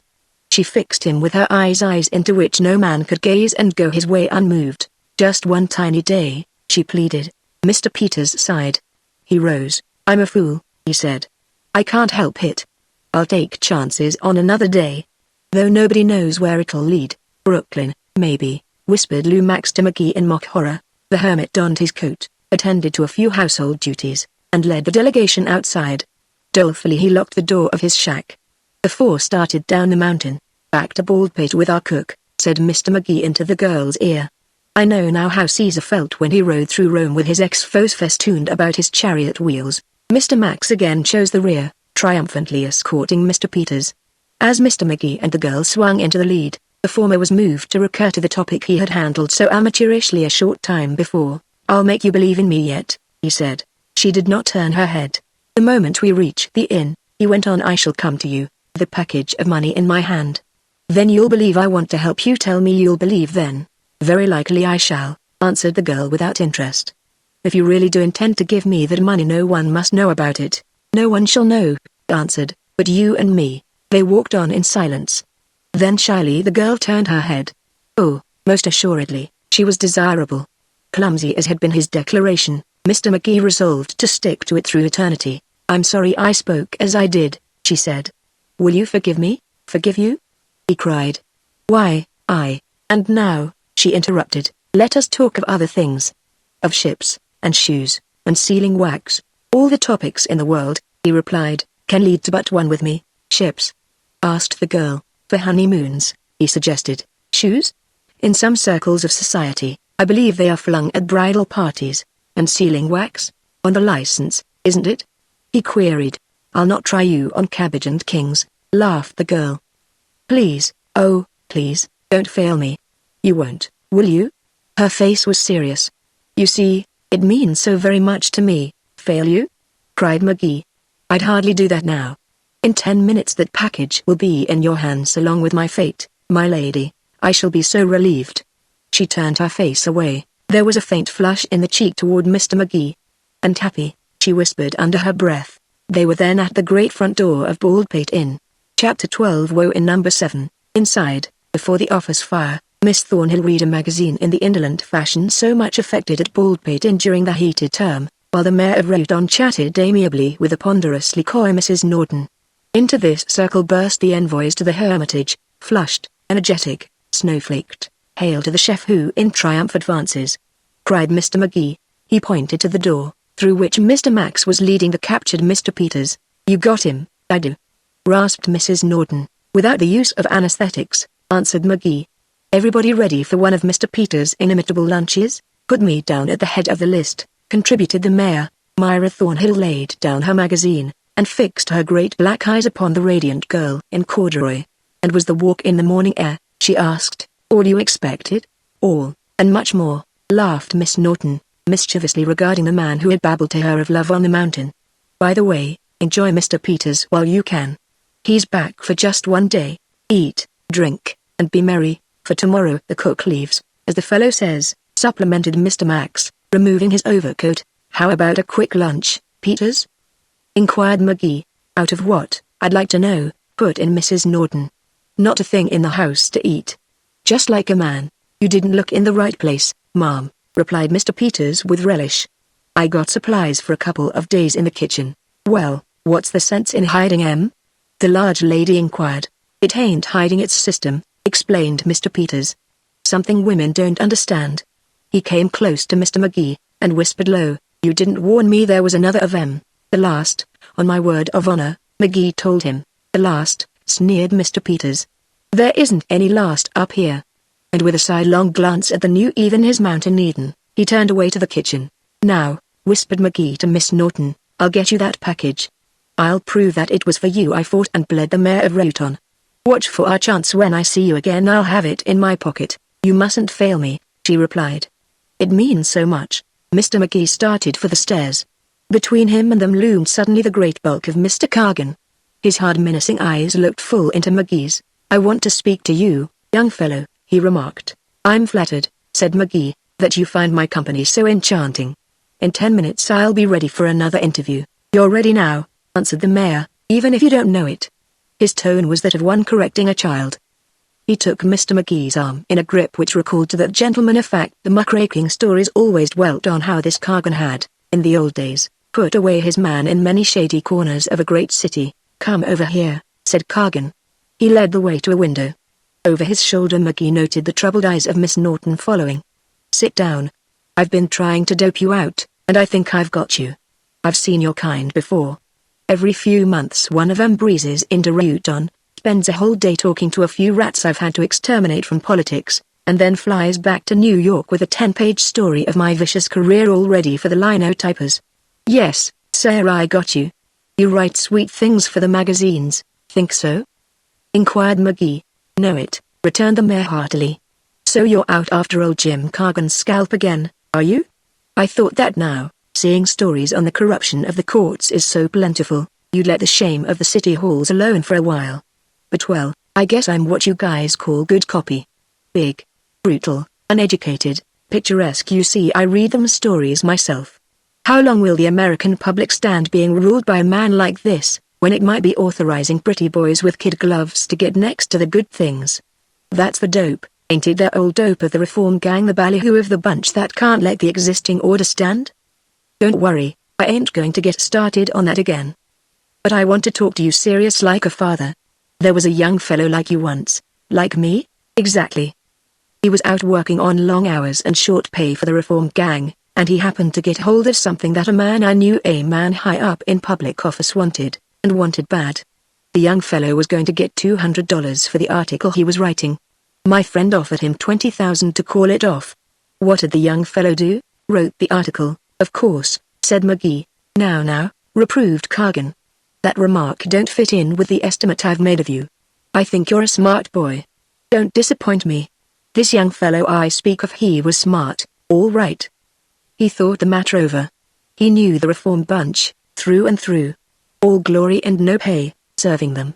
He knew how they chased bubbles, and made a lot of noise, and never got anywhere in the end. He thought it over, McGee, the same as you're going to do. You're on, says this lad, and added 5 figures to his roll as easy as we'd add a nickel. He had brains, sky, and no conscience, commented McGee. Conscience, said Mr. Cargan, ain't worth much except as an excuse for a man that hasn't made good to give his wife. How much did you say you was going to get for this article? Mr. McGee looked him coolly in the eye. If it's ever written, he said, it will be a $200,000 story. "There ain't anything like that in it for you," replied the mayor. "Think over what I've told you." "I'm afraid," smiled McGee. "I'm too busy to think." He again crossed the office floor to the stairway. Before the fire sat the girl of the station, her big eyes upon him, pleadingly. With a reassuring smile in her direction, he darted up the stairs. And now, he thought, as he closed and locked the door of number 7 behind him, for the swag. So Cargan would give 20,000 for that little package. I don't blame him. He opened the window and glanced out along the balcony. It was deserted in either direction, its snowy floor was innocent of footprints. Re-entering number 7, he knelt by the fireplace and dug up the brick under which lay the package so dear to many hearts on Baldpate Mountain. "I might have known," he muttered, for the money was gone. He dug up several of the bricks, and rummaged about beneath them. No use. The fat little bundle of bills had flown. Only an ugly hole gaped up at him. He sat down. Of course. What a fool he had been to suppose that such treasure as this would stay long in a hiding place so obvious. He who had made a luxurious living writing tales of the chase of gems and plate and gold had bungled the thing from the first. He could hammer out on a typewriter wild plots and counterplots with a boarding school girl's Cupid busy all over the place. But he could not live them. A boarding school Cupid. Good Lord. He remembered the eyes of the girl in blue corduroy as they had met his when he turned to the stairs. What would she say now? On this he had gaily staked her faith in him. This was to be the test of his sincerity, the proof of his devotion. And now he must go to her, looking like a fool once more, go to her and confess that again he had failed her. His rage blazed forth. So they had got to him, after all. Who? He thought of the smooth crafty mountain of a man who had detained him a moment ago. Who but Cargan and Max, of course. They had found his childish hiding place, and the money had come home to their eager hands. No doubt they were laughing slyly at him now. Well, he would show them yet. He got up and walked the floor. Once he had held them up in the snow and spoiled their little game, he would do it again. How? When? He did not know. His soul cried for action of some sort. But he was up against a blind alley, and he knew it. He unlocked the door of number 7. To go downstairs, to meet the sweet eagerness of the girl who depended on him, to confess himself tricked, it took all the courage he had. Why had it all happened, anyhow? Confound it, hadn't he come up here to be alone with his thoughts? But, right aside, it had given him her, or it would give him her before the last card was played. He shut his teeth tightly, and went down the stairs. Mr. Bland had added himself to the group about the fire. Quickly the eyes of Miss Norton met McGee's. She was trembling with excitement. Cargan, huge, red, cheery, got in McGee's path once more. "I'll annihilate this man," thought McGee. "I've been figuring," said the mayor, "that was one thing he didn't have to contend with. No, sir, there wasn't any bright young men hunting up old Napoleon and knocking him in the monthly magazines. They didn't go down to Sardinia and pump it out of the neighbors that he started business on borrowed money, that his father drank more than was good for him. They didn't run illustrated articles about the diamonds he wore, and moving pictures of him eating soup. No, I guess not," replied McGee abstractedly. "I reckon there was a lot in his record wasn't meant for the newspapers," continued Cargan reflectively. "And it didn't get there. Knapp was lucky. He had it on the reformers there. They couldn't squash him with the power of the press." Mr. McGee broke away from the mayor's rehashed history, and hurried to Miss Norton. "You promised yesterday," he reminded her, "to show me the pictures of the Admiral." "So I did," she replied, rising quickly. "To think you have spent all this time in Baldpate and not paid homage to its own particular cock of the walk." She led him to a portrait hanging beside the desk. "Behold," she said, "the Admiral on a sunny day in July. Note the starchy grandeur of him, even with a thermometer up in the clouds. That's one of the things the rocking chair fleet adores in him. Can you imagine the flurry at the approach of all that superiority? Theodore Roosevelt, William Faversham, and Richard Harding Davis all arriving together couldn't overshadow the Admiral for a minute." Mr. McGee gazed at the picture of a pompous little man, whose fierce moustache seemed anxious to make up for the lack of hair on his head. "A bald hero at a summer resort," he commented. "It seems incredible." "Oh, they think he lost his hair fighting for the flag," she laughed. "It's winter, and snowing, or I shouldn't dare as a jest. And over here is the Admiral on the veranda, playing it's a quarterdeck. And here the great portrait Andrew with a profaning arm over the Admiral's shoulder." The old ladies make their complaints to Mr. Roy in softer tones after seeing that picture. "And this?" asked McGee, moving farther from the group, the fire. "A precious one. I wonder they leave it here in winter." This is the Admiral as a young man clipped from a magazine article. Even without the moustache, you see, he had a certain martial bearing. And now he's the ruler of the Queen's Navy, smiled McGee. He looked about.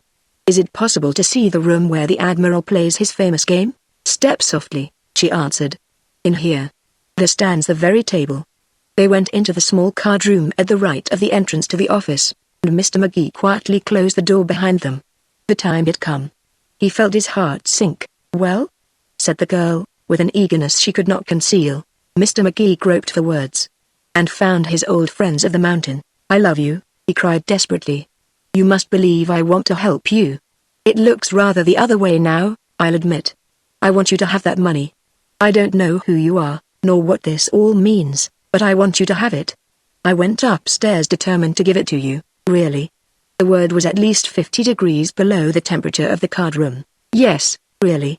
I won't ask you to believe, but I'm telling the truth.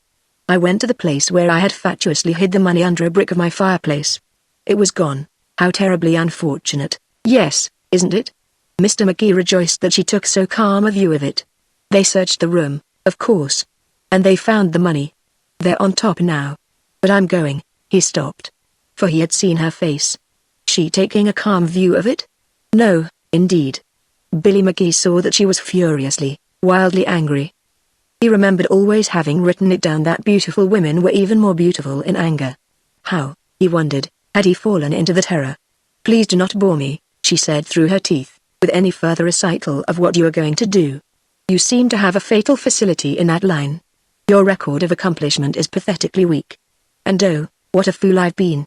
I believed. Even after last night, I believed. No, she was not going to cry.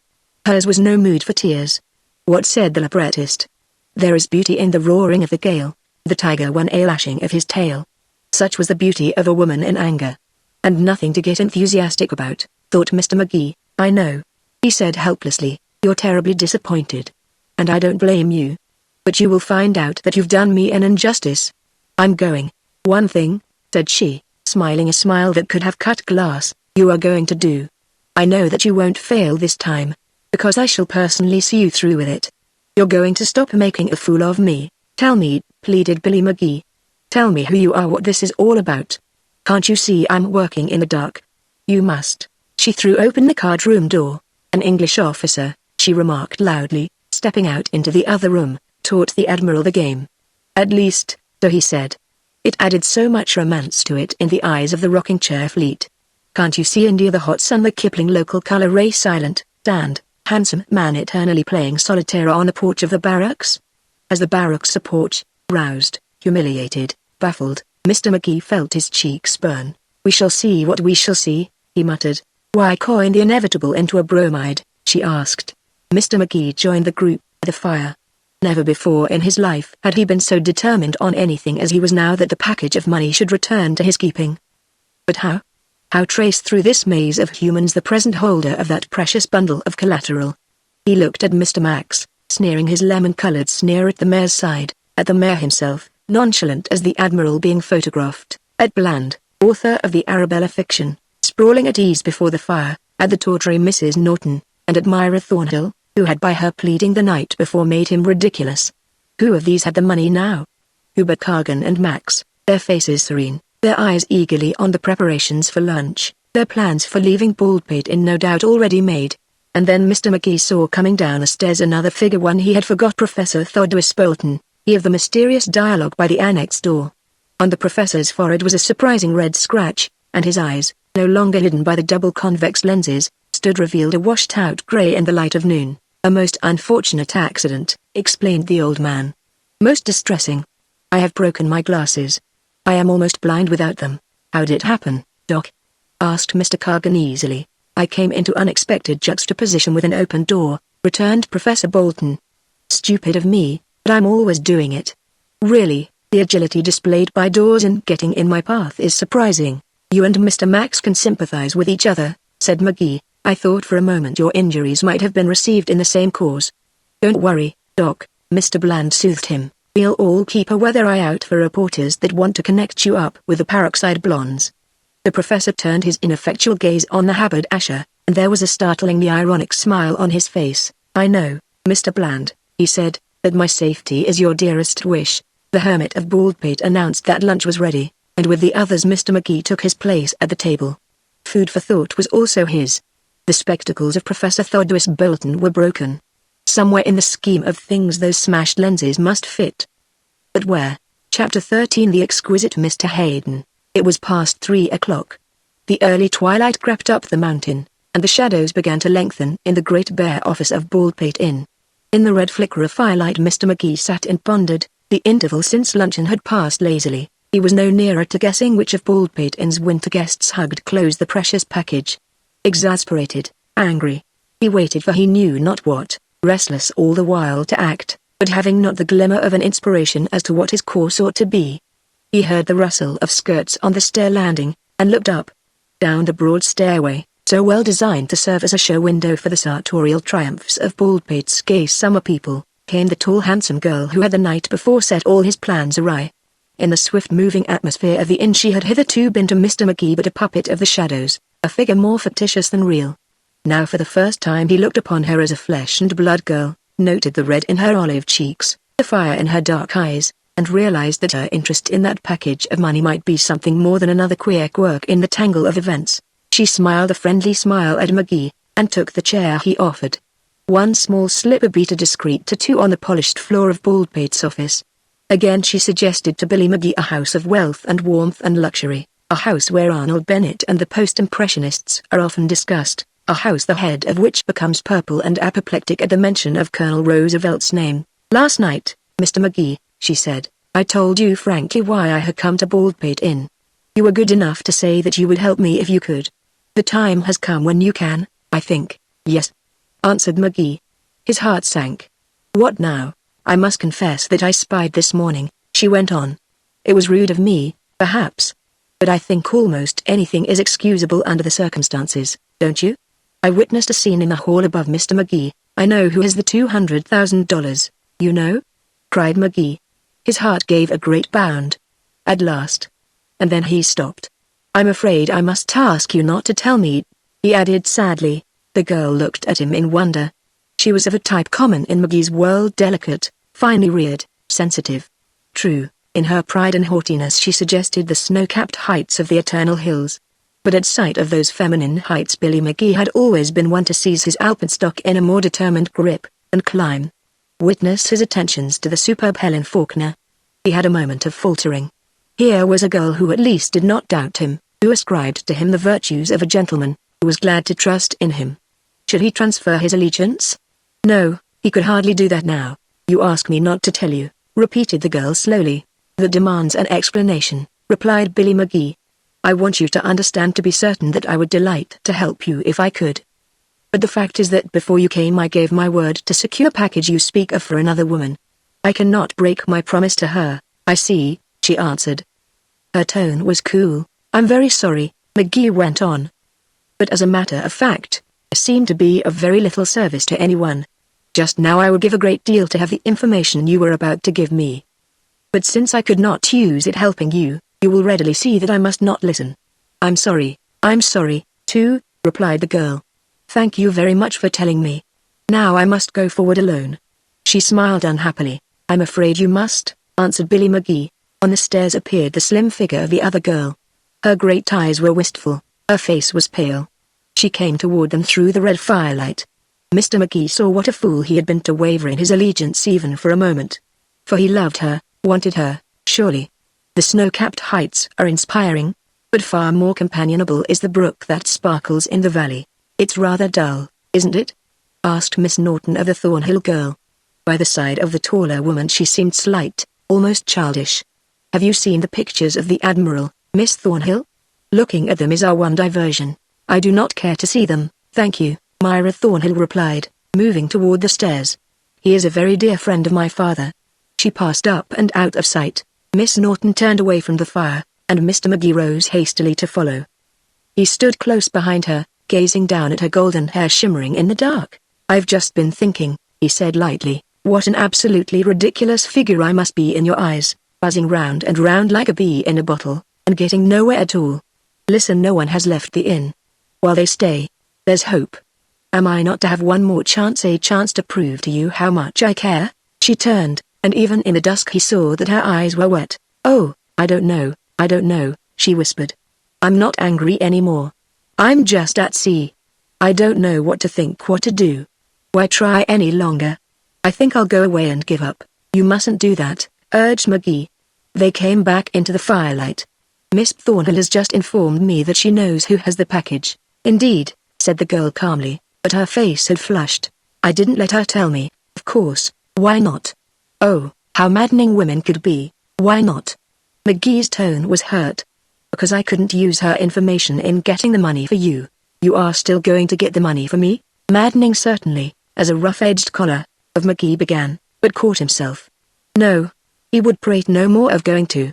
I'll not ask you to believe it, he said, until I bring it to you and place it in your hand. She turned her face slowly to his and lifted her blue eyes. I wonder, he said. I wonder. The firelight fell on her lips, her hair, her eyes, and Mr. Magee knew that his selfish bachelorhood was at an end. Hitherto, marriage had been to him the picture drawn by the pathetic exiled master. There are no more pleasant bypaths down which you may wander, but the road lies long and straight and dusty to the grave. What if it were so? With the hand of a girl like this in his, what if the pleasant bypaths of his solitude did bear hereafter the no thoroughfare sign? Long the road might be, and he would rejoice in its length, dusty perhaps, but her smile through the dust would make it all worthwhile. He stooped to her. Give me, please, he said, the benefit of the doubt.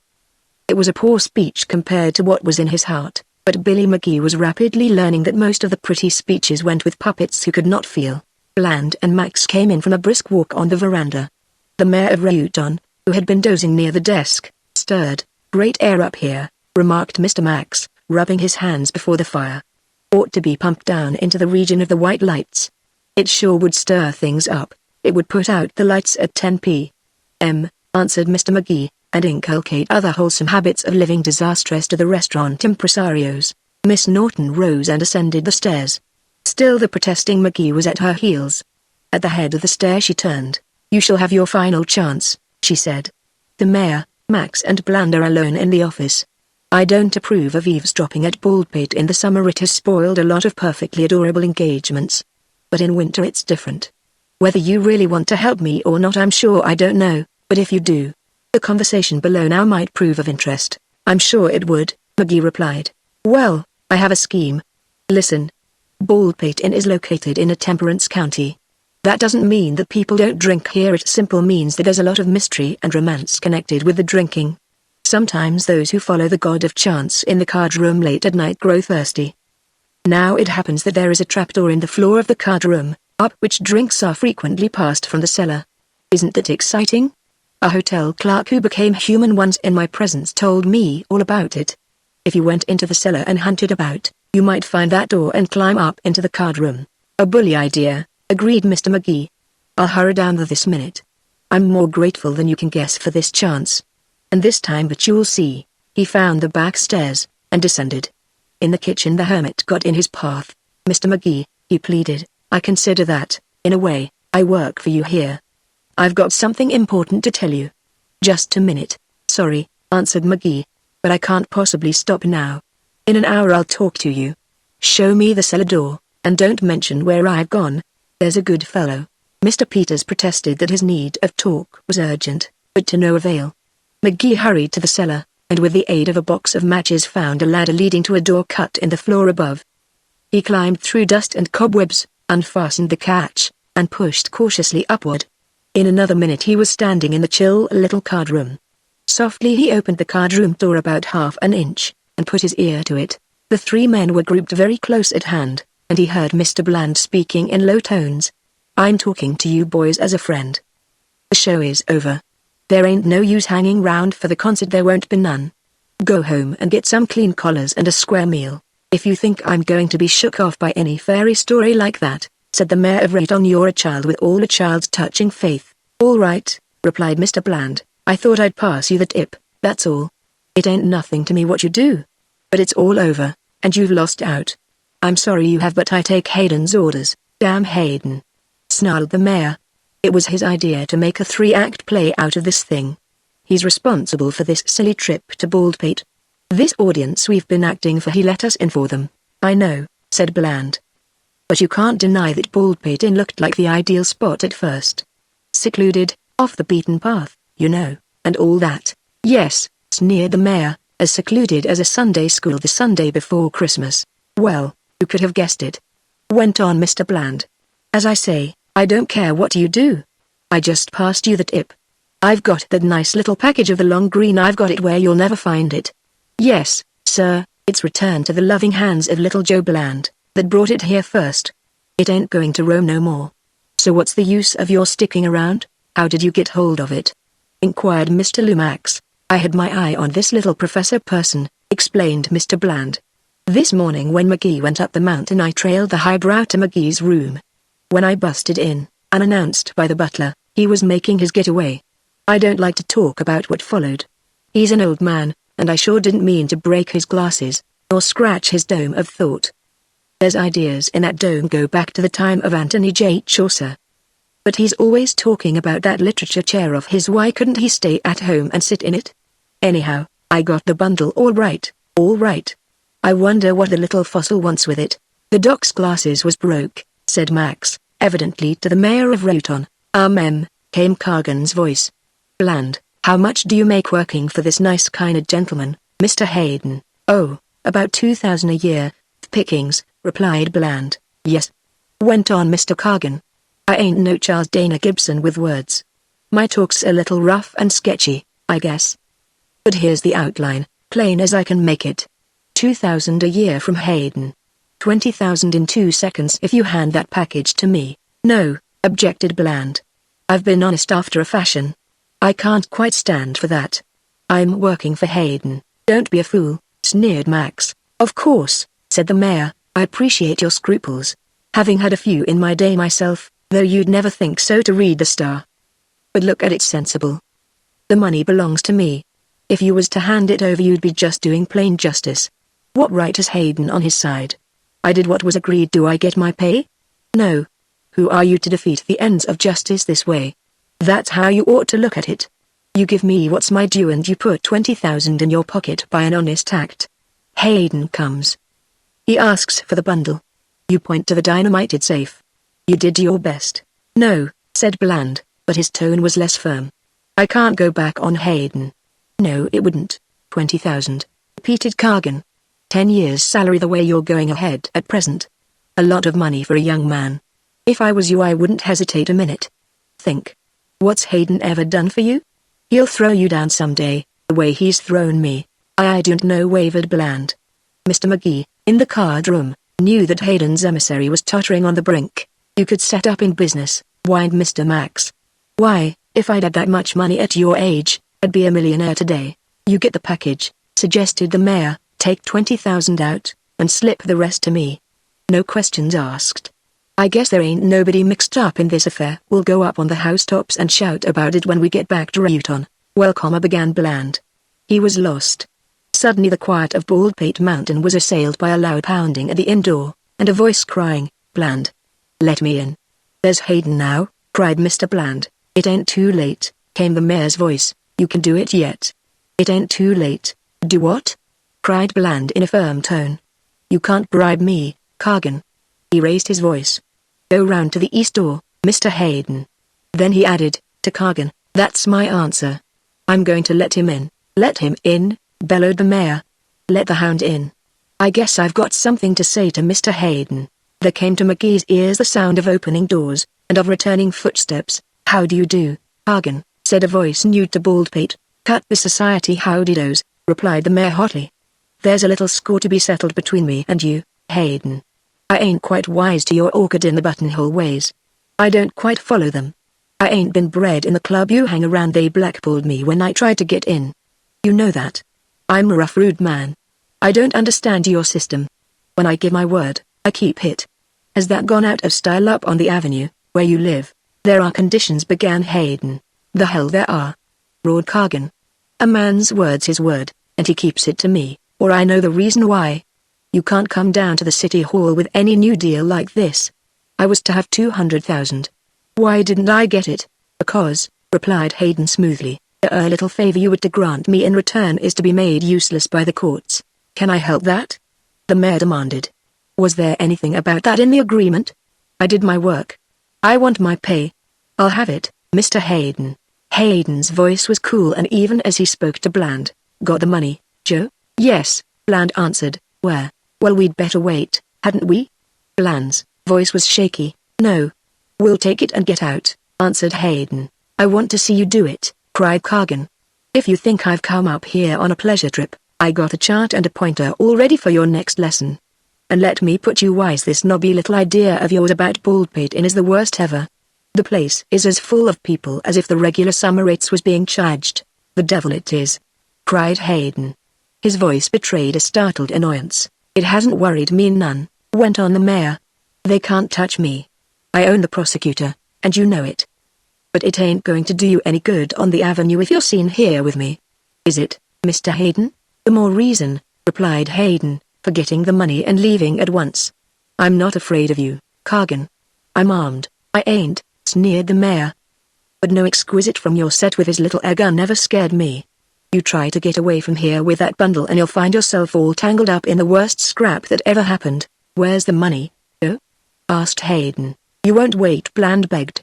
Wait to get my own money? I guess not. Show me where it is. Remember, put in Cargan, that money's mine. And don't have any pipe dreams about the law. The law ain't called into things of this sort as a rule. I guess you'd be the last to call it. You'll never get away from here with my money. Mr. McGee opened the card room door farther, and saw the figure of the stranger Hayden confronting the mayor. Mr. Cargan's title of exquisite best described him. The newcomer was tall, fair, fastidious in dress and manner. A revolver gleamed in his hand. Joe, he said firmly, take me to that money at once. It's out here, replied Bland. He and Hayden disappeared through the dining room door into the darkness. Cargan and Max followed close behind. Hot with excitement, Mr. McGee slipped from his place of concealment. A battle fit for the gods was in the air. He must be in the midst of it, perhaps again in a three-cornered fight. It would be the third party that would emerge victorious. In the darkness of the dining room he bumped into a limp clinging figure. It proved to be the hermit of Baldpate Mountain. I got to talk to you, Mr. McGee, he whispered in a frightened tremolo. I got to have a word with you this minute. Not now, cried McGee, pushing him aside. Later. The hermit wildly seized his arm. No, now, he said. There's strange goings-on, here, Mr. McGee. I got something to tell you about a package of money I found in the kitchen. Mr. McGee stood very still. Beside him in the darkness he heard the hermit's excited breathing. Chapter 14. The sign of the open window.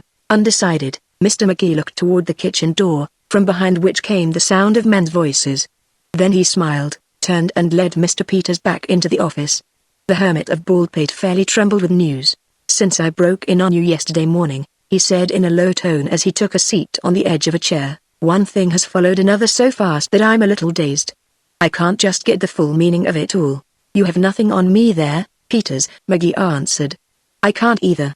Well, went on the hermit, as I say, through all this downpour of people, including women, I've hung on to one idea. I'm working for you. You give me my wages. You're the boss. That's why I feel I ought to give what information I got to you. Yes, Mr. McGee agreed impatiently. Go ahead. Where you find women, Peters continued, the you find things beyond understanding. History. Get to the point. Well, yes. This afternoon I was looking round through the kitchen, sort of reconnoitering, you might say, finding out what I have to work with, for just between us, when some of this bunch goes I'll easily be persuaded to come back and cook for you.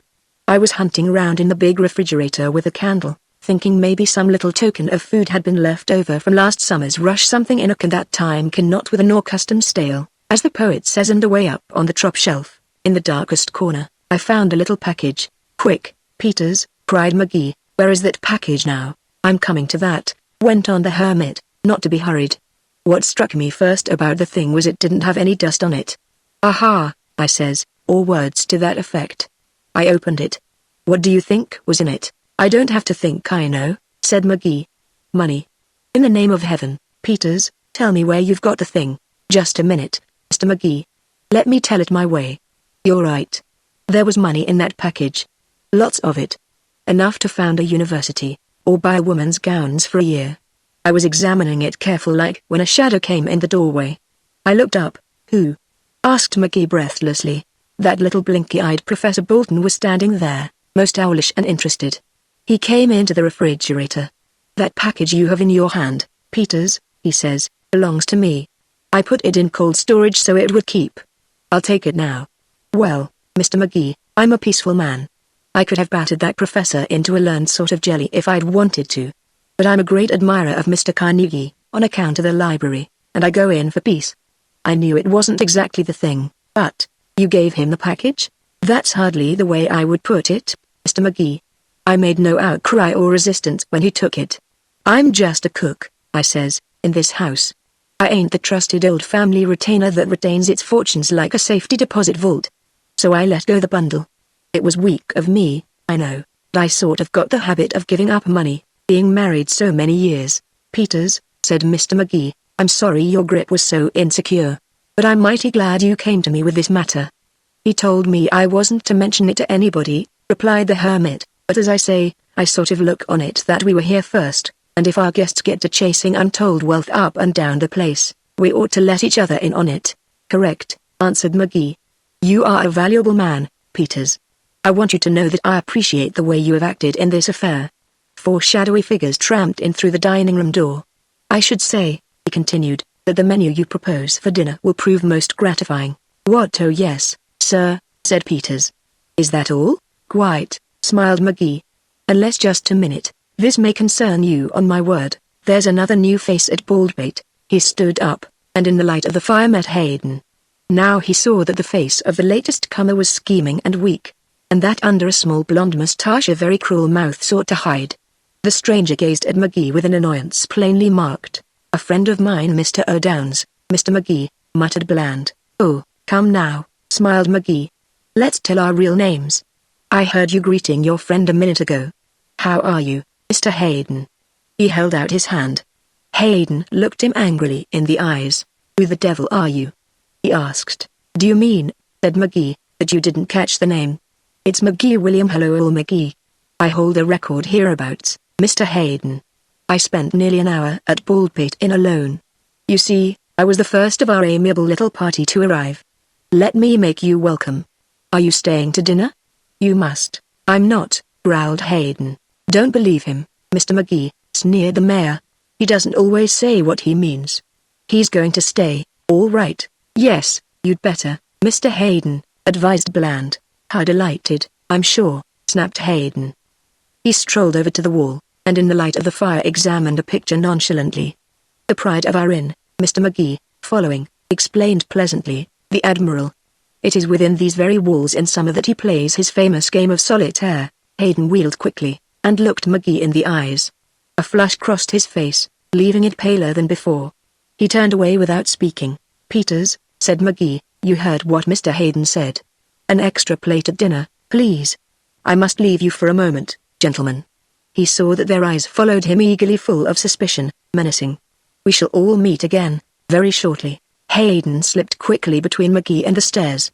The latter faced him smilingly, reflecting as he did so that he could love this man but little. Who are you? Said Hayden again. What is your business here? McGee laughed outright, and turned to the other men. How unfortunate, he said, this gentleman does not know the manners and customs of Baldpate in winter. Those are questions, Mr. Hayden, that we are never impolite enough to ask of one another up here. He moved on toward the stairs, and reluctantly Hayden got out of his path. I am very happy, he added, that you are to be with us at dinner. It will not take you long to accustom yourself to our ways, I'm sure. He ran up the stairs and passed through number 7 out upon the balcony. Trudging through the snow, he soon sighted the room of Professor Bolton. And as he did so, a little shiver that was not due to atmospheric conditions ran down his spine. For one of the professor's windows stood wide open, bidding a welcome to the mountain storm. Peters had spoken the truth. Once more that tight little, bright little package was within Mr. McGee's ken. He stepped through the open window, and closed it after him. By the table sat Professor Bolton, wrapped in coats and blankets, reading by the light of a solitary candle. The book was held almost touching his nose, a reminder of the spectacles that were gone.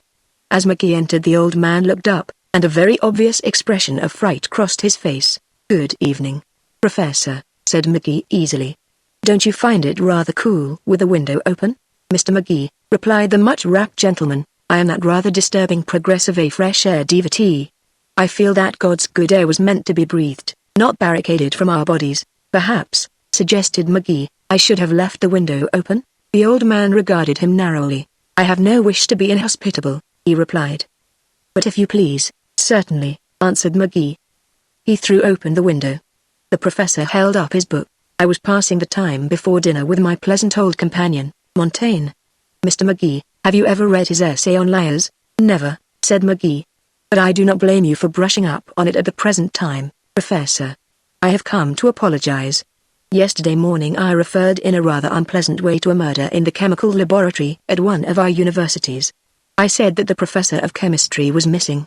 This morning's paper, which I secured from Mr. Peters, informs me that he has been apprehended. You need not have trouble to tell me, said the old man. He smiled his bleak smile. I did you an injustice, went on McGee. Let us say no more of it, pleaded Professor Bolton. Mr. McGee walked about the room. Warily the professor turned so that the other was at no instant at his back. He looked so helpless, so little, so ineffectual, that Mr. McGee abandoned his first plan of leaping upon him there in the silence.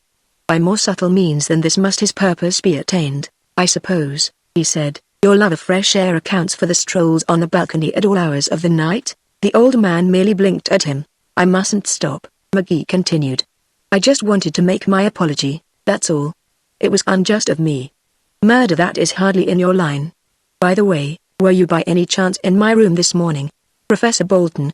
Silence. Pardon me, remarked the professor at last, if I do not answer. In this very essay on liars, Montaigne has expressed it so well. And how much is a false speech less sociable than silence? I am a sociable man, of course, smiled McGee. He stood looking down at the frail old scholar before him, and considered. Of what avail a scuffle there in that chill room? The package was no doubt safely hidden in a corner he could not quickly find.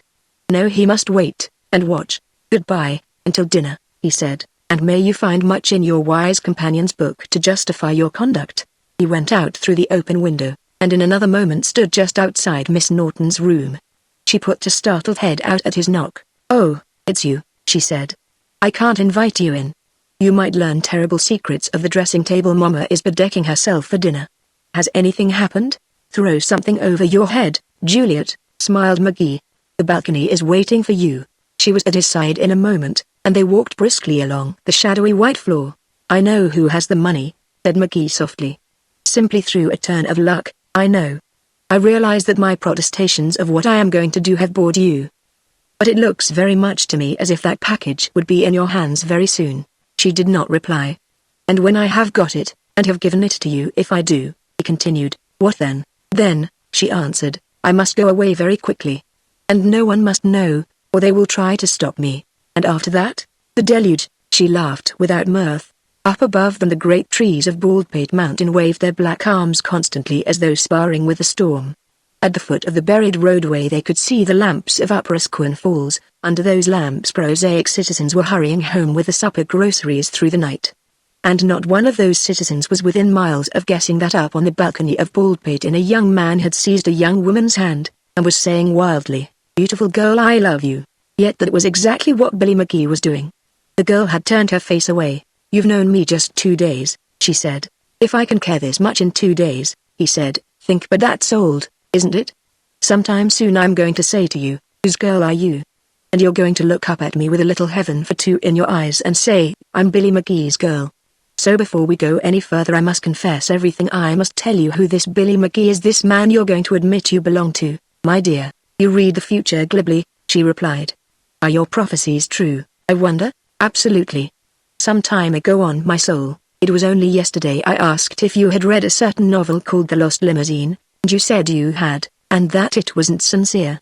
Well, I wrote it. Oh, cried the girl. Yes, said McGee, and I've done others like it. Oh, yes, my muse has been a nouveau riche lady in a Worth gown, my ambition a big red motorcar. I've been a scramble ascent, Mr. Troubadour beckoning from the bookstores. It was good fun writing those things, and it brought me more money than was good for me. I'm not ashamed of them. They were all right as a beginning in the game. But the other day I thought an advertisement did the trick. I turned tired of that sort, and I decided to try the other kind, the real kind. I thought it was an advertisement that did it, but I see now it was because you were just a few days away. Don't tell me, whispered the girl, that you came up here to. Yes, smiled McGee, I came up here to forget forever the world's giddy melodrama. The wild chase for money through deserted rooms, shots in the night, Cupid in the middle distance. I came here to do literature if it's in me to do it. The girl leaned limply against the side of Baldpate Inn. Oh, the irony of it. She cried. I know, he said, it's ridiculous. I think all this is meant just for temptation. I shall be firm. I'll remember your parable of the blind girl and the lamp that was not lighted. I'll do the real stuff. So that when you say, as you certainly must someday, I'm Billy McGee's girl, you can say it proudly. I'm sure, she said softly, but if I ever do say it, oh, no, I didn't say I would, for he had seized her hands quickly. If I ever do say it, it will certainly be proudly. But now you don't even know my name, my right one. You don't know what I do, nor where I come from, nor what I want with this disgusting bundle of money. I sort of feel, you know, that this is in the air at Baldpate, even in the winter time. No sooner have the men come than they begin to talk of love to whatever girls they find here on this very balcony down there under the trees. And the girls listen, for it's in the air, that's all. Then autumn comes, and everybody laughs, and forgets. May not our autumn come when I go away? Never, cried McGee. This is no summer hotel affair to me. It's a real in winter and summer love, my dear, in spring and fall, and when you go away, I'm going to, about 10 feet behind. Yes, she laughed. They talk that way at Baldpate the last weeks of summer. It's part of the game. They had come to the side of the hotel on which was the annex, and the girl stopped and pointed. Look, she whispered breathlessly.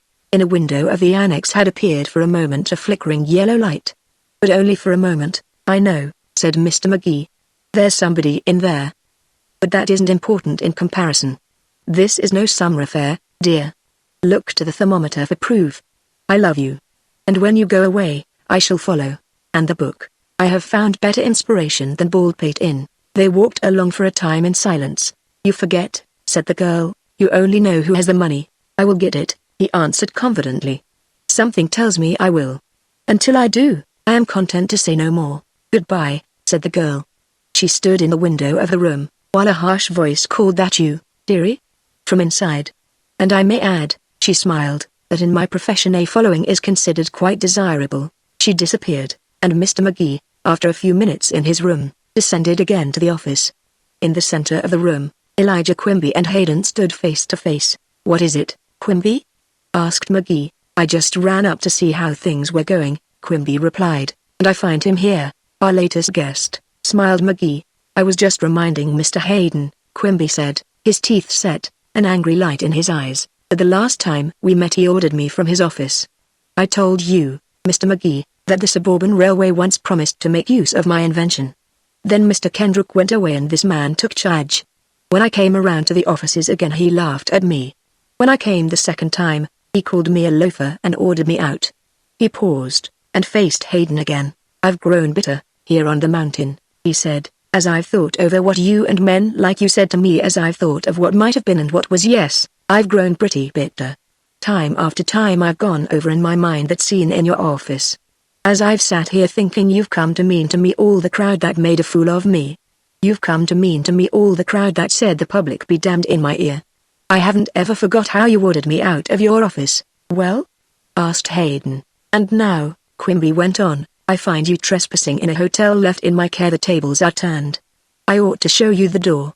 I ought to put you out. Try it, sneered Hayden. No, answered Quimby, I ain't going to do it. Maybe it's because I've grown timid, brooding over my failure. And maybe it's because I know who's got the seventh key. Hayden made no reply. No one stirred for a minute, and then Quimby moved away, and went out through the dining room door. Chapter 15 Table Talk. The seventh key. Mr. McGee thrilled at the mention of it. So Elijah Quimby knew the identity and the mission of the man who hid in the annex. Did anyone else? McGee looked at the broad acreage of the mayor's face, at the ancient lemon of Max's, at Bland's, frightened and thoughtful, at Hayden's, concerned but smiling. Did anyone else know? Yes, of course. Down the stairs the professor of comparative literature felt his way to food. Is dinner ready? He asked, peering about.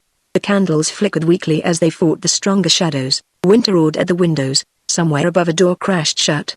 Close to its final scene drew the drama at Baldpate Inn. Mr. McGee knew it, he could not have told why. The others seemed to know it, too. In silence they waited while the hermit scurried along his dim way preparing the meal.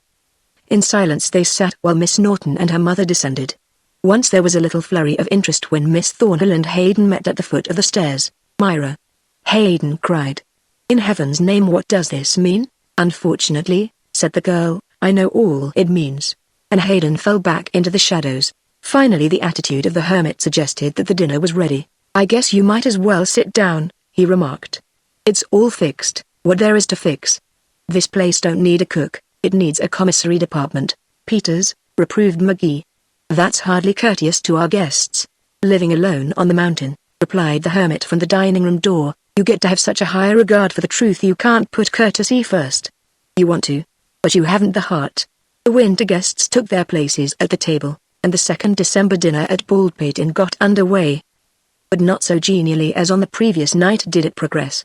On the faces of those about him Mr. McGee noted worry and suspicion. Now and again menacing cold eyes were turned upon him. Evidently first in the thoughts of those at table was a little package rich in treasure, and evidently first in the thoughts of most of them, as the probable holder of that package, was Mr. McGee himself. Several times he looked up to find Max's cat-like eyes upon him, sinister and cruel behind the incongruous gold-rimmed glasses. Several times he saw Hayden's eyes, hostile and angry, seek his face. They were desperate, they would stop at nothing. Mr. McGee felt that as the drama drew to its close they saw him alone between them and their golden desires. "Before I came up here to be a hermit," remarked Cargan contemporaneously with the removal of the soup, "which I may say in passing I ain't been able to be with any success owing to the popularity of the sport on Baldpate Mountain, there was never any candles on the table where I ate." "No, sir. I left them to the people up on the avenue, to Mr. Hayden and his kind that like to work in dim surroundings. I was always strong for a bright light on my food.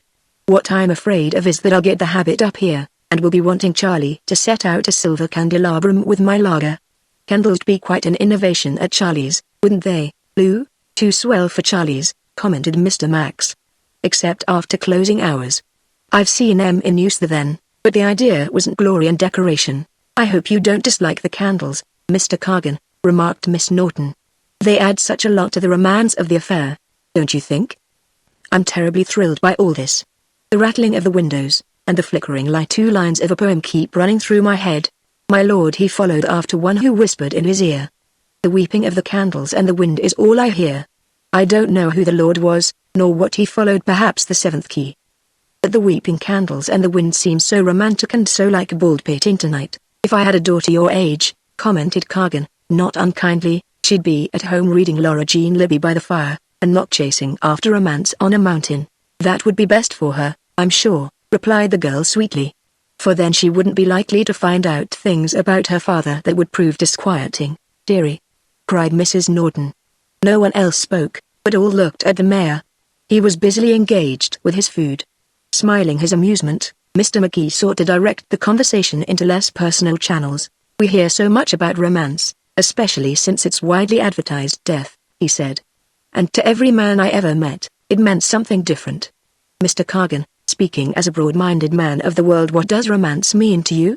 The mayor ran his fingers through his graying hair, and considered seriously. "Romance," he reflected. "Well, I ain't much on the talk out of books. But here's what I see when you say that word to me. It's the night before election, and I'm standing in the front window of the little room on Main Street where the boys can always find me. Down the street I hear the snarl and rumble of bands, and pretty soon I see the yellow flicker of torches, like the flicker of that candle, and the bobbing of banners.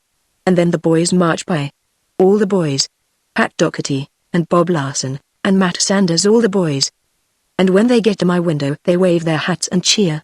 Just a fat old man in that window, but they'll go to the pavement with any guy that knocks him. They're loyal. They're for me. And so they march by cheering and singing, all the boys, just for me to see and hear. Well, that's romance to me, power," translated Mr. McGee. "Yes, sir," cried the mayor. "I know I've got them. All the reformers in the world can't spoil my thrill then. They're mine. I guess old Napoleon knew that thrill. I guess he was the greatest romancer the world ever knew. When he marched over the mountains with his starving bunch and looked back and saw them in rags and suffering for him, well, I reckon old Nap was as close to romance then as any man ever gets." "I wonder," answered Mr. McGee. It came to him suddenly that in each person's definition of this intangible thing might lie exposed something of both character and calling. At the far end of the table Mrs. Norton's lined tired face met his gaze. To her he put his question. "Well," she answered, and her voice seemed softer than its wont, "I ain't thought much of that word for a good many years now. But when I do say, I seem to see myself sitting on our porch back home 30 years ago. I've got on a simple little muslin dress, and I'm slender as Elsie Janis, and the color in my cheeks is well, it's the sort that Norton likes. And my hair, but I'm thinking of him, Norton. He's told me he wants to make me happy for life, and I've about decided I'll let him try. I see him coming up our front walk. Coming to call on me. Have I mentioned I've got a figure, a real sweet figure? That's about what romance means to me." "Youth, dear?" asks Miss Norton gently. "That's it, dearie," answered the older woman dreamily. "Youth." For a time those about the table sat in silence, picturing no doubt the slender figure on the steps of that porch long ago. Not without a humorous sort of pity did they glance occasionally toward the woman whom Norton had begged to make happy. The professor of comparative literature was the first to break the silence. "The dictionary," he remarked academically, "would define romance as a species of fictitious writing originally composed in the Romance dialects, and afterward in prose. But the dictionary is prosaic, it has no soul. Shall I tell you what romance means to me? I will. I see a man toiling in a dim laboratory, where there are strange fires and stranger odors. Night and day he experiments, the love of his kind in his eyes, a desire to help in his heart. And then the golden moment, the great moment in that quiet dreary cell, the moment of the discovery. A serum, a formula, what not. He gives it to the world, and a few of the sick are well again, and a few of the sorrowful are glad. Romance means neither youth nor power to me. It means service." He bent his dim old eyes on his food, and Mr. Magee gazed at him with a new wonder. Odd sentiments these from an old man who robbed fireplaces, held up hermits, and engaged in midnight conferences by the annex door. More than ever Magee was baffled, enthralled, amused. Now Mr. Max leered about the table and contributed his unsavory bit. "Funny, ain't it," he remarked, "the different things the same word means to a bunch of folks. Say romance to me, and I don't see no dim laboratory. I don't see nothing dim. I see the brightest lights in the world, and the best food, and somebody, maybe, dancing the latest freak dance in between the tables. And an orchestra playing in the distance, classy dames all about, a taxi clicking at the door. And me sending word to the chauffeur, let her click till the milk carts rumble, I can pay. Say, that sure is romance to me, Mr. Hayden," remarked Magee. "Are we to hear from you?" Hayden hesitated, and looked for a moment into the black eyes of Myra Thornhill. "My idea has often been contradicted," he said, keeping his gaze on the girl. "It may be again. But to me the greatest romance in the world is the romance of money making, dollar piling on dollar in the vaults of the man who started with a shoestring, and hope, and nerve. I see him fighting for the first 1,000, and then I see his pile growing. Slowly at first, faster until a motor car brings him to his office, and men speak his name with awe in the streets." "Money," commented Miss Thornhill contemptuously. "What an idea of romance for a man. I did not expect," replied Hayden, "that my definition would pass unchallenged. My past experiences," he looked meaningly at the girl, "had led me to be prepared for that. But it is my definition. I spoke the truth. You must give me credit for that. I ain't one to blame you," sneered Cargan, "for wanting it noticed when you do sidestep a lie." "Yes, I certainly, see here, Cargan," blazed Hayden. "Yes, you did speak the truth," put in Miss Thornhill hastily. "You mentioned one word in your definition. It was a desecration to drag it in hope. For me romance means only hope. And I'm afraid there are a pitiful number in the world to whom it means the same. We ain't heard from the young woman who started all this fuss over a little word," Mr. Cargan reminded them. "That's right, dearie," said Mrs. Norton. "You got to contribute." "Yes," agreed the girl with the locks crisped like golden wire, "I will. But it's hard. One's ideas change so rapidly. A moment ago if you had said romance to me, I might have babbled of shady corners, of whisperings on the stair, of walks down the mountain in the moonlight, or even on the hotel balcony." She smiled gaily at Magee. "Perhaps tomorrow, too, the word might mean such rapturous things to me. But tonight life is too real and earnest tonight. Service. Professor Bolton was right. Service is often romance. It may mean the discovery of a serum. It may mean so cruel a thing as the blighting of another's life. Romance." She gazed steadily at the stolid Cargan. It may mean putting an end forever to those picturesque parades past the window of the little room on Main Street, their room where the boys can always find the mayor of Reuton. Still she gazed steadily into Kagan's eyes. And with an amused smile the mayor gazed back. "You wouldn't be so cruel as that," he assured her easily. "A nice attractive girl like you." The dinner was at an end. Without a word the sly little professor rose from the table and hurriedly ascended the stairs. Mr. McGee watched him disappear, and resolved to follow quickly on his heels. But first he paused to give his own version of the word under discussion. "Strange," he remarked, "that none of you gets the picture I do. Romance it is here at your feet in Baldpate Inn. A man climbs the mountain to be alone with his thoughts, to forget the melodrama of life, to get away from the swift action of the world, and meditate. He is alone for very near an hour.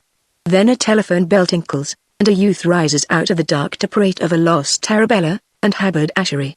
A shot rings out, as the immemorial custom with shots, and in comes a professor of comparative literature, with a perforation in his derby hat. A professional hermit arrives to teach the amateur the fine points of the game. A charming maid comes in too late for breakfast but in plenty of time for walks on the balcony in the moonlight.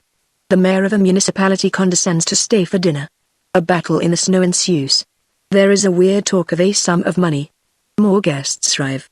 Dark hints of a seventh key. "Why, bless you, you needn't stir from Baldpate Inn in search of your romance." He crossed the floor hastily, and put one foot on the lower step of Baldpate's grand stairway. He kept it there. For from the shadows of the landing Professor Bolton emerged, his blasted derby once more on his head, his overcoat buttoned tight, his earmuffs in place, his traveling bag and green umbrella in tow. "What, Professor," cried McGee, "you're leaving, now, truly, the end of the drama had come." Mr. McGee felt his heart beat wildly. What was the end to be? What did this calm departure mean?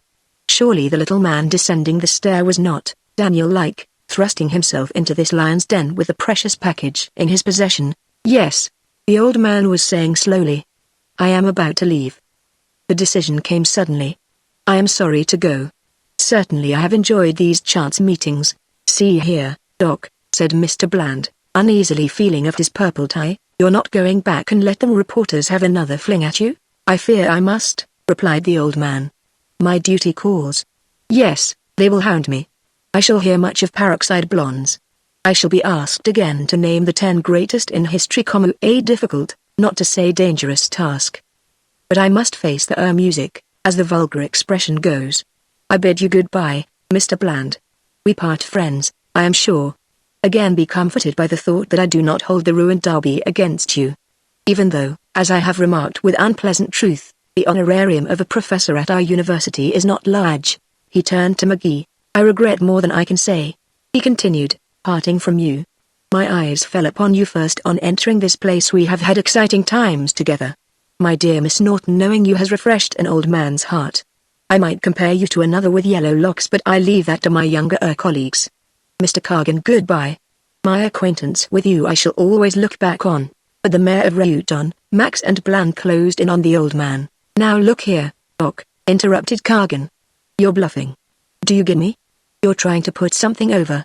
I don't want to be rough, I like you, but I got to get a glimpse of the inside of that satchel. And I got to examine your personal makeup a bit." Dear, smiled Professor Bolton. "You don't think I would steal? A man in my position? Absurd. Look through my poor luggage if you desire. You will find nothing but the usual appurtenances of travel." He stood docilely in the middle of the floor, and blinked at the group around him. Mr. McGee waited to hear no more. It was quite apparent that this wise little man carried no package wildly sought by Baldpate's winter guests. Quietly and quickly McGee disappeared up the broad stair, and tried the professor's door. It was locked. Inside he could hear a window banging back and forth in the storm. He ran through number 7 and out upon the snow-covered balcony. There he bumped full into a shadowy figure hurrying in the opposite direction. Chapter 16. A Man from the Dark. For fully 5 seconds Mr. McGee and the man with whom he had collided stood facing each other on the balcony. The identical moon of the summer romances now hung in the sky, and in its white glare Baldpate Mountain glittered like a Christmas card. Suddenly the wind broke a small branch from one of the nearby trees and tossed it lightly on the snow beside the two men as though it were a signal for battle. "A lucky chance," said Mr. McGee. "You're a man I've been longing to meet. Especially since the professor left his window open this afternoon." "Indeed," replied the other calmly. "May I ask what you want of me, sir?" Certainly. Mr. McGee laughed. A little package. I think it's in your pocket at this minute. A package no bigger than a man's hand. The stranger made no reply, but looked quickly about, over his shoulder at the path along which he had come, and then past Mr. McGee at the road that led to freedom. I think it's in your pocket, repeated Mr. McGee, and I'm going to find out. I haven't time to argue with you, said the holder of the seventh key. His voice was cold, calculating, harsh. Get out of my way and let me pass. Or what? Asked Billy McGee. He watched the man lunge toward him in the moonlight. He saw the fist that had the night before been the Waterloo of Mr. Max and the mare start on a swift true course for his head. Quickly he dodged to one side and closed with his opponent. Back and forth through the snow they plowed, panting, grappling, straining. Mr. McGee soon realized that his adversary was no weakling. He was forced to call into play muscles he had not used in what seemed ages, not since he sported of an afternoon in a rather odorous college gymnasium. In moonlight and shadow, up and down, they reeled, staggered, stumbled, the soul-jarring notes in that picture of Baldpate on a quiet winter's night. You queered the game last time, muttered the stranger. But you'll never queer it again. Mr. McGee saved his breath. Together they crashed against the side of the inn. Together they squirmed away, across the balcony to the railing. Still back and forth, now in the moonlight, now in shadow, wildly they fought. Once Mr. McGee felt his feet slip from beneath him, but caught himself in time. His strength was going surely quickly. Then suddenly his opponent seemed to weaken in his grip. With a supreme effort McGee forced him down upon the balcony floor, and tumbled on top of him. He felt the chill of the snow under his knees, and its wetness in his cuffs. Now, he cried to himself. The other still struggled desperately. But his struggle was without success. For deftly Billy McGee drew from his pocket the precious package about which there had been so much debate on Baldpate Mountain. He clasped it close, rose and ran. In another second he was inside number 7, and had lighted a candle at the blazing logs. Once more he examined that closely packed little bundle, once more he found it rich in greenbacks. Assuredly it was the greatly desired thing he had fought for the night before. He had it again. And this time, he told himself, he would not lose sight of it until he had placed it in the hands of the girl of the station. The dark shadow of the man he had just robbed was hovering at his windows. McGee turned hastily to the door. As he did so it opened, and Hayden entered. He carried a pistol in his hand, his face was hard, cruel, determined. His usually expressionless eyes lighted with pleasure as they fell on the package in Mr. McGee's possession. It seems I'm just in time, he said, to prevent highway robbery. You think so? Asked McGee. See here, young man, remarked Hayden, glancing nervously over his shoulder. I can't waste any time in talk. Does that money belong to you? No. Well, it does belong to me. I'm going to have it. Don't think I'm afraid to shoot to get it. The law permits a man to fire on the thief who tries to fleece him. The law, did you say? Laughed Billy McGee. I wouldn't drag the law into this if I were you, Mr. Hayden. I'm sure it has no connection with events on Baldpate Mountain. You would be the last to want its attention to be directed here. I've got this money, and I'm going to keep it. Hayden considered a brief moment, and then swore under his breath. You're right, he said. I'm not going to shoot. But there are other ways, you whippersnapper. He dropped the revolver into his pocket and sprang forward. For the second time within 10 minutes Mr. McGee steadied himself for conflict, but Hayden stopped. Someone had entered the room through the window behind McGee. In the dim light of the single candle McGee saw Hayden's face go white, his lip twitch, his eyes glaze with horrible surprise. His arms fell limply to his sides. Good God! Kendrick! He cried. The voice of the man with whom Billy McGee had but a moment before struggled on the balcony answered. Yes, Hayden. I'm back. Hayden wet his lips with his tongue. What brought you? He asked, his voice trailing off weakly on the last word. What brought me? Suddenly, as from a volcano that had long been cold, fire blazed up in Kendrick's eyes. If a man knew the road from hell back home, what would it need to bring him back? Hayden stood with his mouth partly open, almost a grotesque picture of terror. He looked in that dim light. Then he spoke, in an odd strained tone, more to himself than to anyone else. I thought you were dead, he said. I told myself you'd never come back. Over and over in the night I told myself that. But all the time I knew you'd come. A woman's cry sounded from just outside the door of number 7. Into the room came Myra Thornhill. Quickly she crossed and took Kendrick's hands in hers. David, she sobbed. Oh, David, is it a dream, a wonderful dream? Kendrick looked into her eyes, sheepishly at first, then gladly as he saw what was in them. For the light there, under the tears, was such as no man could mistake. McGee saw it. Hayden saw it too, and his voice was even more lifeless when he spoke. "Forgive me, David," he said. "I didn't mean." And then, as he saw that Kendrick did not listen, he turned and walked quietly into the bedroom of number 7, taking no notice of Cargan and Bland, who, with the other winter guests of Baldpate, now crowded the doorway leading to the hall. Hayden closed the bedroom door. Mr. McGee and the others stood silent, wondering. Their answer came quickly, the sharp cry of a revolver behind the closed door. It was Mr. McGee who went into the bedroom. The moonlight streamed in through the low windows, and fell brightly on the bed. Across this Hayden lay. Mr. McGee made sure. It was not a pleasant thing to make sure of. Then he took the revolver from the hand that still clasped it, covered the quiet figure on the bed, and stepped back into the outer room. He has killed himself," he said in a low voice, closing the bedroom door behind him. There was a moment's frightened hush, and the voice of Kendrick rang out. "Killed himself? I don't understand. Why should he do that? Surely not because no." He looked questioningly into the white face of the girl at his side. She only shook her head. "Killed himself," he repeated, like a man wakened from sleep. "I don't understand." On tiptoe the amateur hermits of Baldpate descended to the hotel office. Mr. McGee saw the eyes of the girl of the station upon him, wide with doubt and alarm. While the others gathered in little groups and talked, he took her to one side. "When does the next train leave for Reuton?" he asked her. "In 2 hours at 10:30, she replied. "You must be on it," he told her. "With you will go the $200,000 package. I have it in my pocket now." She took the news stolidly, and made no reply. "Are you afraid?" asked McGee gently. "You mustn't be. No harm can touch you. I shall stay here and see that no one follows." "I'm not afraid," she replied. "Just startled, that's all." Did he do it because you took this money because he was afraid of what would happen? You mean Hayden?" McGee said. "No. This money was not concerned in his death.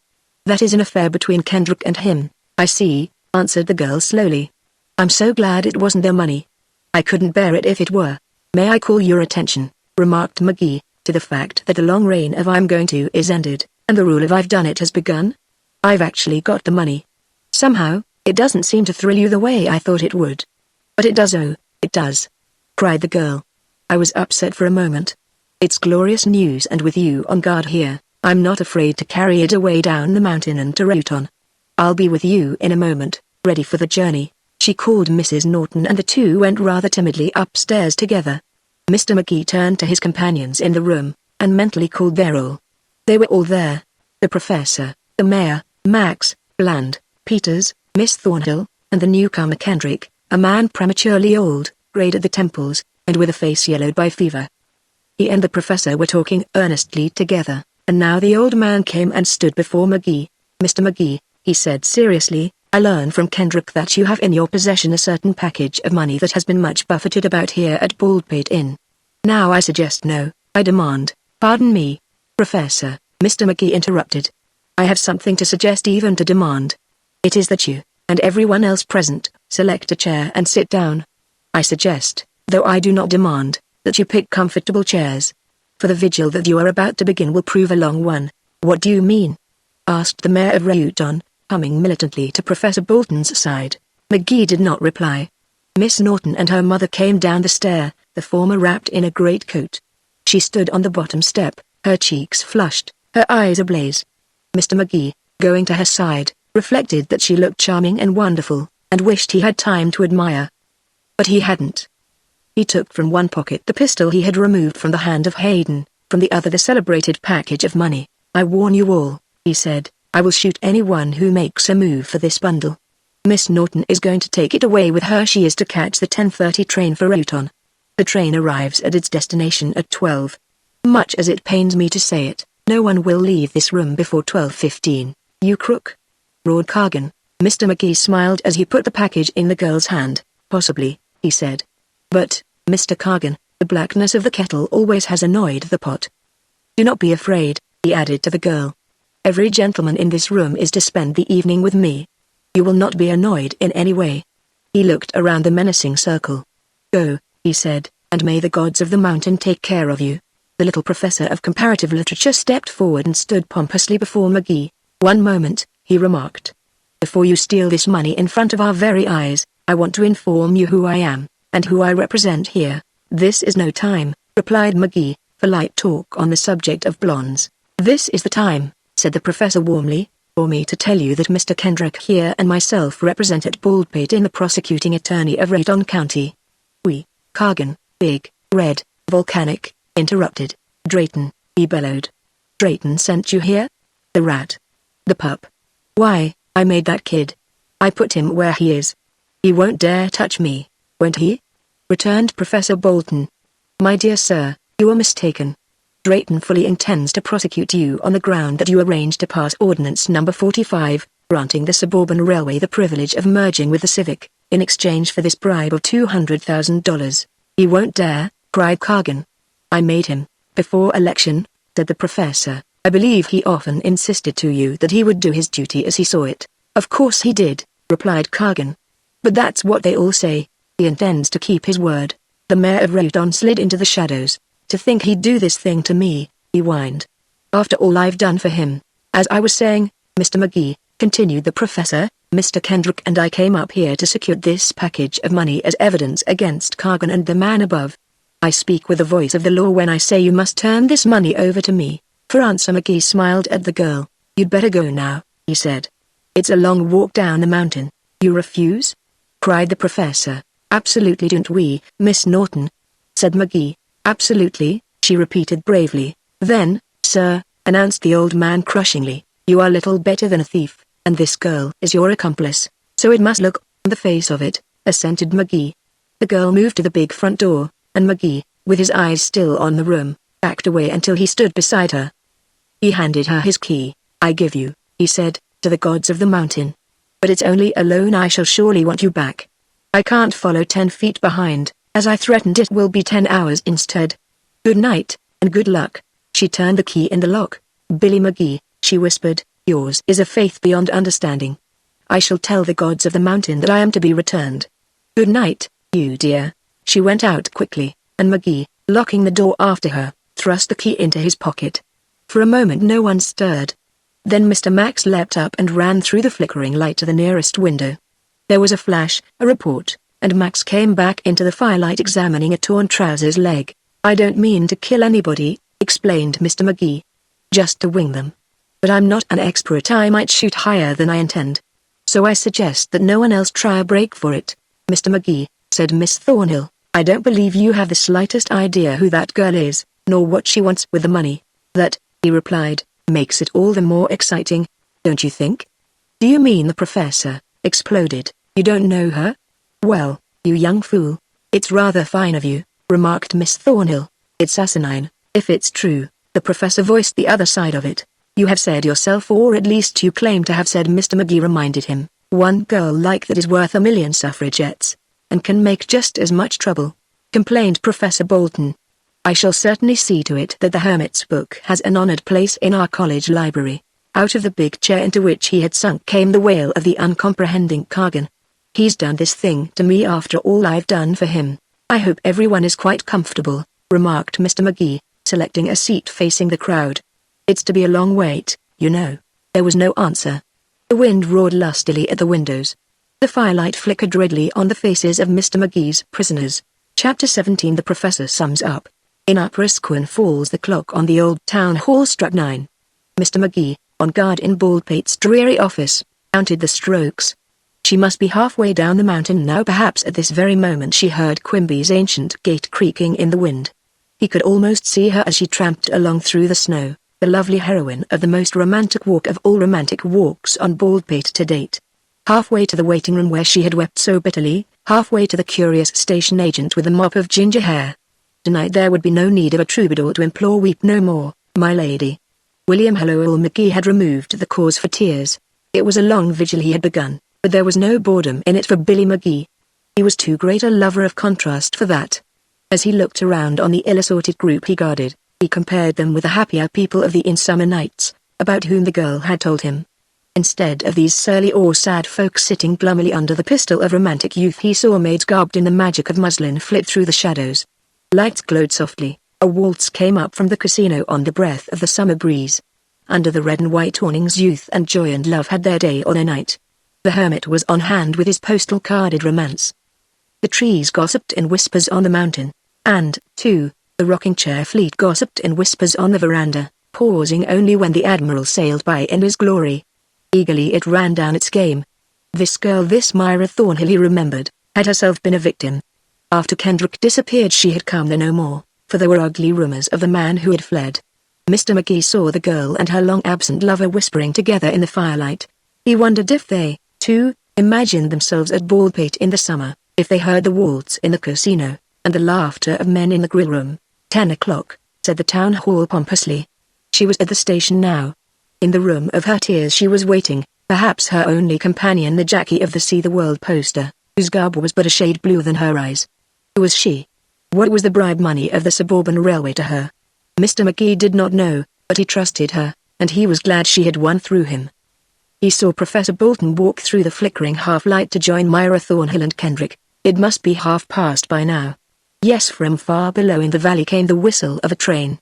Now she was boarding it. She and the money. Boarding it for where? For what purpose?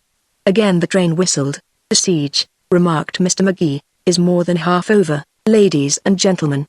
The professor of comparative literature approached him and took a chair at his side. I want to talk with you, Mr. McGee, he said. A welcome diversion, assented McGee, his eyes still on the room. I have discussed matters with Miss Thornhill, said the professor in a low voice. She has convinced me that in this affair you have acted from a wholly disinterested point of view. A mistaken idea of chivalry, perhaps. The infatuation of the moment for a pretty face, a thing to which all men with red blood in their veins are susceptible, a pleasant thing that I would be the last to want banished from the world. Miss Thornhill, replied Billy McGee, has sized up the situation perfectly except for one rather important detail. It is not the infatuation of the moment, Professor. Say rather that of a lifetime. Yes. The old man returned. Youth, how sure it always is of that. I do not deprecate the feeling. Once, long ago, I, too, had youth and faith. We will not dwell on that, however. Miss Thornhill assures me that Henry Bentley, the son of my friend John Bentley, esteems you highly. She asserts that you are in every respect, as far as her knowledge goes, an admirable young man. I feel sure that after calm contemplation you will see that what you have done is very unfortunate. The package of money which in a giddy moment you have given into a young lady's keeping is much desired by the authorities as evidence against a very corrupt political ring. I am certain that when you know all the details you will be glad to return with me to Rayton and do all in your power to help us regain possession of that package.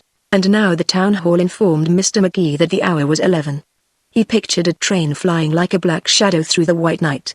Was she on it safe?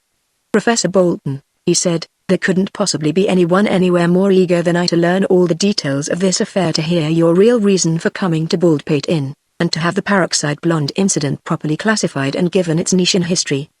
But let me tell you again, my action of tonight was no mere madness of the moment. I shall stick to it through thick and thin. Now, about the blondes. The blondes, repeated the professor dreamily. Yes, I must make a small confession of guilt there.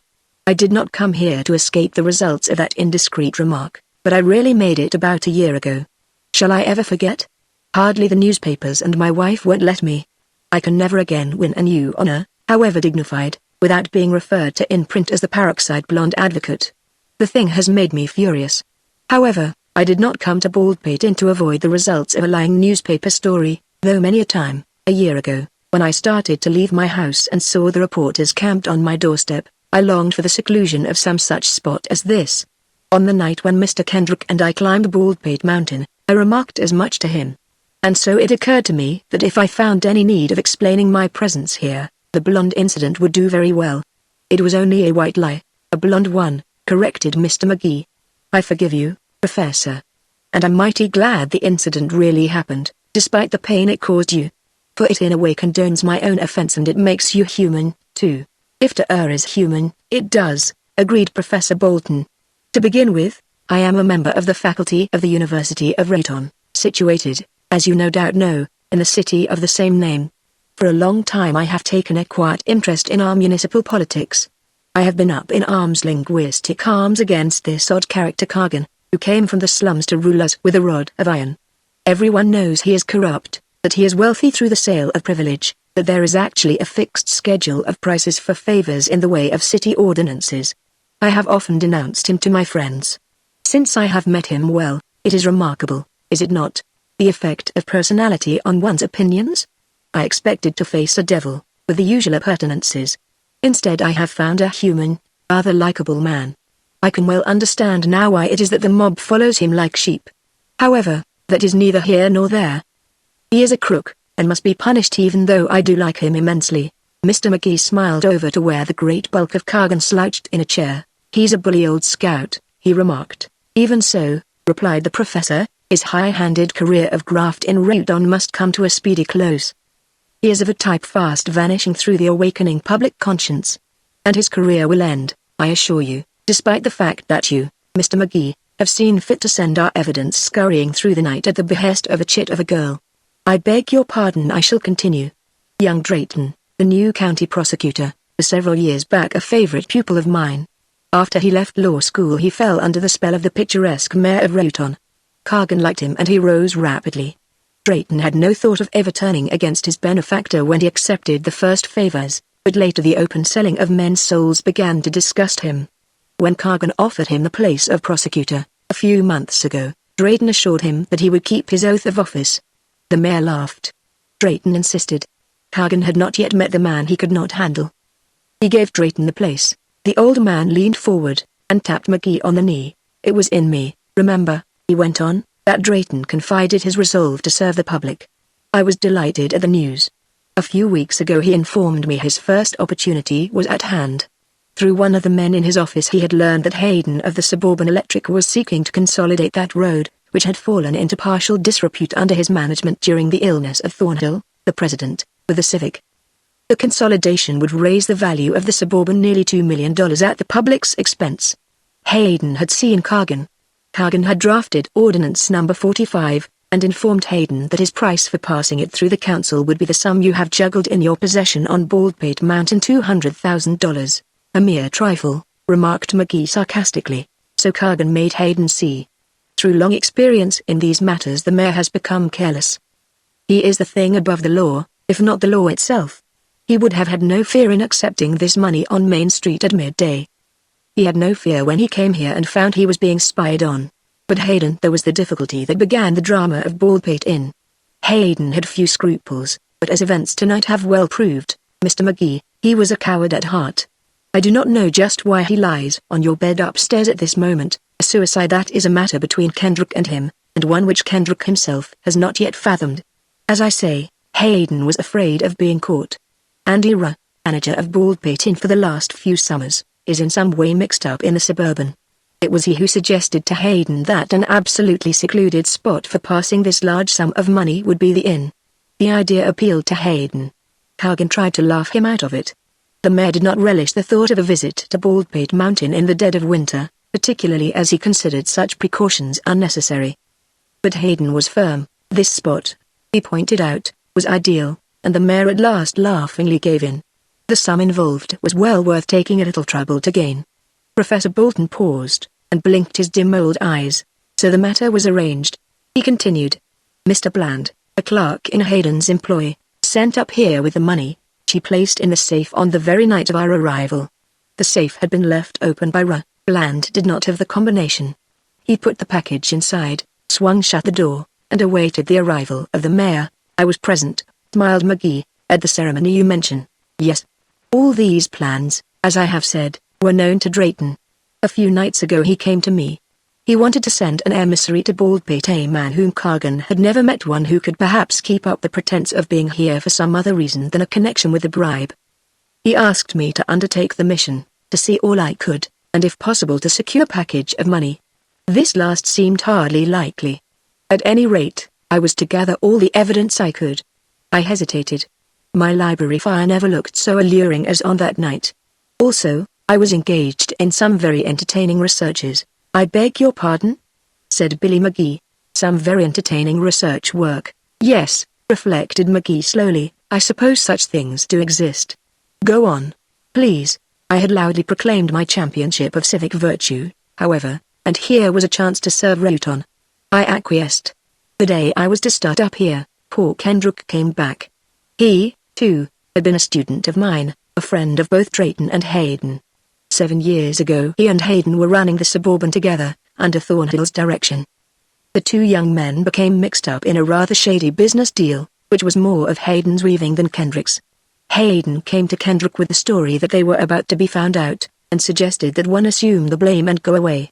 I am telling you all this in confidence as a friend of my friends, the Bentleys, and a young man whom I like and trust despite your momentary madness in the matter of yellow locks. We are all susceptible. Kendrick went. For 7 years he stayed away, in an impossible tropic town, believing himself sought by the law, for so Hayden wrote him.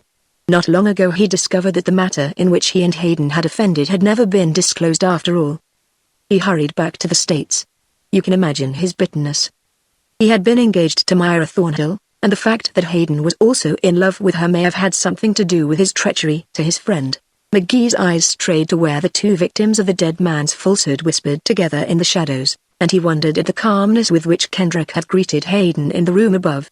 When Kendrick arrived, Professor Bolton went on. First of all he consulted his old friend Drayton.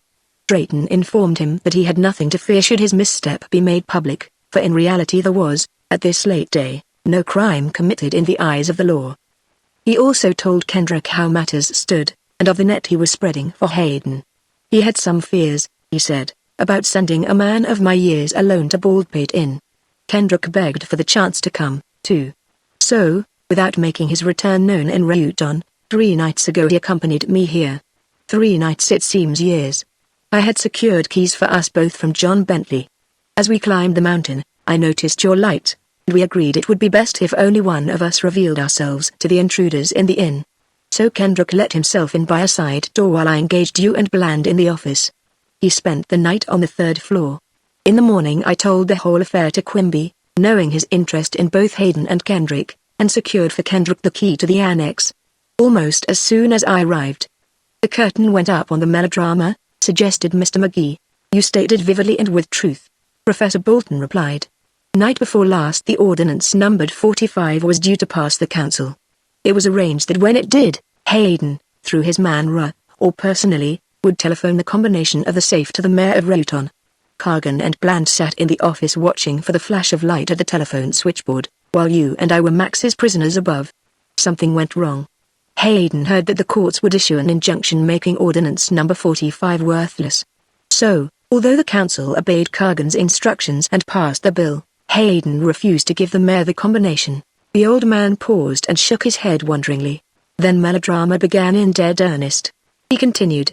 I have always been a man of peace, and the wild scuffle that claimed me for one of its leading actors from that moment will remain in my memory as long as I live. Cargan dynamited the safe. Kendrick held him up. You held up Kendrick.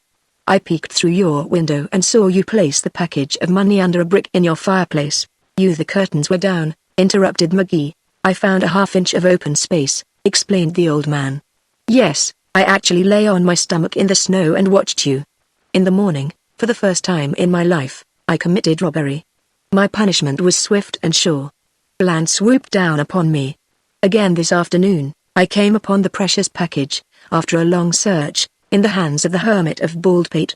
I thought we were safe at last when I handed the package to Kendrick in my room tonight, but I had not counted on the wild things a youth like you will do for love of a designing maid. 12 o'clock. The Civic Center of Upper Squin Falls proclaimed it. Mr. McGee had never been in Reuton. He was sorry he hadn't. He had to construct from imagination alone the great Reuton station through which the girl and the money must now be hurrying. Where? The question would knock down. Was she, as the professor believed, designing? No, said Mr. McGee, answering aloud his own question. You are wrong, sir. I do not know just what the motives of Miss Norton were in desiring this money. I will stake my reputation as an honest hold-up man that they were perfectly all right. Perhaps, replied the other, quite unconvinced. But what honest motive could she have? I am able to assign her no role in this little drama. I have tried. I am able to see no connection between her and the other characters. What? Pardon me, broke in McGee. But would you mind telling me why Miss Thornhill came up to Baldpate to join in the chase for the package? Her motive, replied the professor, does her great credit. For several years her father, Henry Thornhill, has been forced through illness to leave the management of the railway's affairs to his vice president, Hayden. Late yesterday the old man heard of this proposed bribe on his sick bed. He was very nearly insane at the thought of the disgrace it would bring upon him. He tried to rise himself and prevent the passing of the package. His daughter, a brave loyal girl herself, undertook the task. Then, said Mr. Magee, Miss Thornhill is not distressed at the loss of the most important evidence in the case. I have explained the matter to her, turned Professor Bolton. There is no chance whatever that her father's name will be implicated. Both Drayton and myself have the highest regard for his integrity. The whole affair was arranged when he was too ill to dream of it. His good name will be smirched in no way. The only man involved on the giver's side is dead in the room above. The man we are after now is Cargan. Miss Thornhill has agreed that it is best to prosecute. That eliminates her. Did Miss Thornhill and Kendrick meet for the first time, after his exile, upstairs in number 7? Mr. Magee wanted to know. Yes, answered Professor Bolton. In one of his letters long ago Hayden told Kendrick he was engaged to the girl. It was the last letter Kendrick received from him. There was a pause. The important point now, the old man went on, is the identity of this girl to whom you have made your princely gift, out of the goodness of your young heart. I propose to speak to the woman she has introduced as her mother, and elicit what information I can. He crossed the floor, followed by Mr. Magee, and stood by the woman's chair. She looked up, her eyes heavy with sleep, her appearance more tawdry than ever in that faint light. Madame, remarked the professor, with the air of a judge trying a case, your daughter has tonight made her escape from this place with a large sum of money earnestly desired by the prosecuting attorney of Rayton County. In the name of the law, I command you to tell me her destination, and what she proposes to do with that package of greenbacks. The woman blinked stupidly in the dusk. She ain't my daughter, he replied, and Mr. Magee's heart leapt up. I can tell you that much. I keep a boarding house in Rayton, and Miss the girl you speak about has been my boarder for 3 years. She brought me up here as a sort of chaperone, though I don't see as I'm old enough for that yet. You don't get nothing else out of me except that she is a perfectly lovely young woman, and your money couldn't be safer with the President of the United States. The puzzled professor of comparative literature caressed his bald head thoughtfully. He remarked. Mr. Magee could have embraced this faded woman for her news. He looked at his watch. It was 12:20. The siege is over, he cried. I shall not attempt to direct your actions any longer. Mr. Peters, will you please go down to the village and bring back Mr. Quimby and the coroner? The coroner. The mayor of Rayton jumped to his feet. I don't want to be in on any inquest scene. Come on, Max, let's get out of here. Bland stood up, his face was white and worried, his gay plumage no longer set the tone for his mood. I think I'll go, too, he announced, looking hopefully at Magee. I'm no longer your jailer, Magee said. Professor, these gentlemen are your witnesses. Do you wish to detain them?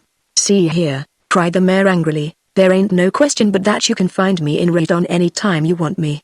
At the little room on Main Street anybody can tell you my hours. The door's always open to any reformer that has the nerve to climb the stairs. Look me up there. I'll make it interesting for you. I certainly shall, the professor replied. And very soon. Until then you may go when and where you please. Thanks, sneered the mayor. I'll expect you. I'll be ready. I've had to get ready to answer your kind before. You think you got me, eh? Well, you're a fool to think that. As for Drayton, the pup, the yellow-streaked pup, I'll talk to Mr. Drayton when I get back to Rayton. Before you go, Bland, remarked Magee, smiling, I want to ask about Arabella. Where did you get her? Some of it happened to a friend of mine. The ex-haberdasher answered, a friend that keeps a clothing store. I got this suit there. I changed the story, here and there. He didn't write a no note, though he thought seriously of it. And he didn't run away and hide. The last I seen of him he was testing the effect of the heart balm on sale behind the swinging doors.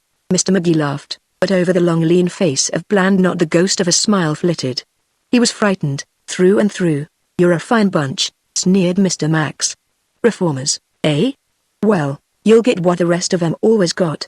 We'll tie you up in knots and leave you on the doorstep of some orphan asylum before we're through with you. Come on, Lou, said Cargan. Drayton's a smart guy, Doc. Where's his proof? Eloped with a bundle of dry goods this young man's taken a fancy to. And even if he had the money, I've been up against this many a time. You're wasting your talents, Doc.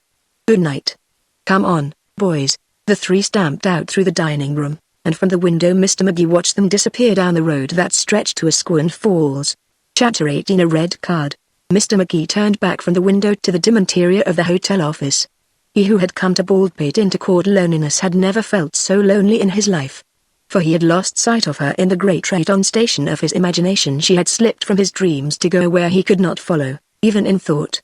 He felt as he knew this great bare room must feel each fall when the last laugh died away down the mountain, and the gloom of winter descended from drab skies. Selecting a log of the hermit's cutting from the stock beside the hearth, Mr. Magee tossed it on the fire.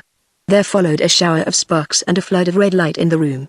Through this light Kendrick advanced to Magee's side, and the first of the Baldpate hermits saw that the man's face was lined by care. His eyes were tired even under the new light in them. His mouth was twisted bitterly. Poor devil, thought Magee.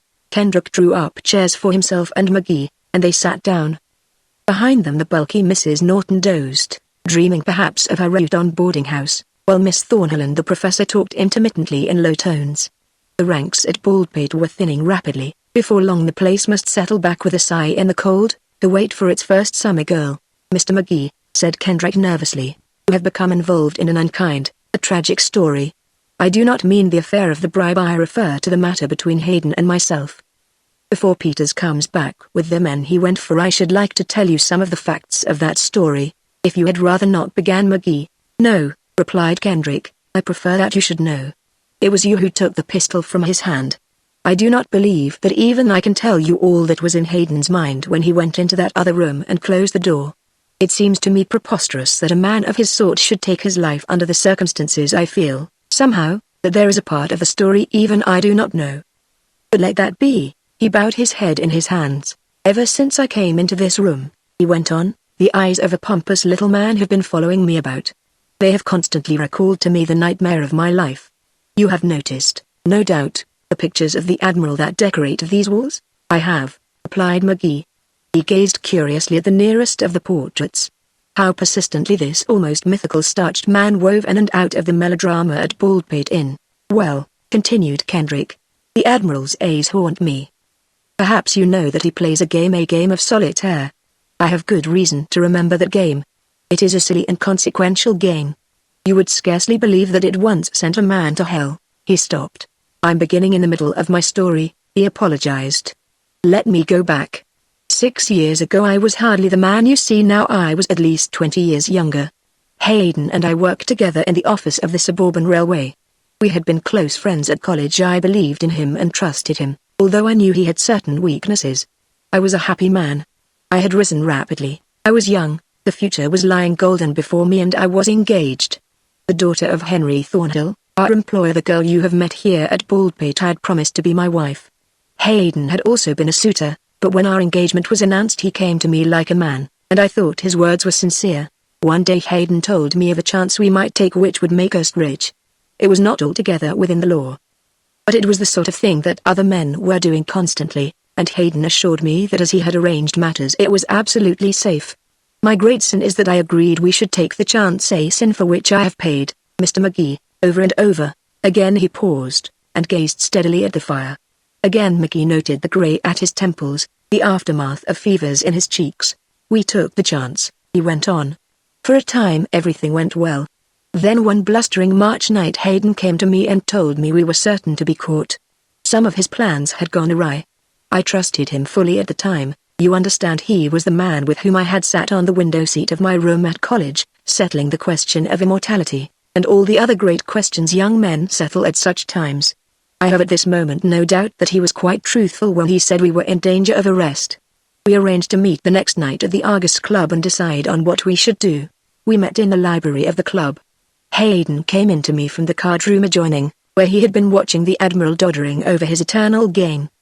The old man had become a fixture at the club, like Parker down at the door, or the great chandelier in the hall. No one paid any attention to him. When he tried to talk to the younger men about his game they fled as from a pestilence. Well, as I say, Hayden came to meet me, and just at that moment the Admiral finished his game and went out. We were alone in the library. Hayden told me he had thought the matter over carefully. There was nothing to do but to clear out of Raton forever. But why, he argued, should we both go? Why wreck 2 lives? It would be far better, told me, for one to assume the guilt of both and go away. I can see him now, how funny and white his face looked in that half-lighted room, how his hands trembled. I was far the calmer of the two. I agreed to his plan. Hayden led the way into the room where the Admiral had been playing. We went up to the table, over which the green shaded light still burned.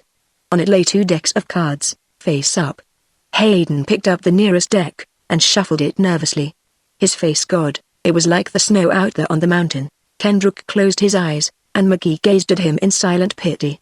He held out the deck, went on the Excel softly. He told me to draw. He said if the card was black, he'd clear out. But if it's red, David, he said, why you got to go? I held my breath, and drew. It was a full minute before I dared look at the card in my hand. Then I turned it over and it was red, a measly little red 2 spot. I don't suppose a man ever realizes all at once what such a moment means. I remember that I was much cooler than Hayden. It was I who had to brace him up. I even tried to joke with him. But his face was like death. He hardly spoke at all at first, and then suddenly he became horribly talkative. I left him talking wildly. I left Reuton. I left the girl to whom I was engaged.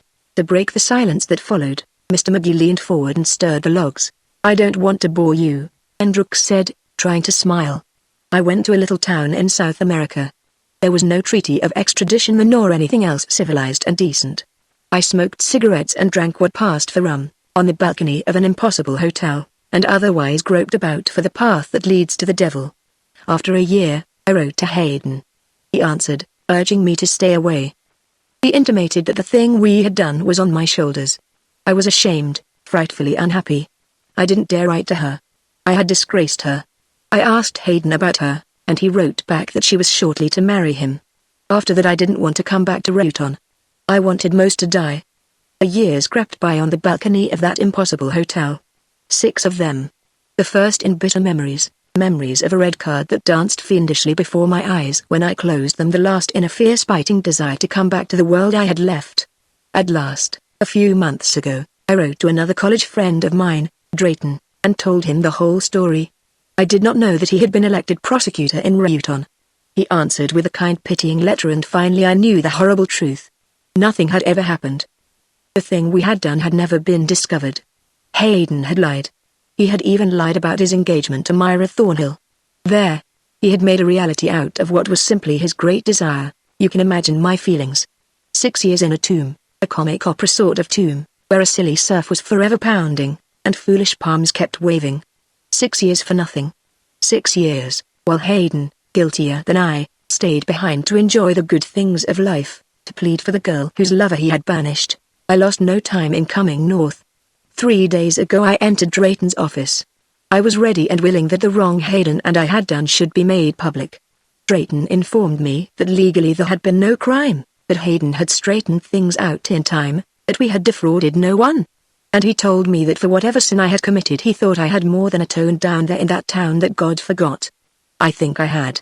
He explained to me about the trap he had laid for Hayden up here at Baldpate Inn. I begged to help. What happened after, you know as well as I. Yes, I think I do, agreed Mr. McGee softly. I have told you the whole story, Kendrick replied, and yet it seems to me that still it is not all told. Why should Hayden have killed himself? He had lied to me, it is true, but life was always sweet to him, and it hardly seems to me that he was the sort to die simply because his falsehood was discovered. Was there some other act of cruelty, some side to the story of which we are none of us aware? I wonder. He was silent a moment. Anyhow, I have told you all I know, he said. Shall I tell it also to the coroner? Or shall we allow Hayden's suicide to pass as the result of his implication in this attempt at bribery? I ask your advice, Mr. McGee. My advice, returned McGee, is that you befuddle no pompous little village doctor with the complication of this unhappy tale. No, let the story be that Hayden killed himself as the toils closed in on him, the toils of the law that punishes the bribe given now and then and occasionally. Mr. Kendrick, you have my deepest sympathy. Is it too much for me to hope? He glanced across the room to where Myra Thornhill sat beside the professor, that the best of your life is yet to come, that out of the wreck this man made of it you may yet be happy? Kendrick smiled. You are very kind, he said. Twice we have met and battled in the snow, and I do not hold it against you that both times you were the victor. Life in a tropic town, Mr. McGee, is not exactly a muscle-building experience. Once I might have given the whole proceeding a different turn. Yes, Miss Thornhill has waited for me all these years, waited, believing. It is a loyalty of which I cannot speak without you understand. She knows why I went away, why I stayed away. She is still ready to marry me. I shall go again into the suburban office and try to lift the road from the muck into which it has fallen. Yes, it is not too much for me to hope and for you in your kindness that a great happiness is still for me. Believe me, I'm glad, replied McGee with youthful enthusiasm, holding out his hand. I'm sorry I spoiled your little game up here, but I understand, smiled Kendrick. I think none the less of you for what you have done. And who knows? It may turn out to have been the wisest course after all. Ah, would it? Mr. McGee walked to the window, pondering on the odd tangle of events that had not yet been completely straightened out. Certainly her eyes were an honest blue as well as a beautiful, but who was she? Where was she? The great figure of Mrs. Norton stirred restlessly near at hand. The puffed lids of her eyes opened. Mr. McGee, she said, when she had made out his figure by the window, you've been a true friend, as I might say, to a couple of mad females who ought to have been at home by their own firesides, and I'm going to ask one more favor of you. Find out when the next train goes to Rayton, and see that I'm at the station an hour or two before it pulls out. I'll do that, Mrs. Norton, smiled McGee. By the way, is Norton the name? Yes, answered the woman, that's my name. Of course, it ain't hers. I can't tell that. No matter, said Mr. McGee, she'll probably change it soon. Can't you tell me something about her, just a tiny bit of information? Just a picture of where she is now, and what she's doing with that small fortune I gave her. Where is she now? Repeated Mrs. Norton. She's home and in bed in my second floor front, unless she's gone clear crazy. And that's where I wish I was this minute, in bed, though it's a question in my mind if I'll ever be able to sleep again. What with the uproar and confusion, my house is probably in by this time, leaving it in charge of a scatterbrain girl. Norton always used to say, if you want a thing done right, do it yourself, and though he didn't always live up to the sentiment, letting me do most things he wanted done right, there was a lot of truth in his words. I certainly must get back to Rayton, just as quick as the railroad will take me. Why did you come? Prodded Mr. McGee. Why did you leave your house on this strange mission? The Lord knows, replied the woman. I certainly never intended to, but she begged and pleaded, and the first thing I knew, I was on a train. She has winning ways, that girl. Maybe you've noticed? I have, assented Billy McGee. I thought so. No, Mr. McGee, I can't tell you nothing about her. I ain't allowed to, even you that has been so kind. She made me promise. He'll know soon enough, she kept saying. But I will tell you, as I told you before, there's no occasion to worry about her unless you was to think was she held up and murdered with all that money on her, the brave little dear. If you was considering offering yourself for the job of changing her name, Mr. McGee, I say go in and do it. It sure is time she settled down and gave up this gave it all up before something awful happens to her. You won't forget the very next train, Mr. McGee?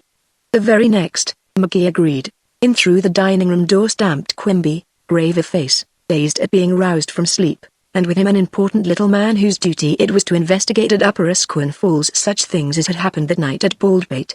Even from his slumber he rose with the air of a judge and the manner of a Sherlock Holmes.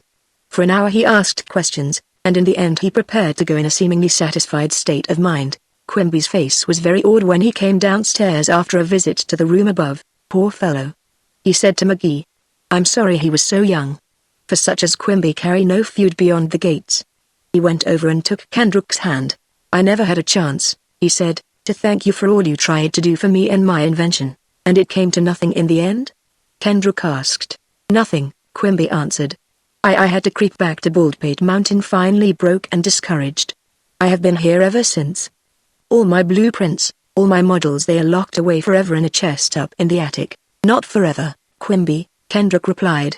I always did believe in your invention. I believe in it still. When I get back into the harness I'm sure I can do something for you. Quimby shook his head. He looked to be half asleep. It don't seem possible, he said.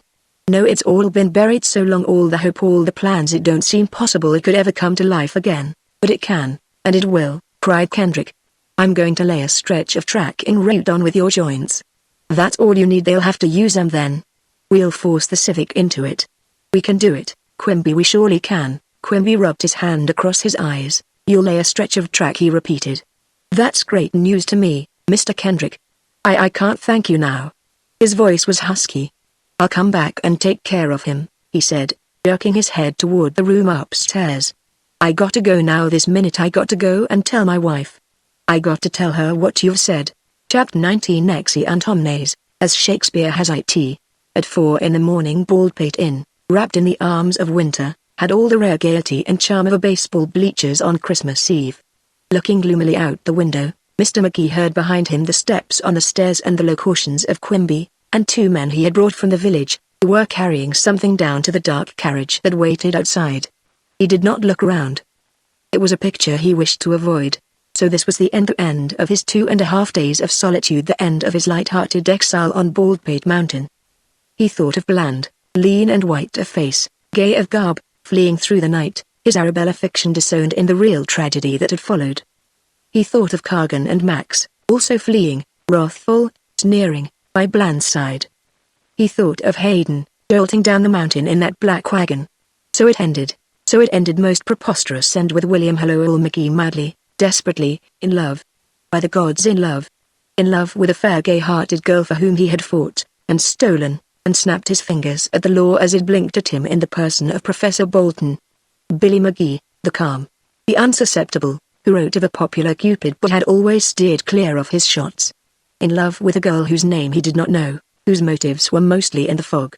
And he had come up here to be alone. For the first time in many hours he thought of New York, of the fellows at the club, of what they would say when the jocund news came that Billy Magee had gone mad on a mountainside. He thought of Helen Faulkner, haughty, unperturbed, bred to hold herself above the swift catastrophes of the world. He could see the arch of her patrician eyebrows, the shrug of her exquisite shoulders, when young Williams hastened up the avenue and poured into her ear the merry story. Well, so be it. He had never cared for her. In her superiority he had found a challenge, in her icy indifference a trap, that lured him on to try his hand at winning her. But he had never for a moment caught a glimmering of what it was really to care as he cared now for the girl who had gone from him somewhere down the mountain. Quimby dragged into the room, the strain of a rather wild night in Upper Squin Falls in his eyes. "Jake Peters asked me to tell you he ain't coming back," he said.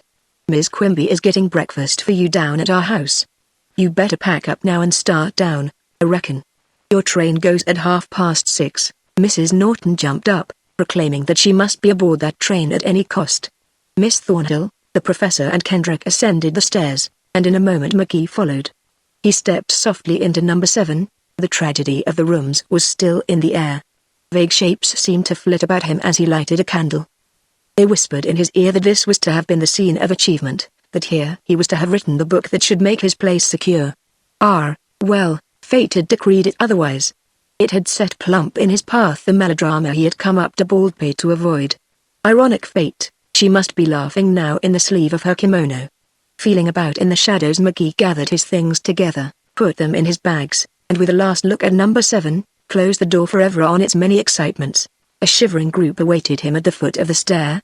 Mrs. Norton's hat was on at an angle even the most imaginative milliner could not have approved. The professor looked older than ever. Even Miss Thornhill seemed a little less statuesque and handsome in the dusk. Quimby led the way to the door. They passed through it, and Mr. Magee locked it after them with the key Hal Bentley had blithely given him on 44th Street, New York. So Baldpate dropped back into the silence to slumber and to wait. To wait for the magic of muslin, the lilt of waltzes, the tinkle of laughter, the rhythm of the rockers of the fleet on its verandas, the formal tread of the admiral's boots across its polished floors, the clink of dimes in the pockets of its bellboys. For a few brief hours strange figures had replaced the unromantic Quimby in its rooms. They had come to talk of money and of love, to plot and scheme, and as they came in the dark and moved most swiftly in the dark, so in the dark they went away, and Baldpate's startling winter drama took reluctantly its final curtain. Down the snowy road the 5 followed Quimby's lead, Mr. Magee picturing in fancy one who had fled along this path but a short time before, the others busy with many thoughts, not the least of which was of Mrs. Quimby's breakfast. At the door of the kitchen she met them, maternal, concerned, eager to pamper and to serve, just as Mr. Magee remembered her on that night that now seemed so long ago. He smiled down into her eyes, and he had an engaging smile, even at 4:30 in the morning. "Well, Mrs. Quimby," he cried, "here is the prodigal straight from that old husk of an inn. And believe me, he's pretty anxious to sit down to some food that woman, starter of all the trouble since the world began, had a hand in. Come right in, all of you," chirruped Mrs. Quimby, ushering them into a pleasant odor of cookery. "Take off your things and sit down. Breakfast's most ready. My land, I guess you must be pretty nigh starved to death." Quimby told me who was cooking for you, and I says to Quimby, what, I says, that no account woman hate a messing round at a woman's job, like that, I says. Heaven pity the people at the inn, I says. Mr. Peters may be able to amuse them with stories of how Cleopatra whiled away the quiet Egyptian evenings, I says, and he may be able to throw a little new light on Helen of Troy, who would object to having it thrown if she was alive and the lady I think her, but, I says, when it comes to cooking, I guess he stands about where you do, Quimby. You see, Quimby's repertory consists of coffee and soup, and sometimes it's hard to tell which he means for which. So Mr. Peters has taken you in on the secret of the book he is writing against your sex? Remarked Billy McGee. Not exactly that, Mrs. Quimby answered, brushing back a wisp of grey hair, but he's discussed it in my presence, ignoring me at the time.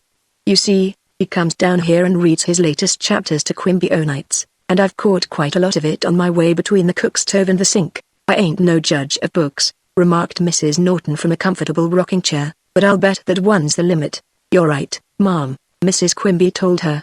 I ain't saying that some of it ain't real pretty worded, but that's just to hide the falsehood underneath. My land. The lies there is in that book.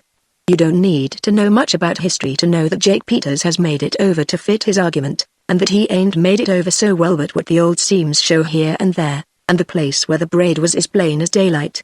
After 10 more minutes of bustle, Mrs. Quimby announced that they could sit down, and they were not slow to accept the invitation. The breakfast she served them moved Mr. McGee to remark, I want to know where I stand as a judge of character. On the first night I saw Mrs. Quimby, without tasting a morsel of food cooked by her, I said she was the best cook in the county.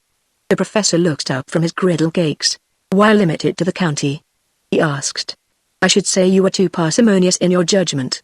Mrs. Quimby, detecting in the old man's words a compliment, flushed an even deeper red as she bent above the stove. Under the benign influence of the food and the woman's cheery personality, the spirits of the crowd rose. Baldpate Inn was in the past, its doors locked, its 7 keys scattered through the dawn. Mrs. Quimby, as she continued to press food upon them, spoke with interest of the events that had come to pass at the inn. It's so seldom anything really happens round here, she said. I just been hungering for news of the strange goings-on up there. And I must say Quimby ain't been none too newsy on the subject. I threatened to come up and join in the proceedings myself, especially when I heard about the book writing cook Providence had sent you. You would have found us on the porch with outstretched arms, Mr. McGee assured her. It was on Kendrick that Mrs. Quimby showered her attentions, and when the group rose to seek the station, amid a consultation of watches that recalled the commuter who rises at dawn to play tag with the flippant train, Mr. McGee heard her say to the railroad man in a heartfelt aside, I don't know as I can ever thank you enough, Mr. Kendrick, for putting new hope into Quimby. You'll never understand what it means, when you've given up, and your life seems all done and wasted, to hear that there's a chance left, won't I? Replied Kendrick warmly. Mrs. Quimby, it will make me a very happy man to give your husband his chance. The first streaks of dawn were in the sky when the hermits of Baldpate filed through the gate into the road, waving goodbye to Quimby and his wife, who stood in their dooryard for the farewell. Down through sleepy little Asquith Falls they paraded, meeting here and there a tired man with a lunch basket in his hand, who stepped to one side and frankly stared while the odd procession passed. In the station Mr. McGee encountered an old friend, he of the mop of ginger-colored hair. The man who had complained of the slowness of the village gazed with wide eyes at McGee. I figured, he said, that you'd come this way again. Well, I must say you've put a little life into this place. If I'd known when I saw you here the other night all the exciting things you had up your sleeve, I'd gone right up to Baldpate with you, but I hadn't anything up my sleeve, protested McGee. Maybe, replied the agent, winking. There's some pretty giddy stories going round about the carryings-on up at Baldpate. Shots fired, and strange lights flashing, doggone it, the only thing that's happened here in years, and I wasn't in on it. I certainly wish you'd put me wise to it. By the way, inquired McGee, did you notice the passengers from here on the 10:30 train last night? 10:30, repeated the agent. Say, what sort of hours do you think I keep? A man has to get some sleep, even if he does work for a railroad. I wasn't here at 10:30 last night. Young Gal Hunt was on duty then. He's home and in bed now. No help there. Into the night the girl and the 200,000 had fled together, and Mr. McGee could only wait and wonder as to the meaning of that flight. 2 drooping figures entered the station, the mayor and his faithful lieutenant, Max. The dignity of the former had faded like a flower, and the same withered simile might have been applied with equal force to the accustomed jauntiness of Lou. "Good morning," said Mr. Magee in greeting. "Taking an early train, too, eh?" "Have a pleasant night, young man," replied Cargan. "If you've ever put up at a hotel in a town the size of this, called the Commercial House, you know that last question has just one answer: manslaughter. I heard a minister say once that all drummers are bound for hell. If they are, it'll be a pleasant change for M." Mr. Max delved beneath his overcoat, and brought forth the materials for a cigarette, which he rolled between yellow fingers. "If I was a drummer," he said dolefully, "one breakfast was the what they called it, Jim ? One breakfast like we just passed through would drive me into the awful habit of reading one of these here books of drummers' yarns." "Sorry," smiled Magee. "We had an excellent breakfast at Mrs. Quimby's." "Really, you should have stayed. By the way, where is Bland?" "Got shaky in the knees," said Cargan. "Afraid of the reformers. Ain't had much experience in these things, or he'd know he might just as well tremble at the approach of a blue bottle fly. We put him on a train going the other direction from Rayton early this morning. He thinks he'd better seek his fortune elsewhere." He leaned in heavy confidence toward Magee. "Say, young fellow," he whispered, "put me wise.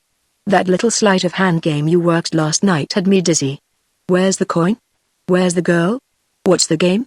Take the boodle and welcome. It ain't mine, but put me next to what's doing, so I'll know how my installment of this serial story ought to read." "Mr. Cargan," replied Magee, "you know as much about that girl as I do. She asked me to get her the money, and I did, but what's your place in the game?" "A looker-on in Athens," returned Magee. Translated, a guy who had bumped into a cyclone and was sitting tight waiting for it to blow over. I took a fancy to her, as you might put it. She wanted the money. I got it for her. A pretty fairy story, my boy," the mayor commented.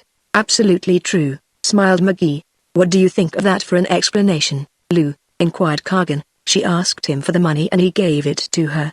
Mr. Max leered. "Say, a Broadway chorus would be pleased to meet you, Magee," he commented. "Don't tell any of your chorus friends about me," replied Magee. "I might not always prove so complacent. Every man has his moments of falling for romance. Even you probably fell once, and what a fall was there. And the romance stuff," pleaded Max. "This chilly railway station wasn't meant for such giddy language. Wasn't it?" Mr. Magee looked around at the dingy walls, the soiled time cards, at the disreputable stove. No place for romance? It was here he had seen her first, in the dusk, weeping bitterly over the seemingly hopeless task in which he was destined to serve her. No place for romance, and here had begun his life's romance. The blue blithe sailor still stood at attention in the See the World poster. Magee winked at him. He knew about it all. He knew how alluring she had looked in the blue corduroy suit, the bit of cambric pressed agonizingly to her face. Verily, even the sailor of the posters saw the world and all its glories. The agent leaned his face against the bars. "Your train," he called, "is crossing the Main Street trestle." They filed out upon the platform, Mr. Magee carrying Mrs. Norton's luggage amid her effusive thanks. On the platform waited a stranger equipped for travel. It was Mr. Max who made the great discovery. "By the Lord Harry," he cried, "it's the hermit of Baldpate Mountain." And so it was. His beard gone, his hair clumsily hacked, his body garbed in the height of an old and ludicrous fashion, his face set bravely toward the cities once more. "Yes," he said, "I walked the floor, thinking it all over. I knew it would happen, and it has. The winters are hard, and the sight of you it was too much. The excitement, the talk it did for me, did for my oath. So I'm going back to Brooklyn for Christmas. A merry one to you," growled Cargan. "Maybe," replied Mr. Peters. "Very likely, if she's feeling that way. I hope so. I ain't giving up the hermit job altogether. I'll come back in the summers, to my postcard business. There's money in it, if it's handled right. But I've spent my last winter on that lonesome hill." As author to author, asked Magee, "How about your book?" "There won't be any mention of that," the hermit predicted, "in Brooklyn. I've packed it away. Maybe I can work on it summers, if she doesn't come up here with me and insist on running my hermit business for me. I hope she won't. It would sort of put a crimp in it, but if she wants to I won't refuse. And maybe that book'll never get done. Sometimes as I've sat in my shack at night and read, it's come to me that all the greatest works since the world began have been those that never got finished." The Rayton train roared up to them through the grey morning, and paused impatiently at Upper Squin Falls. Aboard it clambered the hermits, amateur and professional. Mr. Magee, from the platform, waved goodbye to the agent standing forlorn in the station door. He watched the building until it was only a blur in the dawn.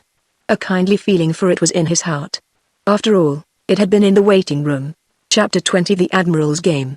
The village of Upper Squin Falls gave a correct imitation of snow upon the desert's dusty face, and was no more.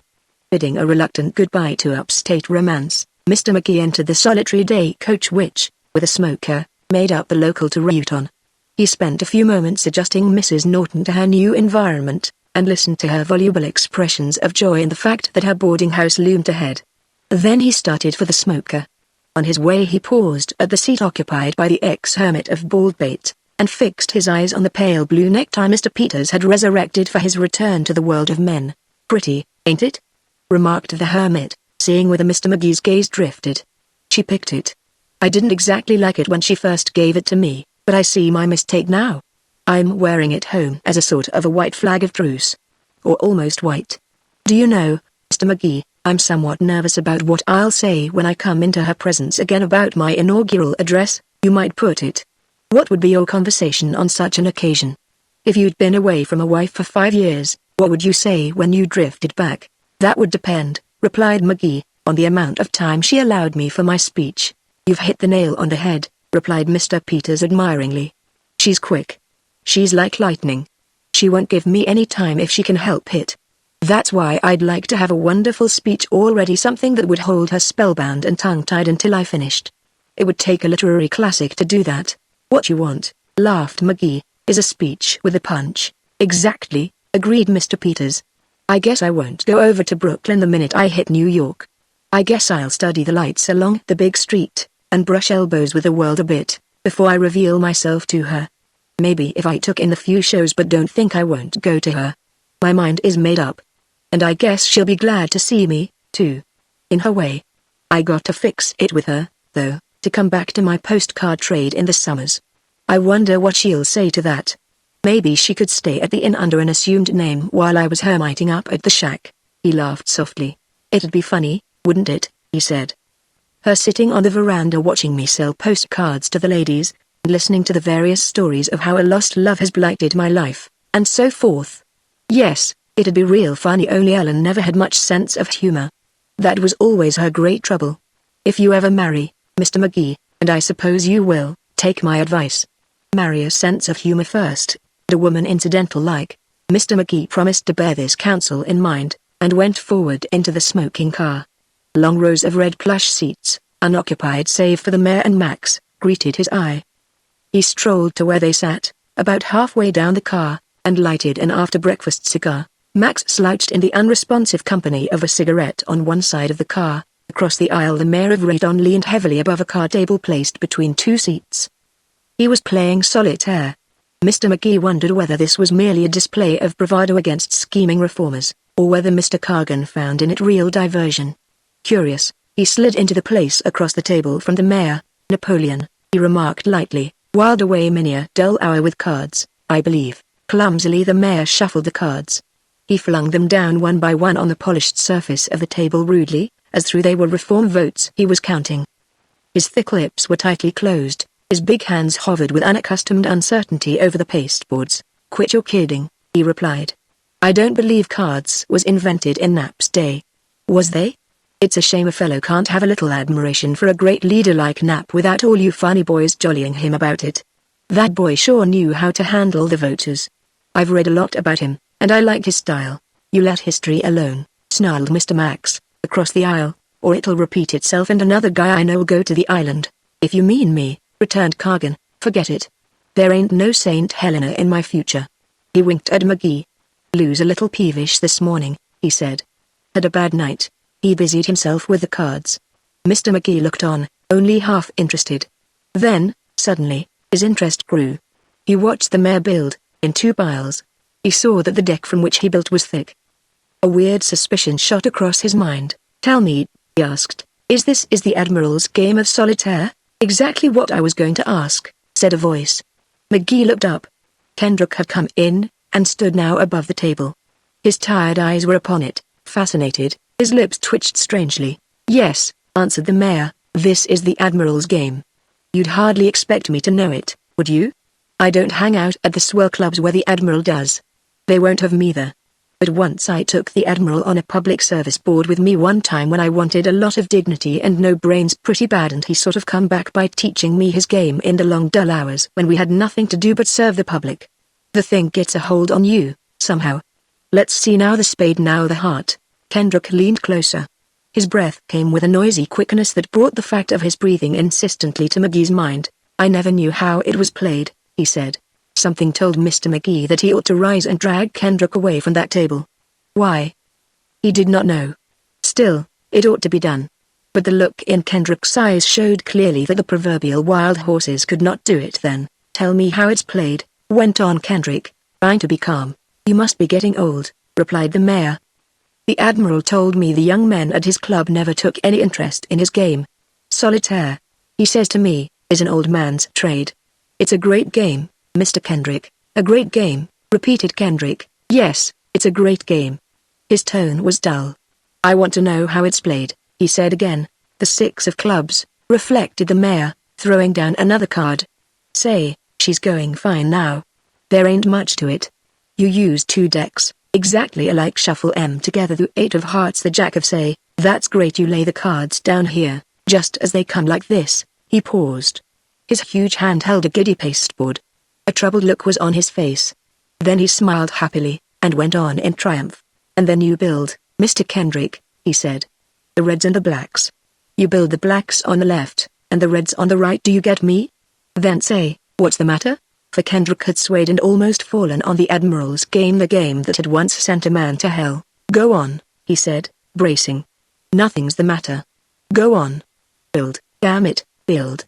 The mayor looked at him a moment in surprise, then continued. Now the king, he muttered, now the ace. We're on the home stretch, going strong. There, it's finished.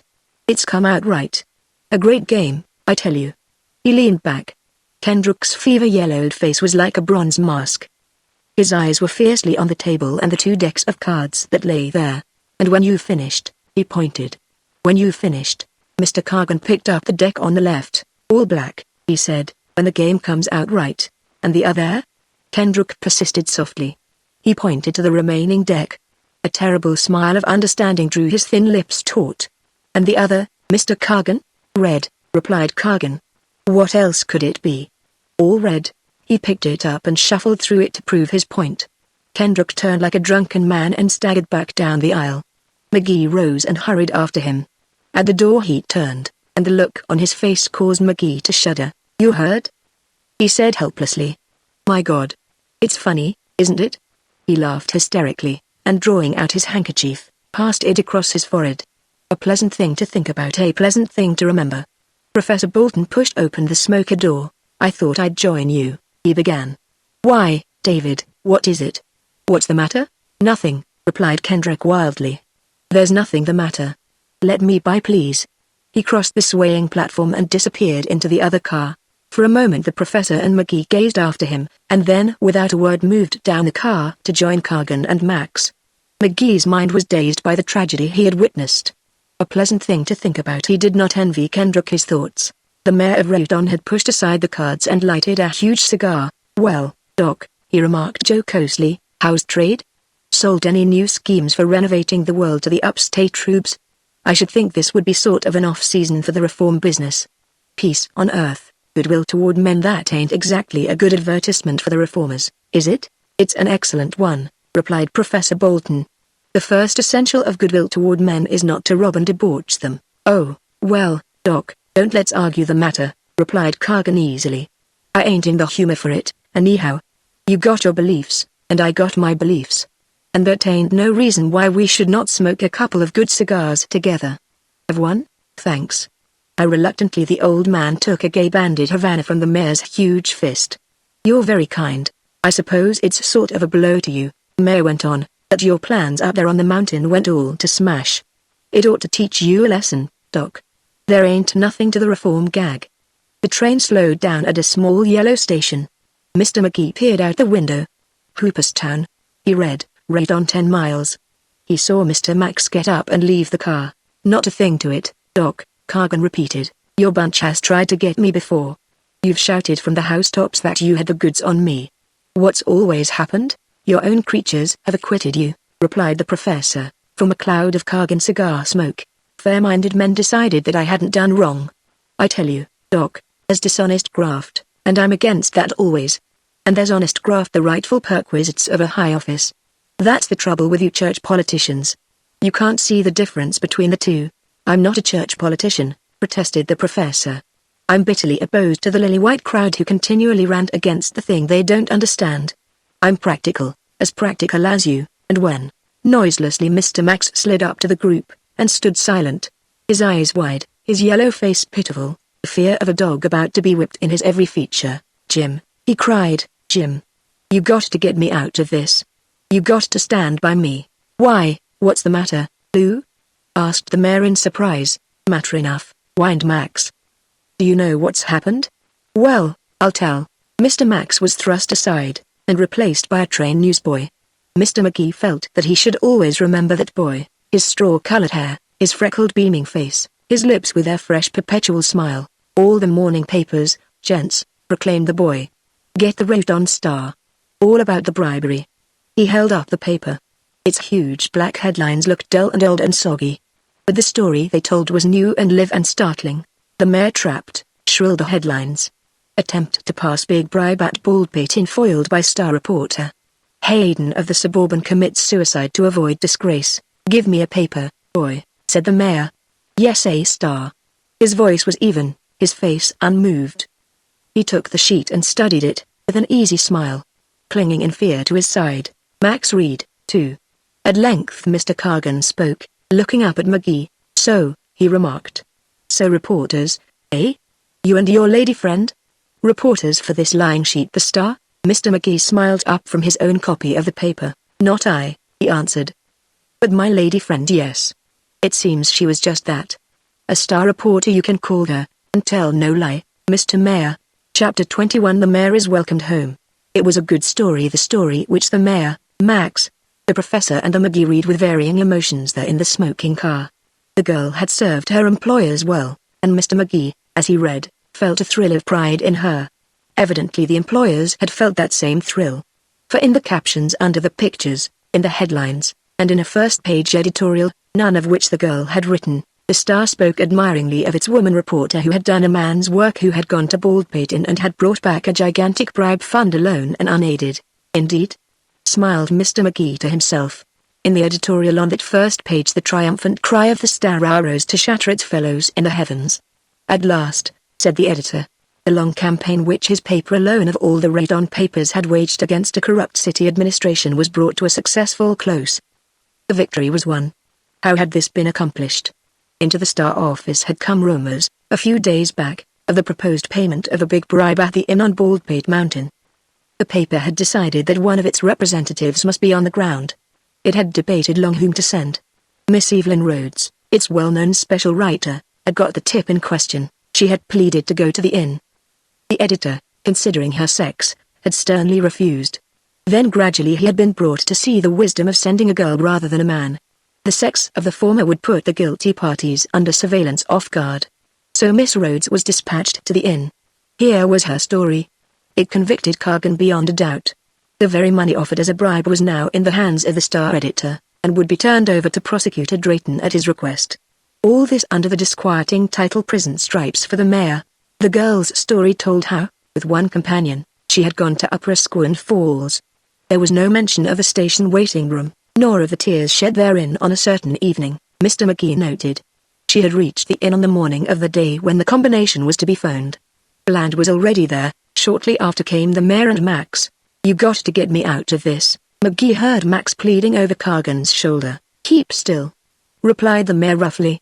He was reading his copy of the Star with keen interest now. I've done your dirty work for years, whined Max.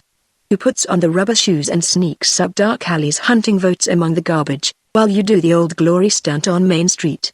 I do. You got to get me out of this. It may mean jail. I couldn't stand that. I'd die. A horrible parody of a man's real fear was in his face. The mayor shook himself as though he would be rid forever of the coward hanging on his arm. Hush up, can't you? He said. I'll see you through. You got to, Lou, Max wailed. Miss Rhodes' story went on to tell how Hayden refused to phone the combination, how the mayor and Max dynamited the safe and secured the precious package, only to lose it in another moment to a still different contingent at the inn, how Hayden had come, of his suicide when he found that his actions were in danger of exposure, a bitter smile for Kendrick in that reflected McGee, and how finally, through a strange series of accidents, the money came into the hands of the writer for the Star. These accidents were not given in detail. An amusing feature of the whole affair, said Miss Evelyn Rhodes, was the presence at the inn of Mr. William Hallowell McGee, the New York writer of light fiction, who had come there to escape the distractions of a great city, and to work in the solitude, and who immediately on his arrival became involved in the surprising drama of Baldpate. I'm an amusing feature, reflected McGee. Mr. McGee, continued Miss Rhodes, will doubtless be one of the state's chief witnesses when the case against Cargan comes to trial, as will also Professor Thaddeus Bolton, holder of the Crandall Chair of Comparative Literature at Reuton University, and Mr. David Kendrick, formerly of the Suburban, but who retired 6 years ago to take up his residence abroad. The latter two went to the inn to represent Prosecutor Drayton, and made every effort in their power to secure a package of money from the reporter for the Star, not knowing her connection with the affair. Well, Mr. McGee? Asked Professor Bolton, laying down the paper which he had been perusing at a distance of about an inch from his nose. Once again, Professor, laughed McGee, porters have entered your life. The old man sighed. It was very kind of her, he said, not to mention that I was the person who compared blondes of the peroxide variety with suffragettes. Others will not be so kind. The matter will be resurrected and used against me at the trial, I'm sure. A plucky girl, Mr. McGee, a very plucky girl. How times do change. When I was young, girls of her age would scarcely have thought of venturing forth into the highways on such perilous missions. I congratulate you. You showed unusual perception. You deserve a great reward. The young lady's favor, let us say. You got to get me out of this. Max was still telling the mayor. For God's sake, cried Cargan, shut up and let me think. He sat for a moment staring at one place, his face still lacking all emotion, but his eyes a trifle narrower than before. You haven't got me yet, he cried, standing up. By the Eternal, I'll fight to the last ditch, and I'll win. I'll show Drayton he can't play this game on me. I'll show the Star. That dirty sheet has hounded me for years. I'll put it out of business. And I'll send the reformers howling into the alleys, sick of the fuss they started themselves. Perhaps, said Professor Bolton. But only after the fight of your life, Cargan. I'm ready for it, cried Cargan. I ain't down and out yet. But to think a woman, a little bit of a girl I could have put in my pocket, it's all a big joke. I'll beat them, I'll show them the game's far from played out, I'll win, and if I don't... He crumbled suddenly into his seat, his eyes on that unpleasant line about prison stripes for the mayor. For an instant it seemed as though his fight was irrevocably lost. He knew it. Lines of age appeared to creep from out the fat folds of his face, and stand mockingly there. He looked a beaten man. If I don't... He stammered pitifully. Well, they sent him to an island at the end. The reformers got Napoleon at the last. I won't be alone in that. At this unexpected sight of weakness in his hero, Mr. Max set up renewed babble of fear at his side. The train was in the Reuton suburbs now. At a neat little station it slowed down to a stop, and a florid policeman entered the smoking car. Cargan looked up. Hello, Dan, he said. His voice was lifeless, the old-time ring was gone. The policeman removed his helmet and shifted it nervously. I thought I'd tell you, Mr. Cargan, he said. I thought I'd warn you. You'd better get off here.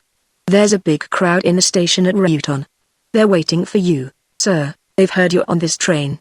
This lying newspaper, Mr. Cargan, it's been telling tales. I guess you know about that. There's a big mob. You better get off here, sir, and go downtown on a car. If the mighty Cargan had looked limp and beaten for a moment, he looked that way no more. He stood up, and his head seemed almost to touch the roof of the car. Over the big patrolman he towered. His eyes were cold and hard again, his lips curved in the smile of the master. And why, he bellowed, should I get off here? Tell me that, Dan. Well, sir, replied the embarrassed copper, they're ugly. There's no telling what they might do. It's a bad mob. This newspaper has stirred them up. Ugly, are they? Sneered Cargan. Ever seen the bunch I would go put of my way for, Dan? I meant it all right, sir, said Dan. As a friend to a man who's been a friend to me. No, I never saw you afraid of any bunch yet, but this, replied Cargan, is the same old bunch. The same lily-livered crowd that I've seen in the streets since I laid the first paving stone under myself in '91. Afraid of them? Hell. I'd walk through an anthill as scared as I would through that mob. Thanks for telling me, Dan, but Jim Cargan won't be in the mollycoddle class for a century or two yet. Yes, sir, said the patrolman admiringly. He hurried out of the car, and the mayor turned to find Lou Max pale and fearful by his side. What ails you now? He asked. I'm afraid, cried Max. Did you hear what he said? A mob. I saw a mob once. Never again for me. He tried to smile, to pass it off as a pleasant jest, but he had to wet his lips with his tongue before he could go on. Come on, Jim. Get off here. Don't be a fool. The train began to move. Get off yourself, you coward, sneered Cargan. Oh, I know you. It doesn't take much to make your stomach shrink. Get off. Max eagerly seized his hat and bag. I will, if you don't mind, he said. See you later at Charlie's. And in a flash of tawdry attire, he was gone. The mayor of Rayton no longer sat limp in his seat. That brief moment of seeming surrender was put behind forever. He walked the aisle of the car, fire in his eyes, battle in his heart. So they're waiting for me, eh? He said aloud. Waiting for Jim Cargan. Now ain't it nice of them to come and meet their mayor? Mr. McGee and the professor went into the day coach for their baggage. Mrs. Norton motioned to the former. Well, she said, you know now, I suppose. And it didn't do no harm to wait. I sure am glad this to-do is all over, and that child is safe. And I hope you'll remember what I said. It ain't no work for a woman, no how, what with the shooting and the late hours. Your words, said Mr. McGee, are engraven on my heart.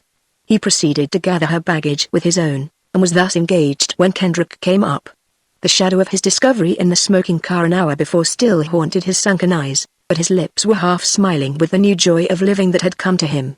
Mr. McGee, he began, I hardly need mention that the terrible thing which happened in the riz between you and me and the man who's dead. No one must know. Least of all, the girl who is to become my wife. It would embitter her whole life as it has mine. Don't say that, McGee pleaded. You will forget in time, I'm sure. And you may trust me, I had forgotten already. And indeed he had, on the instant when his eyes fell upon the Rayton star. Miss Thornhill approached, her dark smiling eyes on McGee. Kendrick looked at her proudly, and spoke suddenly, determinedly. You're right, I will forget. She shall help me, Mr. McGee, said the girl. I'm so pleased at the splendid and your impulsive philanthropy. I just knew the adventure couldn't have anything but a happy ending. It was so full of youth and faith and charity, or its synonym. This mustn't be goodbye. You must come and see me, come and see us all. I shall be happy to, answered McGee sincerely. It will always be a matter of regret to me that I was not able to serve you also on Baldpate Mountain. But out of it you come with something more precious than fine gold. That shall be my consolation. Let it be, smiled Myra Thornhill, as it is surely mine. Goodbye, and good luck, whispered McGee, as he took Kendrick's hand. Over his shoulder, as he passed to the platform, he saw them look into each other's eyes, and he felt that the memory of the Admiral's game would in time cease to haunt David Kendrick. A shadow had fallen upon the train, the shadow of the huge Rayton station.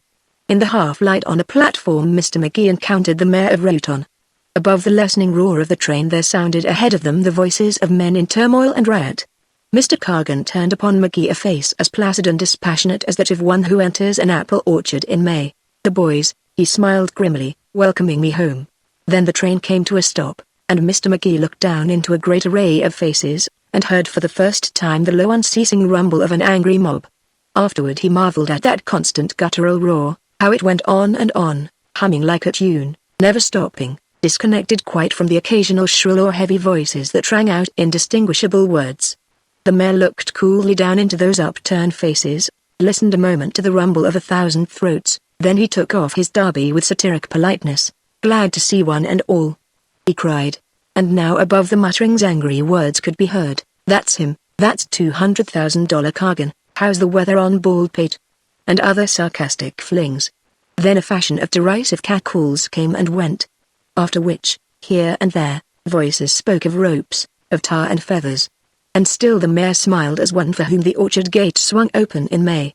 A squad of policemen, who had entered the car from the rear, forced their way put onto the platform. Want us to see you through the crowd, Mr. Cargan? The lieutenant asked. New hoots and cries ascended to the station rafters. Who pays the police? We do. Who owns them? Cargan. Thus question and answer were bandied back and forth. Again a voice demanded in strident tones the ignominious tar and feathers. Jim Cargan had not risen from the slums to be master of his town without a keen sense of the theatric. He ordered the police back into the car. "And stay there," he demanded. The lieutenant demurred. One look from the mayor sent him scurrying. Mr. Cargan took from his pocket a big cigar, and calmly lighted it. "Some of them guys out there," he remarked to McGee, "belong to the Sunday school crowd. Pretty actions for them pillars of the church howling like beasts." And still, like that of beasts, the mutter of the mob went on, now in an undertone, now louder, and still that voice that first had plead for tar and feathers plead still for feathers and tar. And here a group preferred the rope. And toward them, the bland smile of a child on his great face, his cigar tilted at one angle, his derby at another, the mayor of Reuton walked unflinchingly. The roar became mad, defiant. But Cargan stepped forward boldly. Now he reached the leaders of the mob. He pushed his way in among them, smiling but determined. They closed in on him. A little man he got firmly in his path. He took the little man by the shoulders and stood him aside with some friendly word. And now he was past 10 rows or more of them on his way through, and the crowd began to scurry away. They scampered like ants, clawing at one another's backs to make a path. And so finally, between 2 rows of them, the mayor of Reuton went his way triumphantly. Somewhere, on the edge of the crowd, an admiring voice spoke. "Hello, Jim." The mayor waved his hand. The rumble of their voices ceased at last. Jim Cargan was still master of the city. "Say what you will," remarked Mr. McGee to the professor as they stood together on the platform of the car. "There goes a man." He did not wait to hear the professor's answer. For he saw the girl of the Upper Squin station, standing on a baggage truck far to the left of the mob, wave to him over their heads. Eagerly he fought his way to her side. It was a hard fight. The crowd would not part for him as it had parted for the man who owned the city. Chapter 22 The usual thing.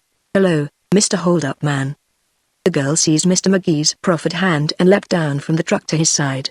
"Bless the gods of the mountain," said McGee. "They have given me back my accomplice, safe and sound." "They were black lonesome gods," she replied, "and they kept whispering fearful things in my ear I couldn't understand. I'm glad they didn't keep me, so am I." The crowd surged about them, many in it smiled and spoke admiringly to the girl. "It's great to be acquainted with the heroine of the hour," Mr. McGee continued. "I congratulate you. You have overthrown an empire of graft, it seems, alone and unaided," she quoted, smiling mockingly up into his face. "Absolutely alone and entirely unaided," said Billy McGee. "I'll swear to that in court." Mrs. Norton panted up to them. "Hello, dearie," she cried. "Thank heaven you're safe. Have you been up to the house? How's Sadie getting along?"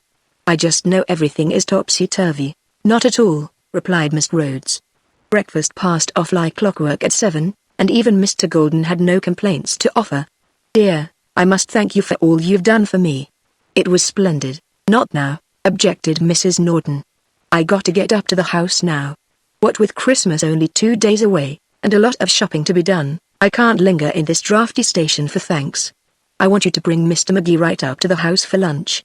I'll have a meal ready that'll show him what suffering must have been going on inside me while I sat still watching that hermit man burlesquing the cook business."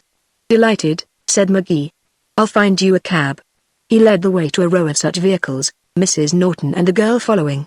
"Seems like you're always putting me in a cab," remarked the older woman as she climbed inside. "I don't know what Mary and me would have done if it hadn't been for you.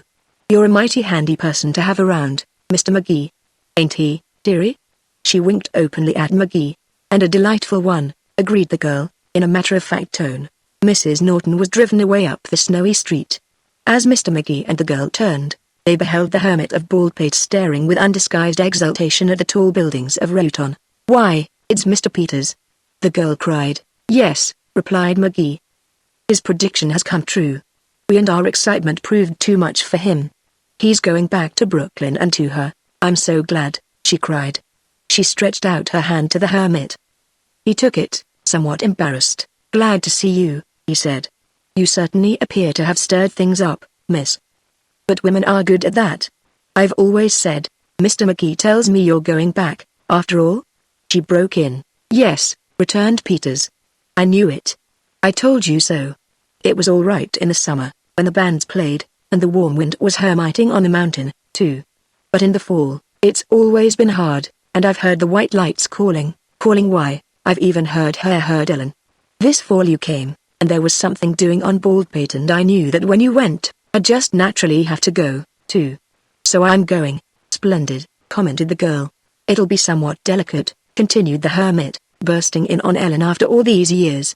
"As I told Mr. McGee, I wish I had an inaugural address, or something like that."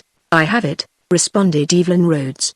"I'll write a story about you for tomorrow morning's paper.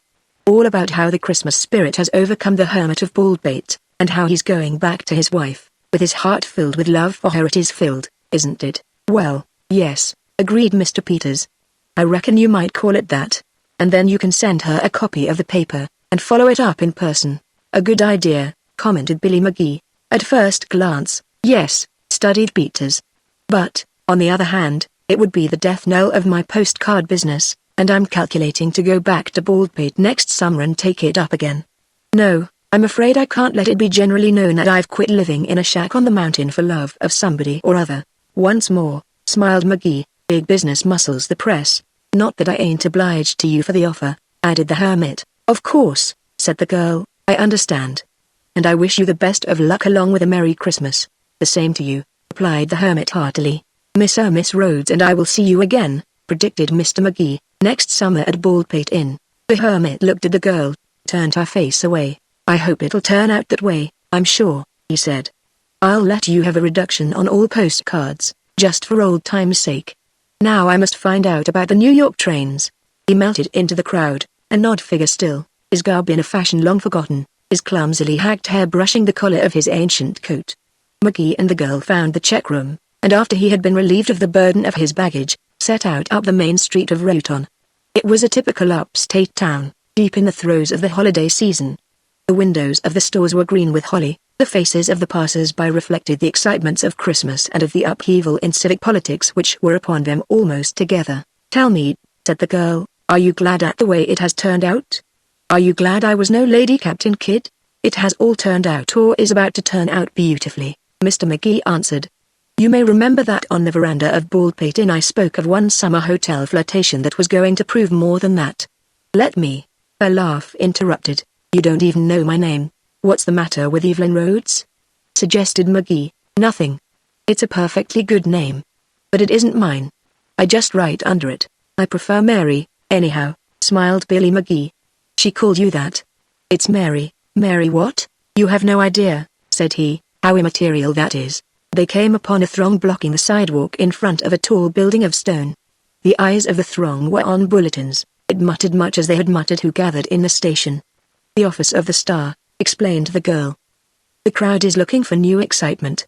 Do you know, for 2 whole hours this morning we had on exhibition in the window a certain package of money."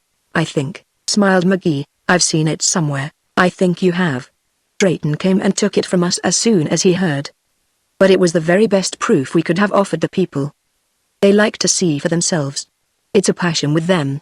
We've done for Kagan forever. Kagan says he will fight." "Of course he will," she replied. "But this will prove Napoleon's Waterloo. Whether or not he is sent to prison, and perhaps he can escape that, he's very clever. His power in Roton is broken. He can't possibly win at the next election. It comes very soon. I'm so glad. For years our editor has been fighting corruption, in the face of terrible odds and temptations. I'm so glad it's over now and the Star has won."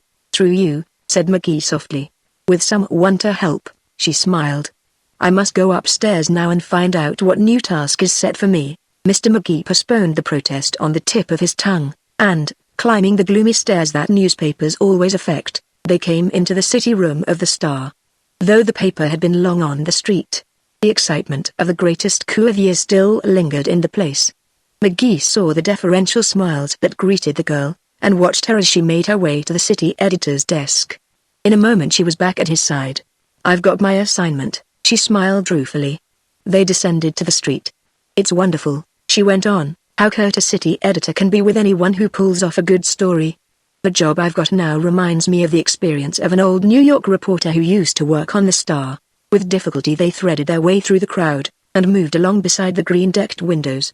"He was the first man sent out by his paper on Park Row on the Spanish War assignment," she went on, "and he behaved rather brilliantly, I believe. Well, he came back after the fight was over, all puffed up and important, and they told him the city editor wanted him. They're going to send me to the Philippines. He told me he thought as he went into the presence. When the city editor ordered him to rush down to a two-alarm fire in Houston Street, he nearly collapsed. I know how he felt. I feel that way now. What was it, Tier 1 alarm fire? Asked McGee. No, she replied, a sweet little story about the Christmas toys. I've done it to death every Christmas for 3 years. Oh, well, I can do it again. But it'll have to wait until after Mrs. Norton's lunch. She led him into a street where every house was like its neighbor, even to the room's sign in the windows, and up the steps of one she could have recognized only by counting from the corner. They entered the murky and stereotyped atmosphere of a boarding house hallway, with its inevitable hat rack and the uncollected letters of the homeless on a table. Mrs. Norton came breezily forth to meet them. Well, Mr. McGee, she said, I certainly am glad you've came. I'm busy on that lunch now. Dearie, show him into the parlor to wait. Mr. McGee was shown in. That rooming house parlor seemed to moan dismally as it received him. He strolled about and gazed at the objects of art which had at various times accrued to Mrs. Norton's personality, a steel engraving called Too Late, which depicted an angry father arriving at a church door to find his eloping daughter in the arms of stalwart youth, with the clergy looking on approvingly, another of Mr. John True assuming a commanding posture as Petruchio in The Taming of the Shrew, some new-eyed flabby angels riding on the clouds, a child of unhealthy pink clasping lovingly an inflammable dog, on the mantel a miniature ship, under glass, and some lady statuettes whose toilettes slipped down, and, on an easel, the sad portrait of a gentleman, undoubtedly the late lamented Norton. His uninteresting nose appeared to turn up at the constant odor of cookery in which it dwelt. His hair was plastered down over his forehead in a gorgeous abandoned curve such as some of the least sophisticated of Mr. John T. McCutcheon's gentleman effect. Mr. McGee stared round the room and smiled. Was the romance of reality never to resemble the romance of his dreams? Where were the dim lights, where the distant waltz, where the magic of moonlight amid which he was some day to have told a beautiful girl of his love? Hardly in Mrs. Norton's parlor. She came and stood in the doorway. Hatless, coatless, smiling, she flooded the place with her beauty. Mr. McGee looked at the flabby angels on the wall, expecting them to hide their faces in shame. But no. They still rode brazenly their unstable clouds. Come in, he cried. Don't leave me alone here again, please. And tell me, is this the gentleman who took the contract for making Mrs. Norton happy? I can't come in, she said, blushing. She seemed to wish to avoid him. Yes, that is Mr. Norton. She came nearer the easel, and smiled at the late lamented tonsorial crown. I must leave you just a moment. Billy McGee's heart beat wildly. His breath came fast. He seized her by the hand. You're never going to leave me again, he cried. Don't you know that? I thought you knew. You're mine. I love you. I love you. It's all I can say, my dearest. Look at me, please. It has happened so quickly, she murmured. Things can't be true when they happen so quickly. A woman's logic, said Mr. McGee. It has happened. My beautiful girl. Look at me. And then she looked. Trembling, flushed, half frightened, half exultant, she lifted her eyes to his. My little girl. He cried down at her. A moment longer she held off, and then limply she surrendered. And Billy McGee held her close in his arms. Take care of me, she whispered. I love you so. Her arm went timidly about his shoulders. Do you want to know my name? It's Mary. Mary what? The answer was seemingly of no importance, for Mr. McGee's lips were on hers, crushing the word at its birth. So they stood, amid Mrs. Norton's gloomy objects of art. And presently she asked, how about the book, dear? But Mr. McGee had forgot. What book? He asked. The novel you went to Baldpate to write, don't you remember, dearest? No melodrama, no wild chase, no love? Why? Mr. McGee paused for a moment in the joy of his discovery. Then he came back to the greater joy in his arms. Why, darling, he explained gently, this is it, the end.